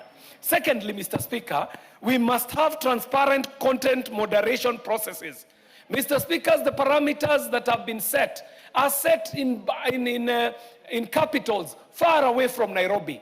And even the daily user can tell you that these parameters work differently for each post that they put out. So, Mr. Speaker, we should be working as a parliament towards transparent content moderation processes, Mr. Speaker. Thirdly, Mr. Speaker, there is a need for local accountability and representation in the country, Mr. Speaker, so that every entity that is doing business in this country must follow the old company laws that allow for them to be registered locally, so that what they are doing is also answerable to the laws of the land, Mr. Speaker. We must also have a right of appeal for content takedowns, Mr. Speaker, so that it is not just an algorithm or a computer somewhere deciding on what stays up and what comes down. Mr. Speaker, this again also needs to be very transparent as we go forward. Secondly, Mr. Speaker, I'd like to say that there is a key need in this country for child safety and mental health, which should be non-negotiable, Mr. Speaker. Mr. Speaker, we all know how trends on social media work on the brain of a human being. As it is, we know the effect it can have on an adult. We are yet to know fully, Mr. Speaker, what this dependence on social media is just about to do on the little children whose minds are still at the formative stage, where we were told that the mind forms from the age of 0 to around 18, and from there, Mr. Speaker, up to 21, there is a moderation on growth in the mental growth of a human being. So, Mr. Speaker, we must be able to protect our children from explicit content, from gambling and financial scams, extremism and propaganda, harmful body image narratives, Mr. Speaker, so that then we shall be speaking towards that. Finally, Mr. Speaker, we ought to consider this petition very seriously on the case of data sovereignty and national security, Mr. Speaker. And Mr. Speaker, I do pledge for just a minute, Mr. Speaker, so that I prosecute this point. Thank you very much, Mr. Speaker, for according me that 1 minute. Mr. Speaker, we need to come very strongly on the issue of data sovereignty and national security. Mr. Speaker, the committee that I chair, the Committee on Communication, Information and Innovation, started with its first order of business in this parliament by interrogating an individual who had landed in this country with an orb-shaped equipment, which they were collecting human data out of Kenyans by just incentivizing them with a few thousand Kenya shillings, which were not even fiat money. They were being induced using money that they ought to have redeemed using cyber money, Mr. Speaker. And that case alone opened the Pandora's box on what is happening in terms of exploitation of data and data sovereignty against laws that have been passed by this parliament. Because, Mr. Speaker, Kenya leads on the part of data protection. What we're looking for is compliance, adherence, and also policing, Mr. Speaker. So, Mr. Speaker, I need to complete by saying that any regulatory framework must insist on compliance with the Kenyan data protection standards. It must be clear disclosure of cross-border data transfers, and it must also speak to the cooperation with Kenyan authorities in lawful investigations. And I want to thank Mr. Bob Ndolo profusely for bringing this to the floor of the House, so that we can have a conversation that is fit for a time such as this. That even as Kenya walks into the new land that is digital, we also must protect our people, our children, our women, and the entire populace, Mr. Speaker. And I do thank you, and I support with those very pointed support points that can be fed into this petition, so that as we are prosecuting it as Parliament, we will be very sensitive to what already we have done as a Parliament. I thank you, Mr. Speaker. Russell. Thank you very much, Honorable Speaker. Speaker, I beg to support this particular report. This is a law-making house, and if we fail to make the laws for this land, then we are not just destroying the current generation, we'll be destroying the future generation. The attempt of this particular bill in the report is to regulate. And by regulating, you are protecting two sides. It's a double-edged sword. That I am protecting you, but at the same time, I am giving you leeway to do what you are supposed to do, but within the limits of confines that the law says do not exceed. Honorable Speaker, there are content creators on TikTok who make a lot of money and they make good living. But that should not come at the expense of the social regulation that is needed in this country. And us, we are Africans. We are still not Europeans, or we don't live in the West. We still have a lot of traditions that we want to protect. It is the other generations who can decide either way. But for us today, living in Kenya and being leaders for this country, we have teenagers, and we must go out there to tell them, yes, this is good, but if you go beyond this limit, this will affect you. Mr. Speaker, TikTok is accessed by everybody, from the old, the young, the male, the female. And because of that accessibility, you must look at what is the content. Is it good for a youngster? Is it good for an adult? Because sometimes somebody flashes, even within Parliament, somebody all of a sudden sees the phone ringing and then he says, oh, what is this? So, Mr. Speaker, we have a moral duty as lawmakers of this country to say that what is not right for this country or what is not right for any generation should not be allowed in this country. Mr. Speaker, I agree with KJ when he says that a lot of these TikTok algorithms is done by other people in Europe, in China, in America, but we are just consumers. In a black box. Yeah, it is given to us in a coded language, and we just think that it is a simple thing. So when this committee of ICT sit, they must not sit on their hands. They must be brave men and women to say that you have crossed the red line. The Communication Authority of Kenya, Mr. Speaker, in the last motion, the leader of majority tabled a report about young Kenyans recruited as mercenaries to go and fight in Russia. It is indicative of people sleeping on their jobs. These are not one or two Kenyans who are being taken outside. There are hundreds of them, maybe in 500. What is the reason? Why hasn't somebody picked it up? Why is there no one before court? Because many of them are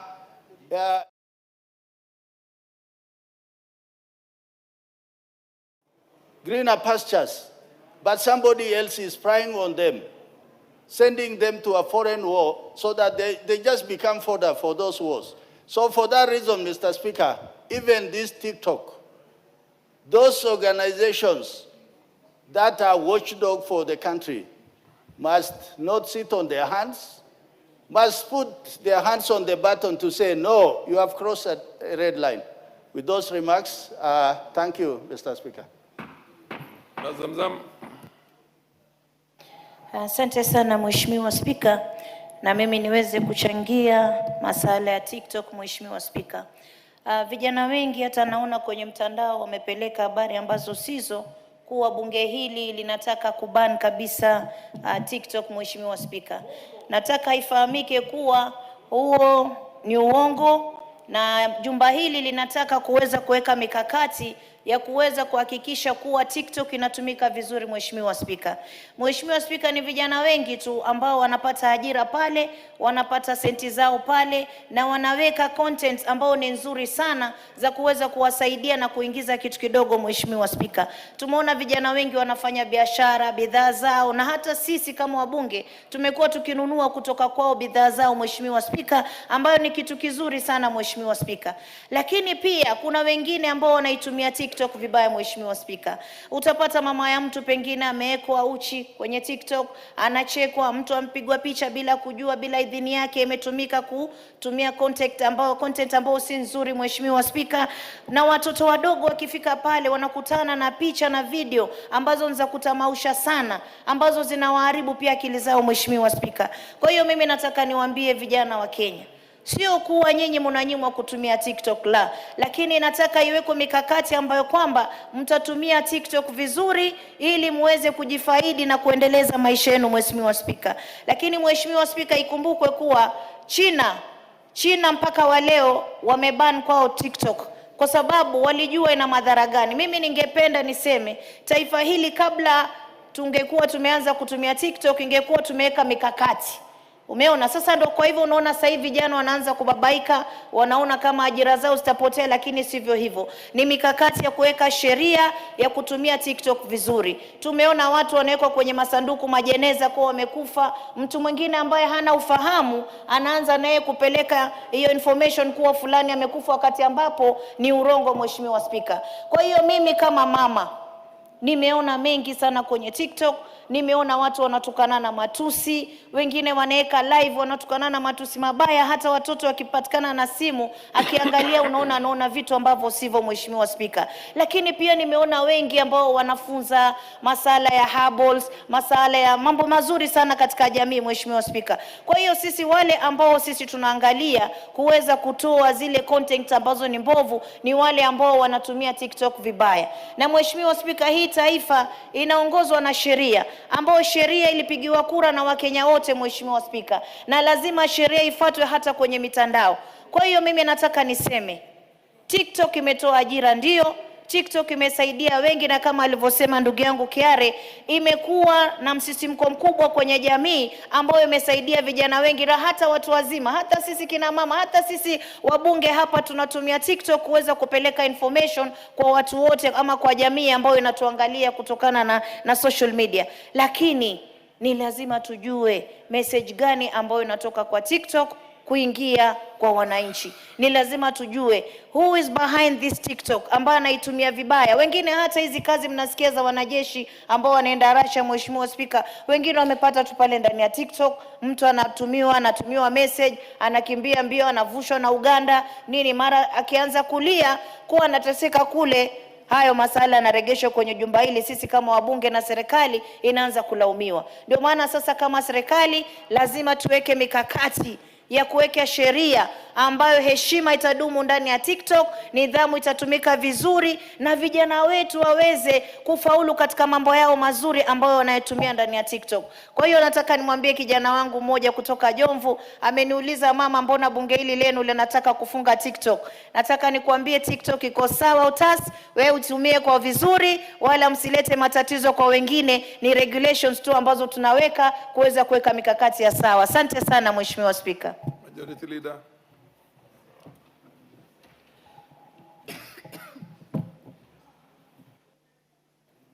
Thank you, Honorable Speaker. Honorable Speaker, I rise to support this motion for adoption of this report by the Petitions Committee. And to re-emphasize, Honorable Speaker, the motion is to regulate the content on TikTok and other social media platforms. Because TikTok is one social media platform, Honorable Speaker, but there are many social media platforms. Honorable Speaker, also to point out to what the Speaker alluded to, that indeed, part of what we seek to address, and I must thank Bob Ndolo. Is it Ndolo? KJ? Bob Ndolo, who was a petitioner in this matter, because he is a very spirited Kenyan and one who values our nation and its young people. Because even for him to garner the courage to petition the House to put measures to regulate these social media platforms, including TikTok, is because I believe I don't know him, but I want to believe he's a parent.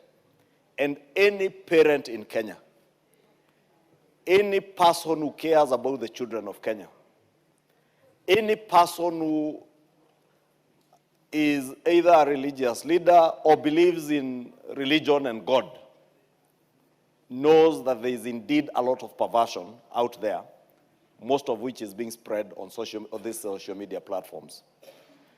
Again, Honorable Speaker, many countries around the world, and we have always given the case example of Australia, where they have even regulated on age limit access to some of these social media platforms, including WhatsApp, Telegram, Instagram, and this TikTok, Honorable Speaker. In this information age, misinformation, disinformation is now a daily thing. And you know, Honorable Speaker, very few people are able to distinguish what is real and what is fake, especially the AI-generated images and stuff that is AI-generated. And a lot of things are being spread on TikTok that are AI-generated. And I was rather amused the other day, Honorable Speaker, when my auntie, who is about 89 or 88, was showing me a video, and she was very keen with her thick lenses of specs, telling me, you see the way this plane has crashed, and it did not kill anybody. So when I just looked at it, I told her, Auntie, this is AI. No, lakini ndege inaanguka na unaona ikianguka. Honorable Speaker, that is the age we are in. And many people around the world are not able to distinguish what is real, what is unreal. And that is the danger with social media platforms that are not regulated. Because young, vulnerable children of Kenya will not be able to tell what is true, what is untrue. What is immoral, what is not. Because they imagine that the things they are watching on those platforms are things that other people are doing and they want to copy. And they think those who are doing those things are their heroes. Indeed, Honorable Speaker, look at the young Kenyans who are following the young man who was here the other day from the US. I Show Speed. How many of you knew who I Show Speed is? Because I must confess, I never knew who he is. I never knew until he was in Kenya. But my daughters, including my 8-year-old daughter, knew who I Show Speed is from these social media platforms, Honorable Speaker. It tells you, thank God that such a person who's being followed is not engaging in immorality or other pervasive things. Thank God. But what if they were following someone who is showing, what if that Russian who was in Nairobi and around the other day was doing those things and recording the women he was recording and sharing them on platforms that our children, our young school girls, and in fact, you know, we only came to know it because he shared it on his Telegram, was it Instagram or Telegram page? Instagram. Honorable Speaker, if you can add me 2 minutes. That is the danger, Honorable Speaker, that we are confronted with.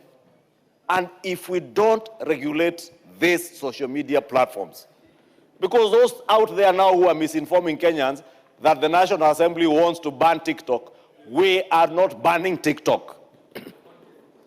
But we want to institute measures, and that is why we are saying this is a motion, this is not a law. And let me tell those out there who do not know, motions are not laws. And until the ministry comes up with a bill or regulations that will be gazetted that state how these social media platforms will be regulated, there's nothing that will change.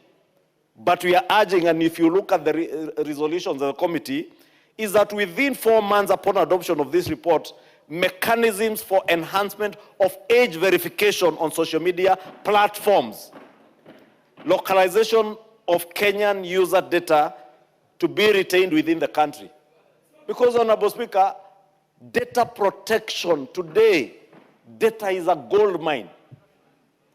The most valuable thing in the world today, or valuable asset that anyone holds today, is data. And we must protect our data that is being mined using these social media platforms, including TikTok. Honorable Speaker, you may have noticed, if today you are watching a video on use of private jets, these phones are able to profile you, and tomorrow you will keep seeing very many videos showing you various forms of jets. Or even if you are looking for a car online, it will keep sending you reels showing the kind of car you are looking for. Therefore, it is data, your data that has been mined. How do you protect yourself and your children from that, Honorable Speaker? That is what we are dealing with. And Honorable Speaker, people are earning from your data. And all of us. Therefore, we must protect. The other thing we are saying is to ensure that 4 months upon adoption of this report on digital literacy programs to create awareness on data privacy, processing and storage, and community guidelines by social media platforms, including TikTok, Honorable Speaker. Therefore, let it be clear, we have no intention to ban TikTok, but we have every intention and we have a moral obligation and national duty that we owe to ourselves, to our children, and even to God, who has bestowed us with the ability to raise children, to protect them, Honorable Speaker. We have that national duty to regulate the content that is on all social media platforms, including TikTok, Honorable Speaker.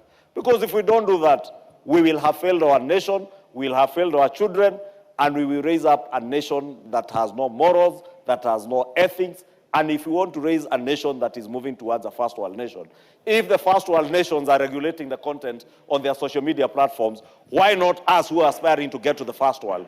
We must follow suit, we must regulate, Honorable Speaker, and I want to beg to support this motion and thank the committee for the immense work they put in.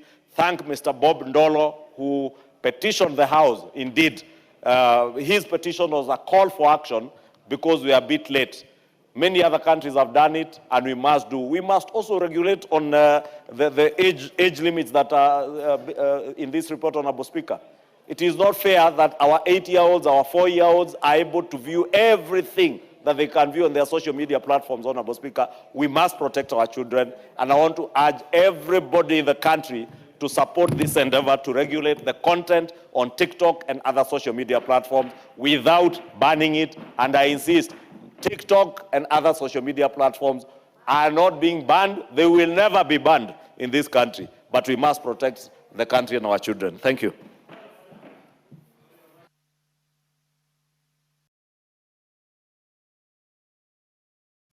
Madam Gladys Sholei.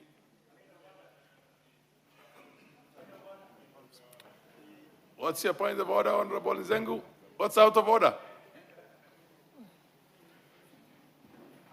Honorable Speaker, I stand on standing order number 97, noting that this debate started yesterday and members more or less were saying the same thing. The message is the same. I wanted to beg the House that we terminate the debate, considering the fact that there are other items on the order paper, and we have allowed a motion of interfering with today's business. Order, Honorable Nzengu. The mover is supposed to reply not too long from now. And the chair also has a duty to protect the minority that wants to be heard. Proceed, Madam Sholei. Thank you, Honorable Speaker, and thank you for clarifying on that point of order. I think this is the single most important motion that we can debate. I was saying, Honorable Speaker, that this is not a debate to be shortened. This is a single most important debate that we can discuss during this Parliament session.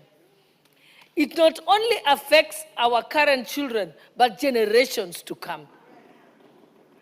So there is no way that we can take this lightly. Even if we have to debate it until tomorrow, we should. I think we should do that. Or a point of information. Yes, what's your point of order?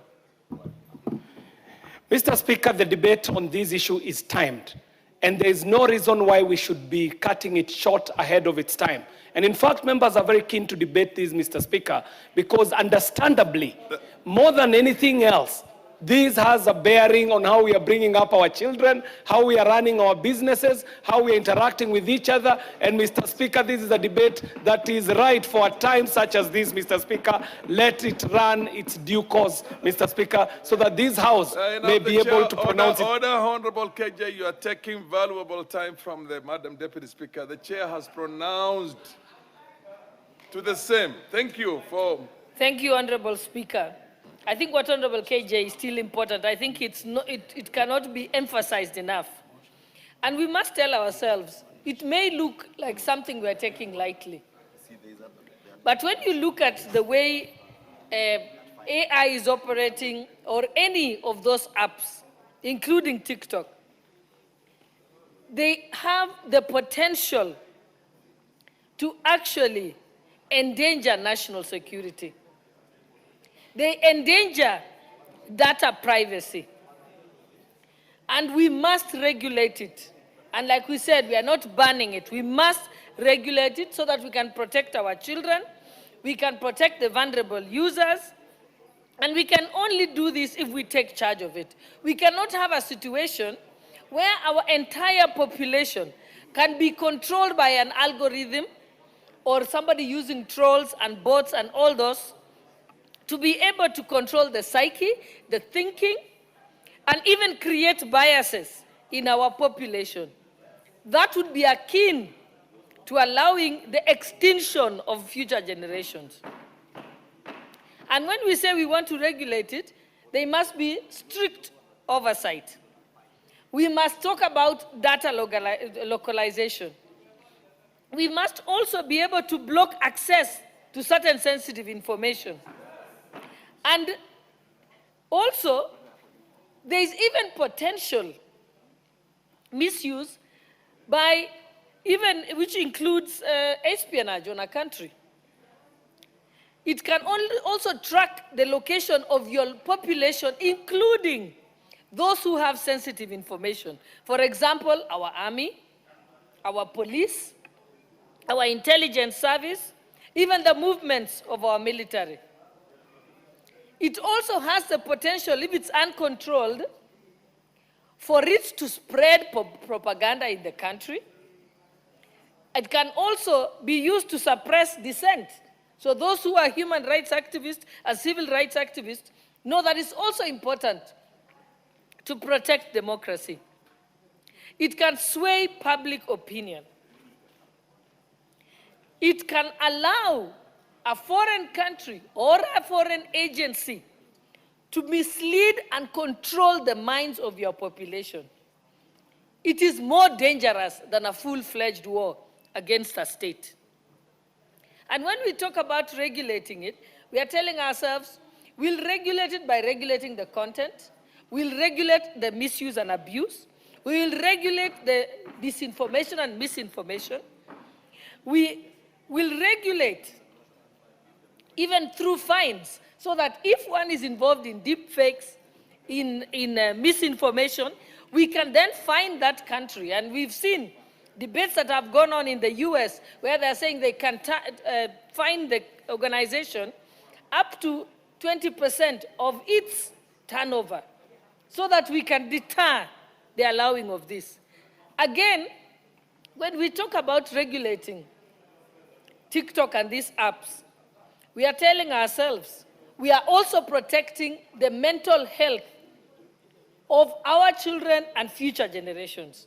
It has been confirmed by science that it's causing attention deficiency in our children. It is disrupting sleep. It is making them have eating disorders. Some of them have even been involved in harming themselves because they've been psyched that they should be a certain way, behave a certain way, go to certain places, look at themselves in a certain way. And this has caused children to have self-doubt and to not have self-esteem. Hence the reason why we said some suicides have been related to these social media applications. Also, and this debate is not just happening in Kenya, it's happening in Denmark, it's happening in Australia. And even not so long ago, the US Supreme Court upheld the regulation of these apps by the country. It said that the country or the nation has a constitutional right to protect their citizens from being controlled by such applications. But we are not saying that some of these applications are not good. They are good and can be used for good. They can be used to promote better farming activities. They can be used for teaching. They can be used for spreading certain national values and so on. But it can only, the beneficial use can only be realized if we stop and regulate the misuse and the abuse of it. And in closing, I'd like to say, anybody can look at what happened in Romania last year. In Romania last year, 2 persons who were the winner and the runner-up of presidential elections and who declared that they spent no money on the election, had thousands and millions of TikTok accounts, which were controlled from a foreign country. And in fact, because the algorithm they had was able to manipulate the minds of people, they were elected against a political party that had been around for more than 40 years. It just tells you the power that this has on our people. And when people were interviewed and asked, do you know this person? Have you ever met them? Have you ever heard them speak? They said no. They just were seeing it on TikTok that was flooding. So if people are in a farming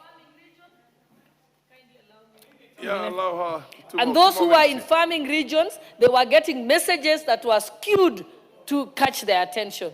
If people were in the city, they were getting messages that were skewed to that. It was so bad that that election had to be nullified. And the entire European Union rallied behind Romania. And they managed, thanks to their Supreme Court, to nullify it, and they went to the extent of the European Court of Justice, and it was declared that that election was null and void because it was won through misinformation and disinformation campaigns and not by telling people the truth. So as Kenyans, we must be very, very, very afraid. Thank you, Honorable Speaker. Honorable Bowen.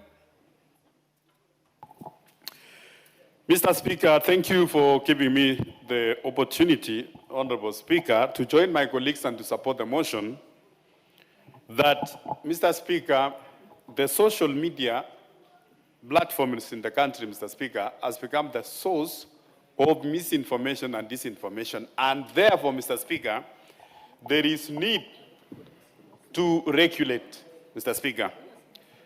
Mr. Speaker, as a country, Kenya is not a lawless country, Mr. Speaker. And this House, Mr. Speaker, as the Legislative House, Mr. Speaker, we need to come up with the laws, with policies and regulations, Mr. Speaker, that will guide our society and guide our generation, Mr. Speaker, in terms of the use of social media. Mr. Speaker, we cannot say the social media, to an extent, it's good, Mr. Speaker. We have many young people who have earned their living through the social media in terms of marketing and many other positive things, Mr. Speaker. But, Mr. Speaker, the negative effects brought by the social media, Mr. Speaker, especially the TikTok, Mr. Speaker, is so immense, Mr. Speaker, that as a country, we need to come up with the regulations so that, Mr. Speaker, as we use this, because, Mr. Speaker, we cannot run away from technology.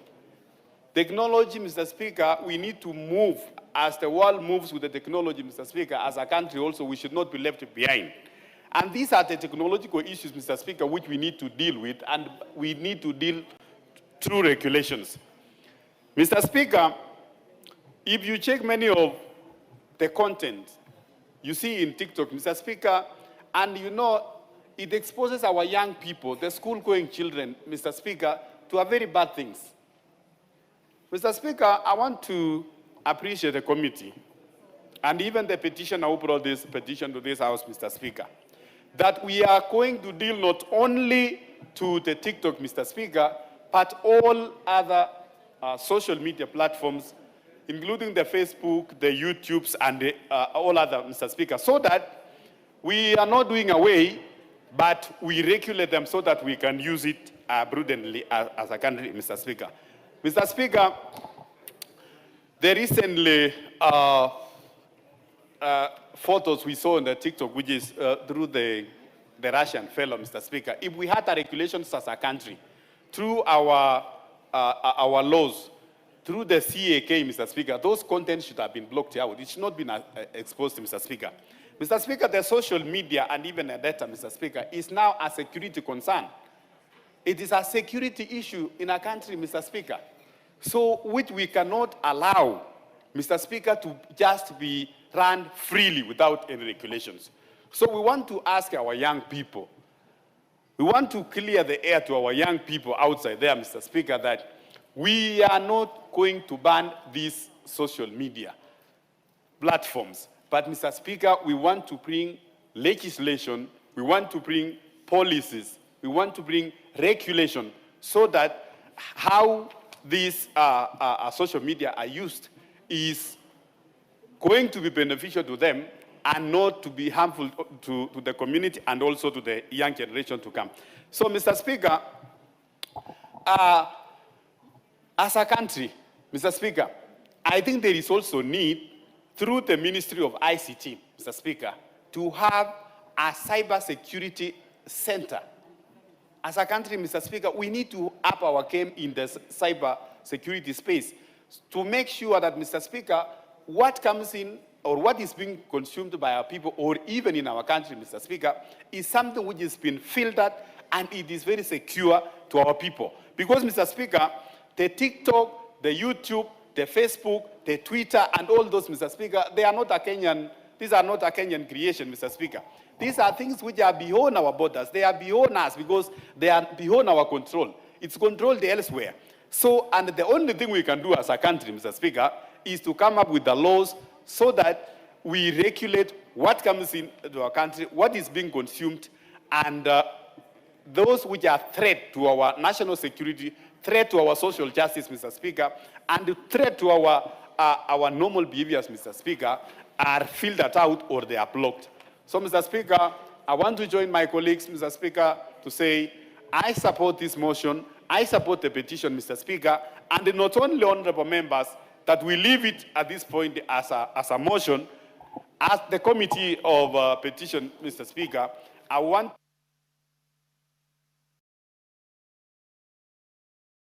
You have half a minute. Yes. I was concluding saying, Mr. Speaker, we should not leave it here, even as we approve as a motion, Mr. Speaker. I want to ask the chair of the committee or petition, Mr. Speaker, to enhance this motion, Mr. Speaker, to a legislation, so that now our debate here cannot be just an exercise in futility, but we translate it to a legislation which is going to manage all this social media. Thank you, Honorable Speaker. Madam Wamuchomba, followed by the MP for Yatta. Thank you, Mr. Speaker. I am very, very excited to get this opportunity to support this report. I have listened to the report submissions. I have read the report, Mr. Speaker. And I am happy that the member for Runyenjes and his committee have done a fantastic job to recommend the regulations of social media, including TikTok. Mr. Speaker, I participated in the making of the law that oversees the dissemination, the design, the development of communication messages in this country. The Computer Misuse and Cybercrime Act is one of the bills that I am proud as a member of parliament in the previous parliament, having participated in the making of the Data Protection Act. Mr. Speaker, let me tell you, TikTok is one of the social media platform, has built personalities, has built celebrities, has built musicians, but on the same measure, it has demolished homes, crumbled down people's businesses, broken marriages, forced people to commit suicide, and many other adverse effects of negative publicity. Mr. Speaker, if this House cannot provide a solution on how we are going to move forward with TikTok and other social media, we are going to crumble churches, we are going to crumble mosques, we are going to finish and tear down the social fabric of this country. Mr. Speaker, I don't know whether you know how many women have lost their families, their husbands, their children out of the publicity. In my community in the mountain, people call it chai. Chai is tea, where people publish fake news and they use every available social platform to defame members of parliament, to defame musicians, to defame bishops. Right now in my county, Mr. Speaker, there is a bishop who is under attack because of those fake news. One bishop in my county who started small, God has blessed him. He has risen to the levels of a bishop. And let me tell you, Mr. Speaker, people are now getting even into his bedroom. You can imagine when your children are watching their father being teared down on social platforms without control. Mr. Speaker, we cannot continue this way. I am a victim of the same social bullying. People have bullied me. They have drawn me with funny dresses which I don't wear. They have called me names. They have branded me names. They have occupied my private space. But I thank God because I'm a strong girl, and I'm sure you know that, Mr. Speaker. I'm sure, Mr. Speaker, you know I am one of those. Mr. Speaker knows Madam Amuchomba is a strong girl. There's no question about that. Very, very strong daughter of the mountain. But not every woman who is attacked like Wamuchomba will overcome. Not every bishop who is going to be attacked like Wamuchomba will overcome. Yes. Not every family man who is attacked like that bishop from my county will overcome. Right. Mr. Speaker, this molestation of social media must come to an end. I have allowed them to molest me because I'm strong, but I'm not going to allow them to molest bishops who are doing very good work. Like that bishop I'm talking about, Mr. Speaker, just the other day, he paid school fees for over 500 children, getting to grade 10. And this is somebody who is doing something. Every Sunday, that bishop is feeding thousands of families in his church. He gives them unga every Sunday. But because there are people who want to use social media to bring him down, they create fake news around his family, his wife, his children, and it is trending all over. Mr. Speaker, this House is the only solution that is going to provide sobriety in social media. Mr. Speaker, as one of those who made the data protection law in the previous parliament, one of those who participated in making of Cybercrime Act with KJ here, we are now supporting this report, mandating the committee relevant to come up with proposals on how we are going to regulate social media. We are not banning, but we must regulate. Mr. Speaker, do you know how many carpenters have lost jobs because of social media? I have a case of somebody who went into TikTok and ordered a table from a certain carpenter and paid a deposit to that fake carpenter. And the TikTok page was actually branded the real carpenter, but this was a broker, a thief. So this guy was walking in the street and he was accosted by the customer. He was being asked to refund money he has never even received. How many businesses are coming down because of those fake brokers who use your company image on TikTok, on Instagram, but you're not the person who is actually marketing that. People have been conned online. Deliveries, people create delivery pages. I order a blouse. Somebody tells me, pay this, you're going to deliver the blouse. You are thinking you're trading with a real outlet shop, only to realize that you're being conned on social media. Mr. Speaker, to sustain a sober business community online, social media must be regulated. To protect our families and our marriages, those of us that are married, social media must be regulated.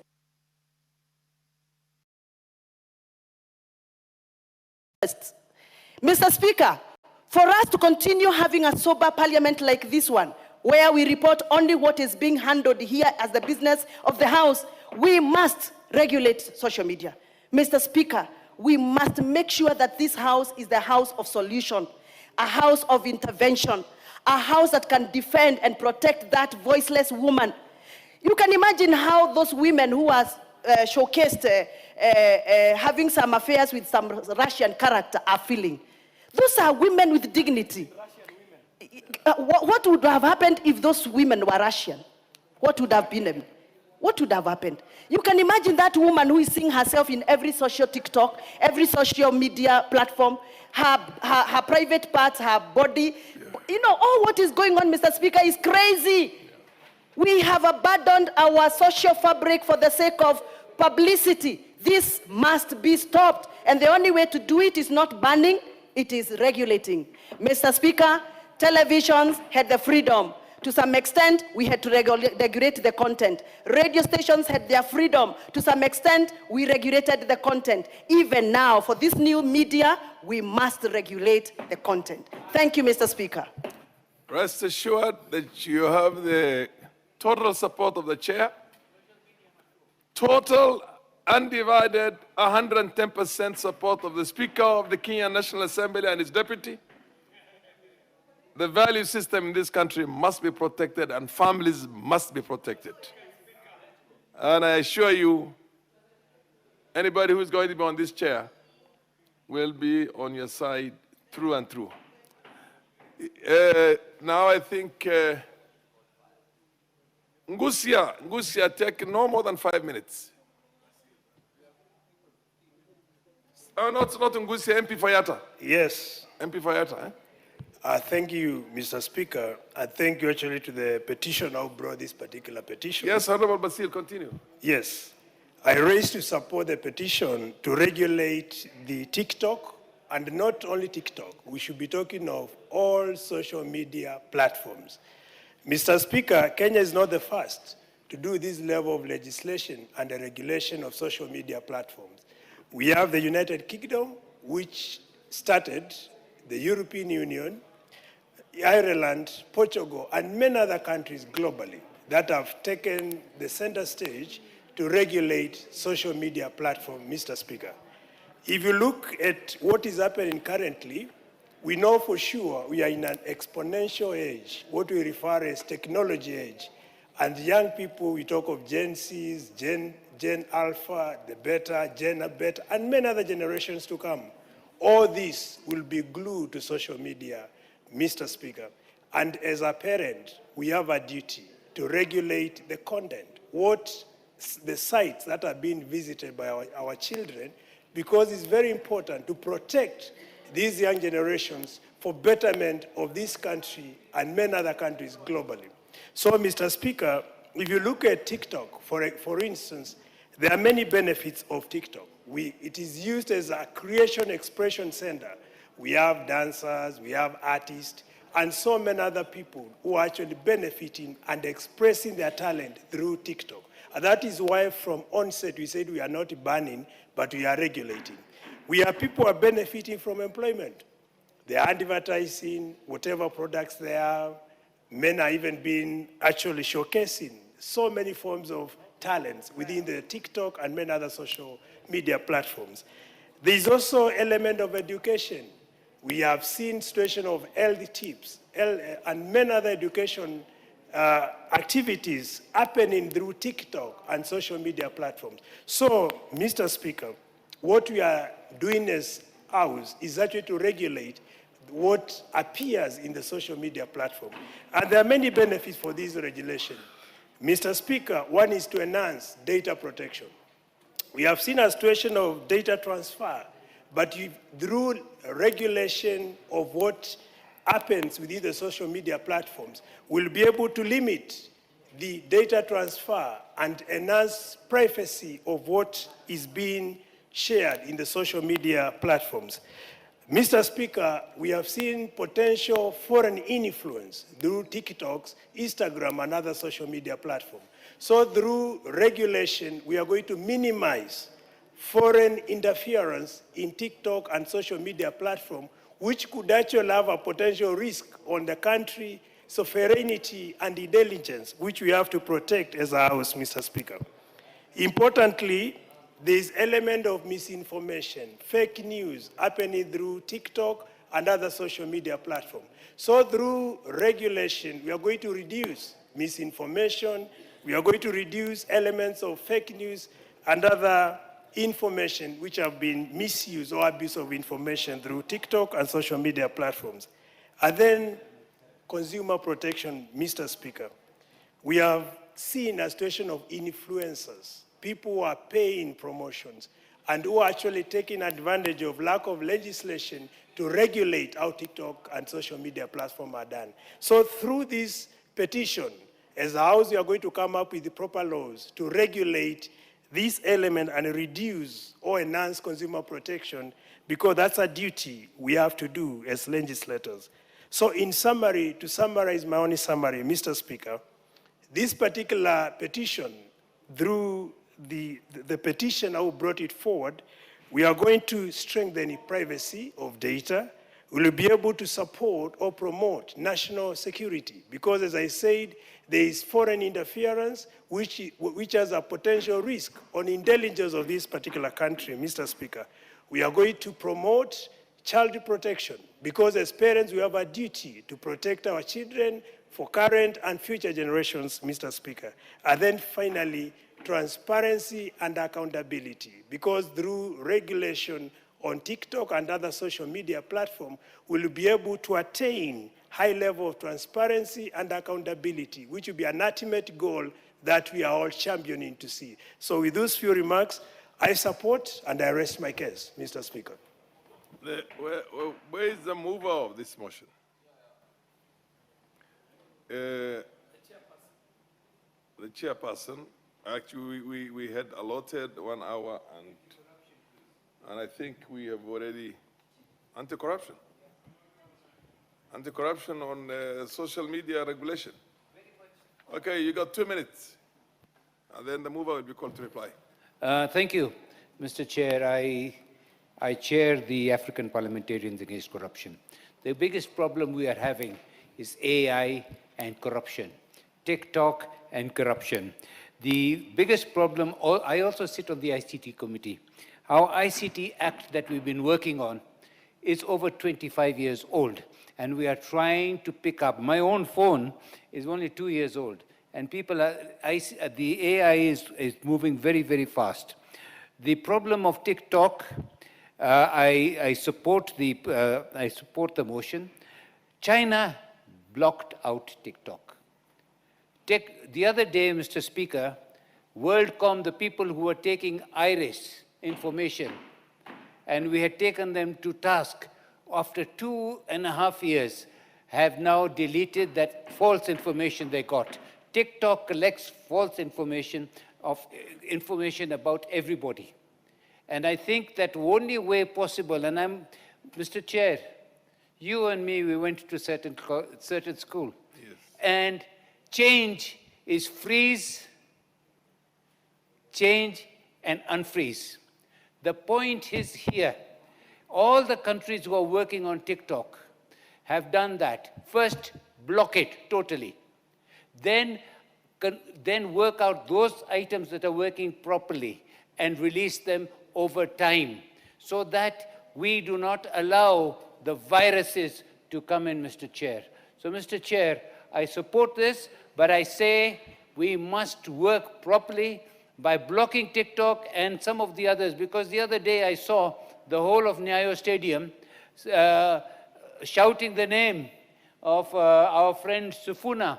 So I was so excited when I saw this, that the rugby people, when I found out it was wrong. Mr. Chair, there are TikTok going around in Kisumu, and people have actually told me, and I'm apparently told my wife has divorced me. Give him a minute, Let Yes. me conclude. Mr. Chair, we were shocked when my wife told me something, that she is hearing that we are divorced.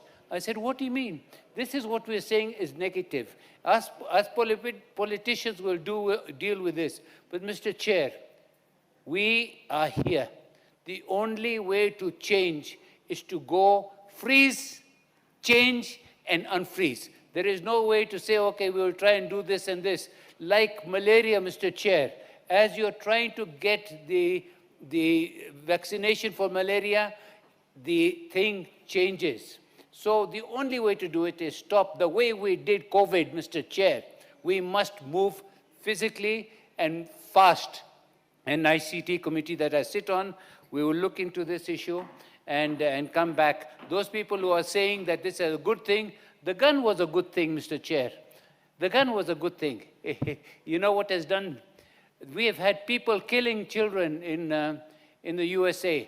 We have had children here being violated. We have the dark web, Mr. Chair. And I think these are the things that we must attend to. Thank you for the 2 minutes, Mr. Chair. The mover. Thank you, Honorable Chair. Mover to reply. Yes. Proceed. Thank you, Honorable Speaker. If I may be allowed, I would want to donate a minute to my Vice Chair, and then I'll finish. Fair enough. Who is your Vice Chair? Honorable Janet Sitene. Proceed, Honorable Janet. Thank you, Honorable Speaker. I also wish to add my voice to this very important motion, and on the outset agree that TikTok should not be banned, but it should be regulated. Should be regulated to be able to safeguard Kenyans from the negative effects arising from the use of social media platforms. It should also be regulated to safeguard our children and protect our children from accessing such contents that pollute their minds. Otherwise, TikTok is a very good platform that can actually earn income and be monetized to be able to empower our youth. We should also regulate this particular TikTok in order to provide for age verification and content filtering. Through the Data Protection Office, Ministry of ICT and Digital Economy, they must compel the TikTok people to localize their offices in our country so that we are able to access and report any issues that pertain to TikTok. We need to compel them to put their offices within our locality to protect our data, privacy, and also our national security. ICT should also look at the content moderators to provide adequate psychosocial support to them because they are no.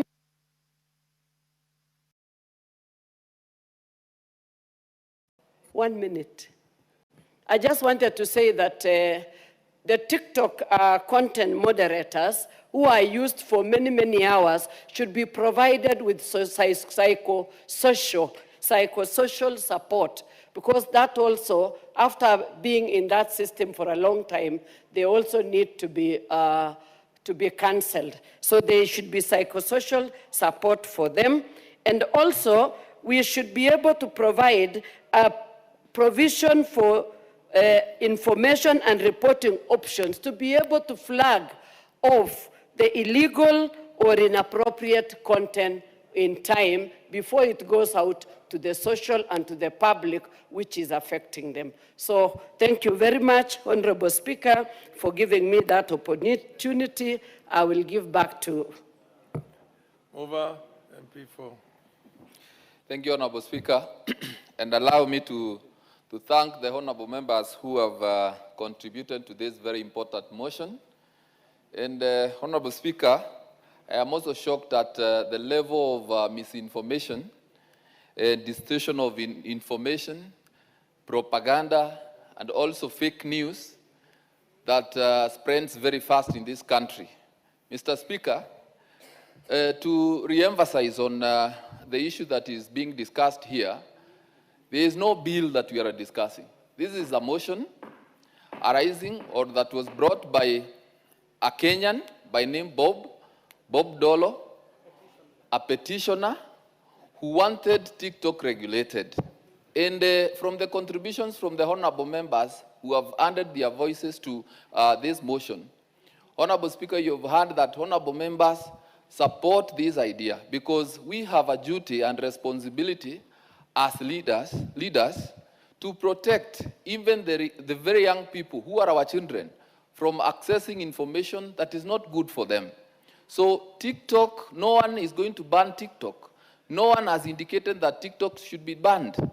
What the petition has prayed this House to do or to push for is for regulation of TikTok so that only good information is shared on those platforms. And Honorable Speaker, no one is disputing that TikTok is a good platform. Many of us, and most of us actually, are in those platforms, are in TikTok. And there we consume good information. There we learn a lot, we get entertained. We are witnesses that TikTok has really employed indirectly so many young people. So the idea of having it banned is neither here nor there. The issue is TikTok being regulated and other social media spaces so that only correct or other good information is shared for the consumption by the Kenyan public. But Honorable Speaker, also allow me to call out people and also honorable members of this House who have misinformed the people. Only 2 hours ago, I have seen the honorable member for Manyata, who has only come here for a minute and gone out. I've seen him in the village misinforming the people that TikTok is being banned. And he has promised the people that he would come to Parliament and oppose the motion. But surprisingly, he has come here, listened to the contributions, heard that there is nothing to do with banning, and he has quietly left. So I ask myself, is it not irresponsible for a leader to go and misinform the people that he'll come here and oppose a motion, and then he comes here and chickens out without uttering a word? It is irresponsible, and we leaders must take the front seats, take leadership in informing the people on the right information. So, Honorable Speaker, I want to thank all the honorable members who have contributed to this motion, and also the members of the committee, the Public Petitions Committee. And Honorable Speaker, I have also noted that many members have praised the committee, and I want to thank the members of that committee because they have renewed energy and they are very committed. Hardly do I lack a quorum, and I have seen them support the committee's work so diligently. So, Honorable Speaker, I thank you, and I beg to reply. Thank you, Honorable Speaker. Honorable members, I'll now put the question. That this House adopts the report of the Public Petitions Committee on its consideration of a public petition number 41 of 2023 regarding regulation of TikTok in Kenya, laid on the table of the House on Wednesday, the 25th September, the year 2024. Will as many of those opinions say aye? Aye. Will as many of the contrary opinions say nay? The ayes have it. Thank you. Honorable members, we are now moving on a motion of adjournment. And we will call upon the MP for Wajir West. Wajir West, the Honorable Yusuf Farah. Thank you, Mr. Speaker. To move definite matter of urgent national importance to discuss the drought situation in northern Kenya. Proceed. Thank you, Mr. Speaker. Honorable Speaker, pursuant to provisions of Standing Order 33, Section 1, I seek the leave of adjournment of the House for purpose of discussing a definite matter of urgent national importance regarding the drought situation in northern Kenya. Honorable Speaker, drought in Kenya is no longer an occasional natural occurrence. It has become a recurring national emergency that continues to erode livelihoods, undermine food security, and threaten the dignity of millions of citizens. What we are witnessing today is not a merely weather event. It is a humanitarian, economic, and environmental crisis. According to reports from the National Drought Management Authority, several counties are in emergency phase, particularly in our arid and semi-arid lands. Counties such as Turkana, Marsabit, Wajir, Mandera, Garissa, Isiolo, and Samburu continue to experience acute water shortage and pasture depletion.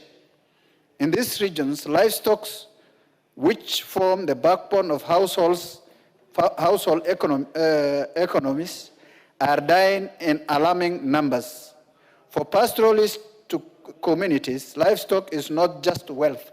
It is food, school fees, healthcare, and dignity. Honorable Speaker, women and children are walking as far as 80 kilometers in search of water. Water ponds have dried up, boreholes are overstretched, schools are reporting increased absenteeism as families migrate in search of pasture and water. Health facilities are witnessing rising cases of malnutrition, especially among children under 5 and pregnant mothers. This House must appreciate the drought has far-reaching consequences. First, on food security. Reduced crop yields and livestock losses have significantly diminished households' food supplies. Food prices in many local markets have increased beyond the reach of ordinary Kenyans. Hunger is not just a statistic, it is a daily reality for millions in northern Kenya and semi-arid areas. Second, on the economy, the livestock sector contributes subsequently to our GDP. Repeated drought cycles are wiping out years of investment. Pastoralists who lose entire herds are pushed into a chronic poverty. Third, on social stability. Competition over scarce water and pasture resources has led to increased conflict between communities. Displacement, insecurity, and school dropouts are becoming common features in drought-affected areas. Honorable Speaker, while the government has made some efforts through relief food distribution, cash transfer programs, and coordination with county governments, serious gaps remain. Relief efforts are sometimes delayed and even scarce. Logistics challenges limit equitable distribution. Most importantly, we continue to treat drought as emergency response issue rather than a long-term structural challenge. Kenya is highly vulnerable to climate variability. Climate change has made drought cycles more frequent and severe, yet our agricultural system remains heavily dependent on rain-fed farming. Our water harvesting capacity remains inadequate. Honorable KJ and the Honorable Member for Manyata. Degradation of forest. We have a motion of adjournment to deliberate on the effects of drought in the country, where the livelihoods of millions of Kenyans are affected. The least I expect from the House is to be silent, listen, and participate very well. Proceed. Degradation of forest and water catchment areas have further compounded the crisis. Honorable Speaker, drought should not surprise us. It is predictable. Early warning system exists under the National Drought Management Authority. What is often lacking is timely action and sufficient resource allocation. I therefore propose the following urgent measures. The government should declare severally affected regions as a disaster zone to unlock additional emergency funding. Scale up and fast-track emergency food and water interventions. Expand livestock offtake programs to caution before herds are completely wiped out. Accelerate drilling, rehabilitation, and solarization of boreholes in ASAL counties. Honorable Speaker, protect me from my friends here. Order, honorable members, the MP for Runyenjes. Honorable Menje is I making... thought you also come from an area where the effects of drought is devastating to some of your constituents. Cash transfer programs should protect vulnerable households. However, Honorable Speaker, emergency measures alone are not enough. We must adopt long-term sustainable solutions. First, we must invest heavily in water infrastructure, dams, water pumps, irrigation schemes, and water harvesting technologies. Second, we must expand irrigation-based agriculture to reduce our reliance on rainfall. Third, we must promote climate-smart agriculture and drought-resistant crops. Fifth, we must protect and restore our water towers and forest ecosystem to enhance environmental resilience. Honorable Speaker, drought management requires coordinated multi-sectoral approach. National government, county government, development partners, humanitarian agencies, the private sector and civil society must work in synergy. Agencies such as the Kenya Red Cross Society and the World Food Programme have continued to support affected communities, but humanitarian assistance should not substitute sustainable policy solutions. As Parliament, we must also strengthen oversight to ensure that funds allocated for drought response are used prudently, transparently, and reach the intended beneficiaries. Accountability is critical if public trust is to be maintained. Honorable Speaker, drought is not just an environmental issue. It's a matter of human rights, economic justice, national stability. The lives of our people, especially those in ASAL counties, matter just as much as those in urban centers. Equity demands that we invest proportionately in regions that are most vulnerable. Let us move from active crisis management to proactive resilience building. Let us shift from relief dependency to sustainable development. Let us ensure that no Kenyan dies of hunger in a country placed with a vast potential. I urge this House to treat the matter of drought with the seriousness it deserves and to push for comprehensive, well-funded, and long-term solutions. Honorable Speaker, I thank you and I beg to move. The Honorable MP for Garissa Township.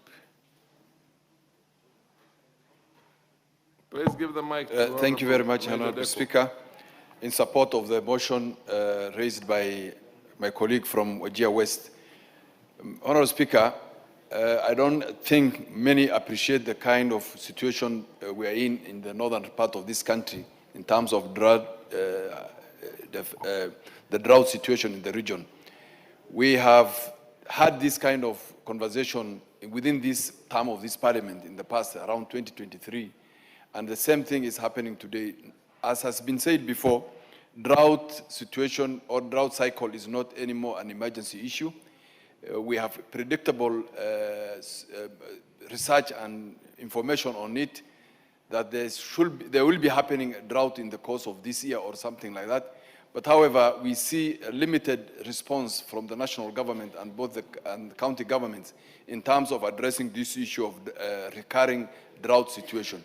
In our region, sometimes 2025, 2024, there was floods that have ravaged that region, roads destroyed, farms destroyed, and we could not harvest that water. If governments were serious in addressing this issue, they should have taken steps between that time and now to put up water infrastructure in that area. Mr. Speaker, we urgently need urgent interventions during this month of Ramadan especially, where there is lack of water. We need urgent intervention in terms of water tracking, urgent intervention in terms of even human feeds, human food. We need animal feeds.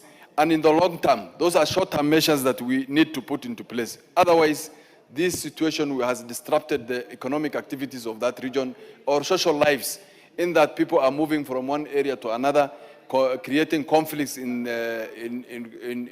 search of pasture and water. So, and these conflicts will deteriorate into fights, killings, and all that. So, Mr. Speaker, we ask the government, first, to declare this situation as a national disaster. Secondly, interventions from donors and development partners to come on board so that these people can be helped in terms of addressing these issues. It is getting too late for this support to come, in that once if at all it comes, we'll have a problem already in place, in that many lives will be lost. Animals are already dying, so coming in at this time is already too late. So instead of waiting to the last minute, we ask the national government to come on board, declare this a disaster, so that other donors can come on board. We have engaged many of NGOs and humanitarian agencies who have told us that until and unless the government declares this as a problem, they cannot come in force. So, with those few remarks, Honorable Speaker, I support the motion. Thank you. Desagio, followed by the Honorable Sane. Every member has 5 minutes, so. Thank you, Mr. Speaker, for giving me an opportunity to contribute to this very important life-saving or life-threatening condition. Mr. Speaker, those of us who come from the northern part of this country are exposed to extreme weather conditions at the moment. Our livelihood, in terms of livestock, is at risk. And if our livestock's life is at risk, then our own lives is in danger.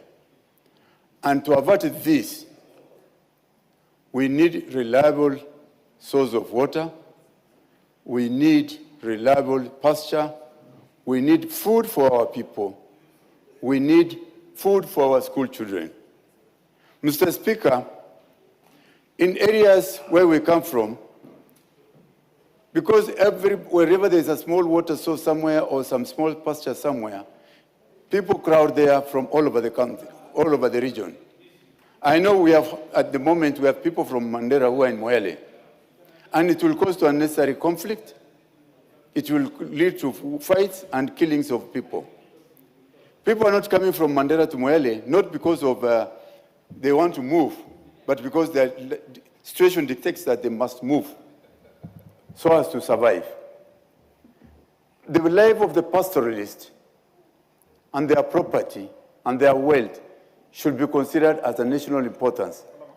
And therefore, the government needs to take this intervention seriously and protect us from unnecessary death from this unfavorable weather condition.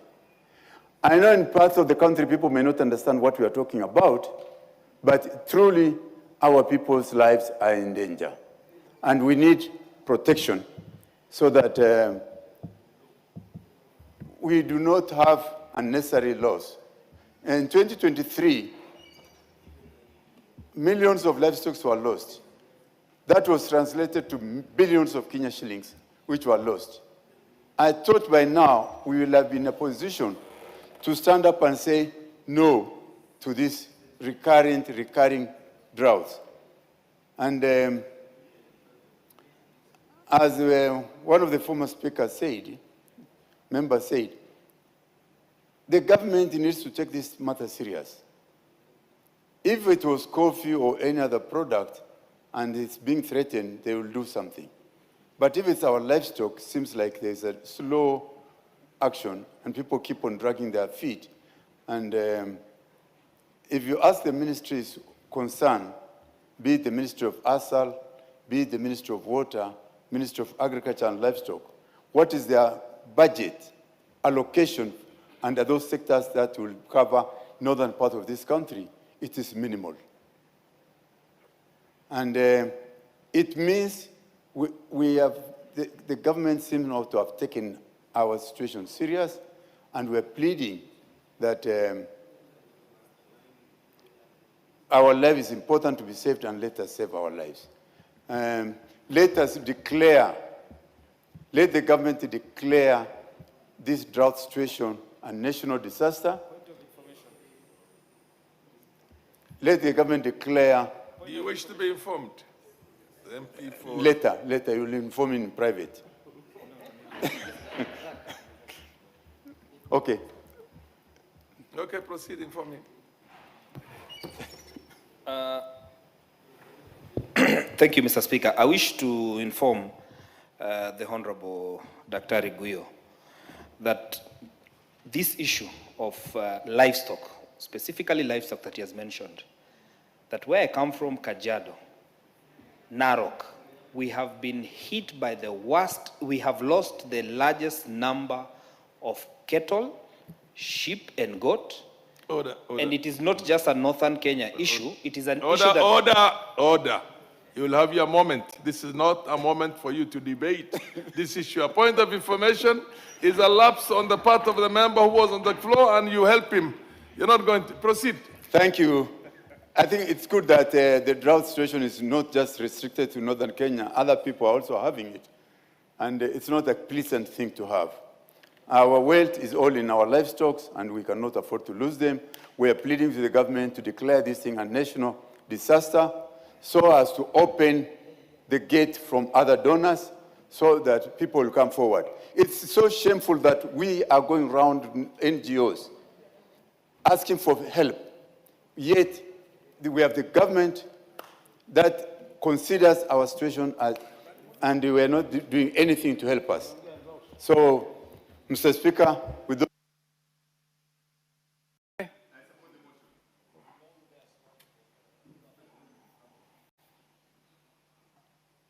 Proceed, give the mic to Honorable Sene. Thank you, Mr. Speaker. Mr. Speaker, drought has been with us since I was born. It's not something new. It is not comparable to disasters that just come like earthquake. It is something that can be predicted. It is cyclic. Its trends can be established in a very scientific way. There are early warning systems that foretell the situation as it comes. So the need to declare it an emergency, for me, doesn't augur well. It is about governing drought, Mr. Speaker. It is governance part of the drought that matters than the mere declaration or the political declaration of drought as an emergency, Mr. Speaker. We don't need knee-jerk, ad hoc, impulsive actions in managing droughts. We are in a drought right now, and for sure I can predict, at most, in 2 years, there will be a similar drought. So this habit of always requesting, saying, trying to beg that a declaration of an emergency shall emancipate the people who keep livestock is neither here nor there, Mr. Speaker. It is a governance issue. Mr. Speaker, we need serious preparedness. Before a drought hits, ordinarily there are vulnerability assessments, risk assessments, which is normal for any government. There must be plans for mitigation. This should have happened so that no life is lost or livelihood is put to risk, Mr. Speaker. So it is about preparedness, pre-planning, putting contingency measures in place, which is all about governance. We need to at least build the resilience of those who are affected, the livestock keepers, so that their vulnerability is built. The accusation from this shock that has become a normal thing. Drought is a normal thing, Mr. Speaker. It is no longer a new thing. It is not an emergency. It's not an earthquake that hits you without warning. Droughts are known and they will be with us now and into the future. Even the long range we are moving forward, there is a possibility, as the early warning signs are trying to indicate, that rain shall be below the normal. That should prepare any institution that has responsibility in managing drought or this kind of job. Mr. Speaker, pasture management is a serious thing that should be done. And that means grazing management and making sure that there are supplementary feedings. If the natural feed is not available because of drought, a government has to make sure that there is supplementary feeding measures to save lives and livestock. Mr. Speaker, water harvesting, we are talking of a drought now. Suppose it rains in March. What will happen in all over the country is another disaster, emergency, in the name of flooding, which will wipe away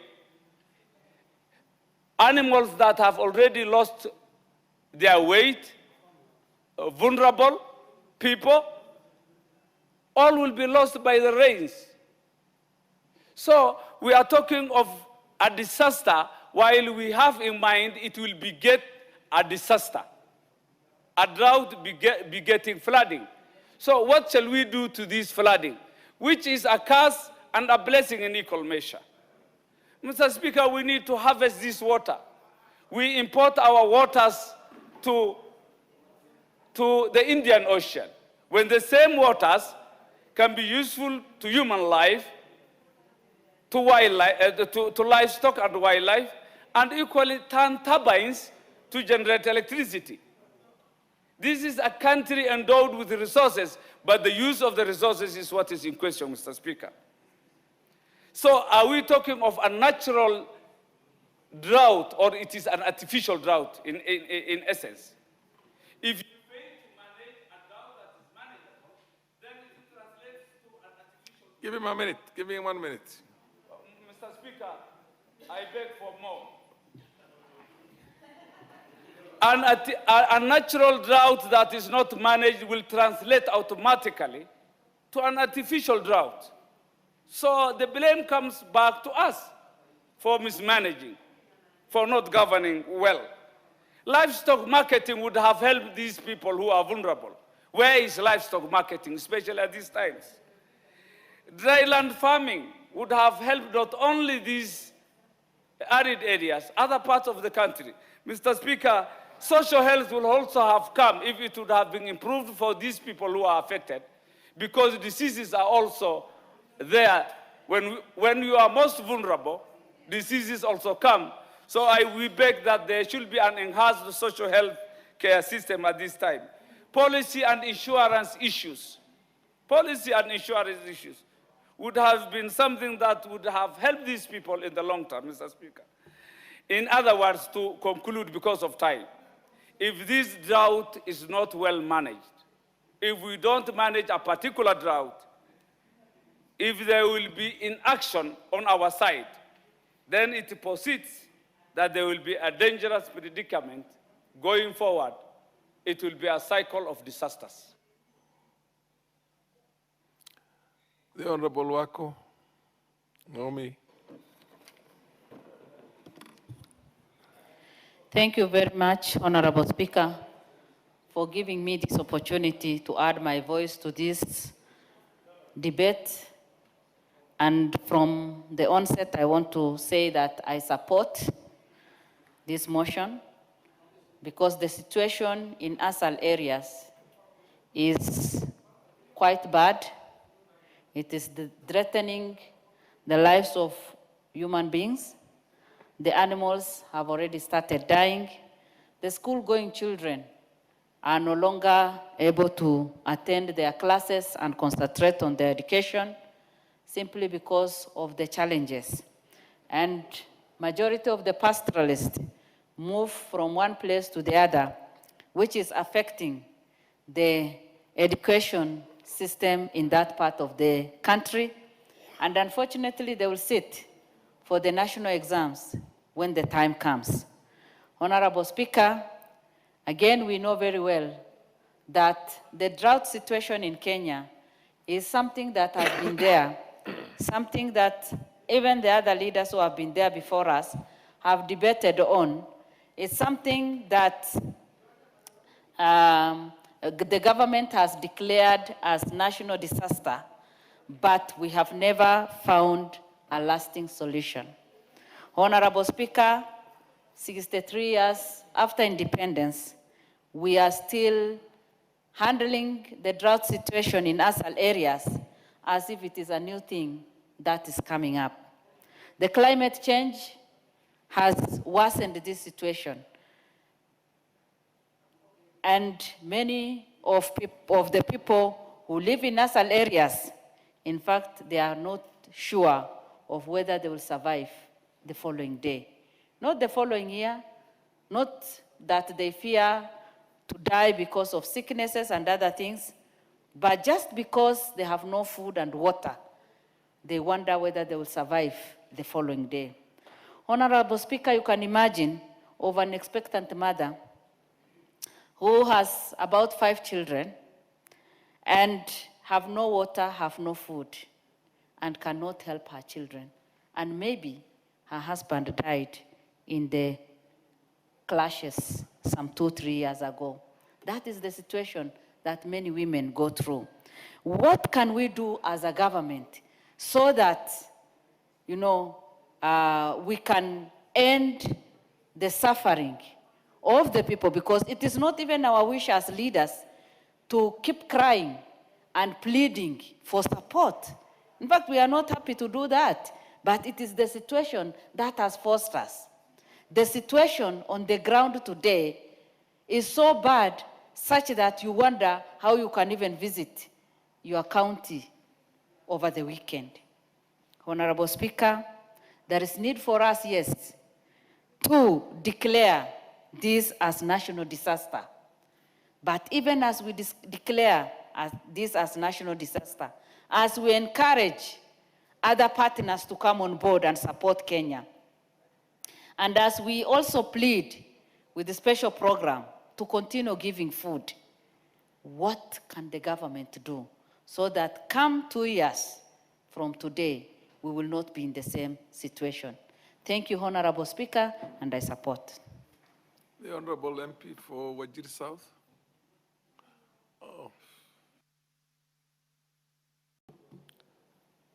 Thank you very much, Honorable Speaker.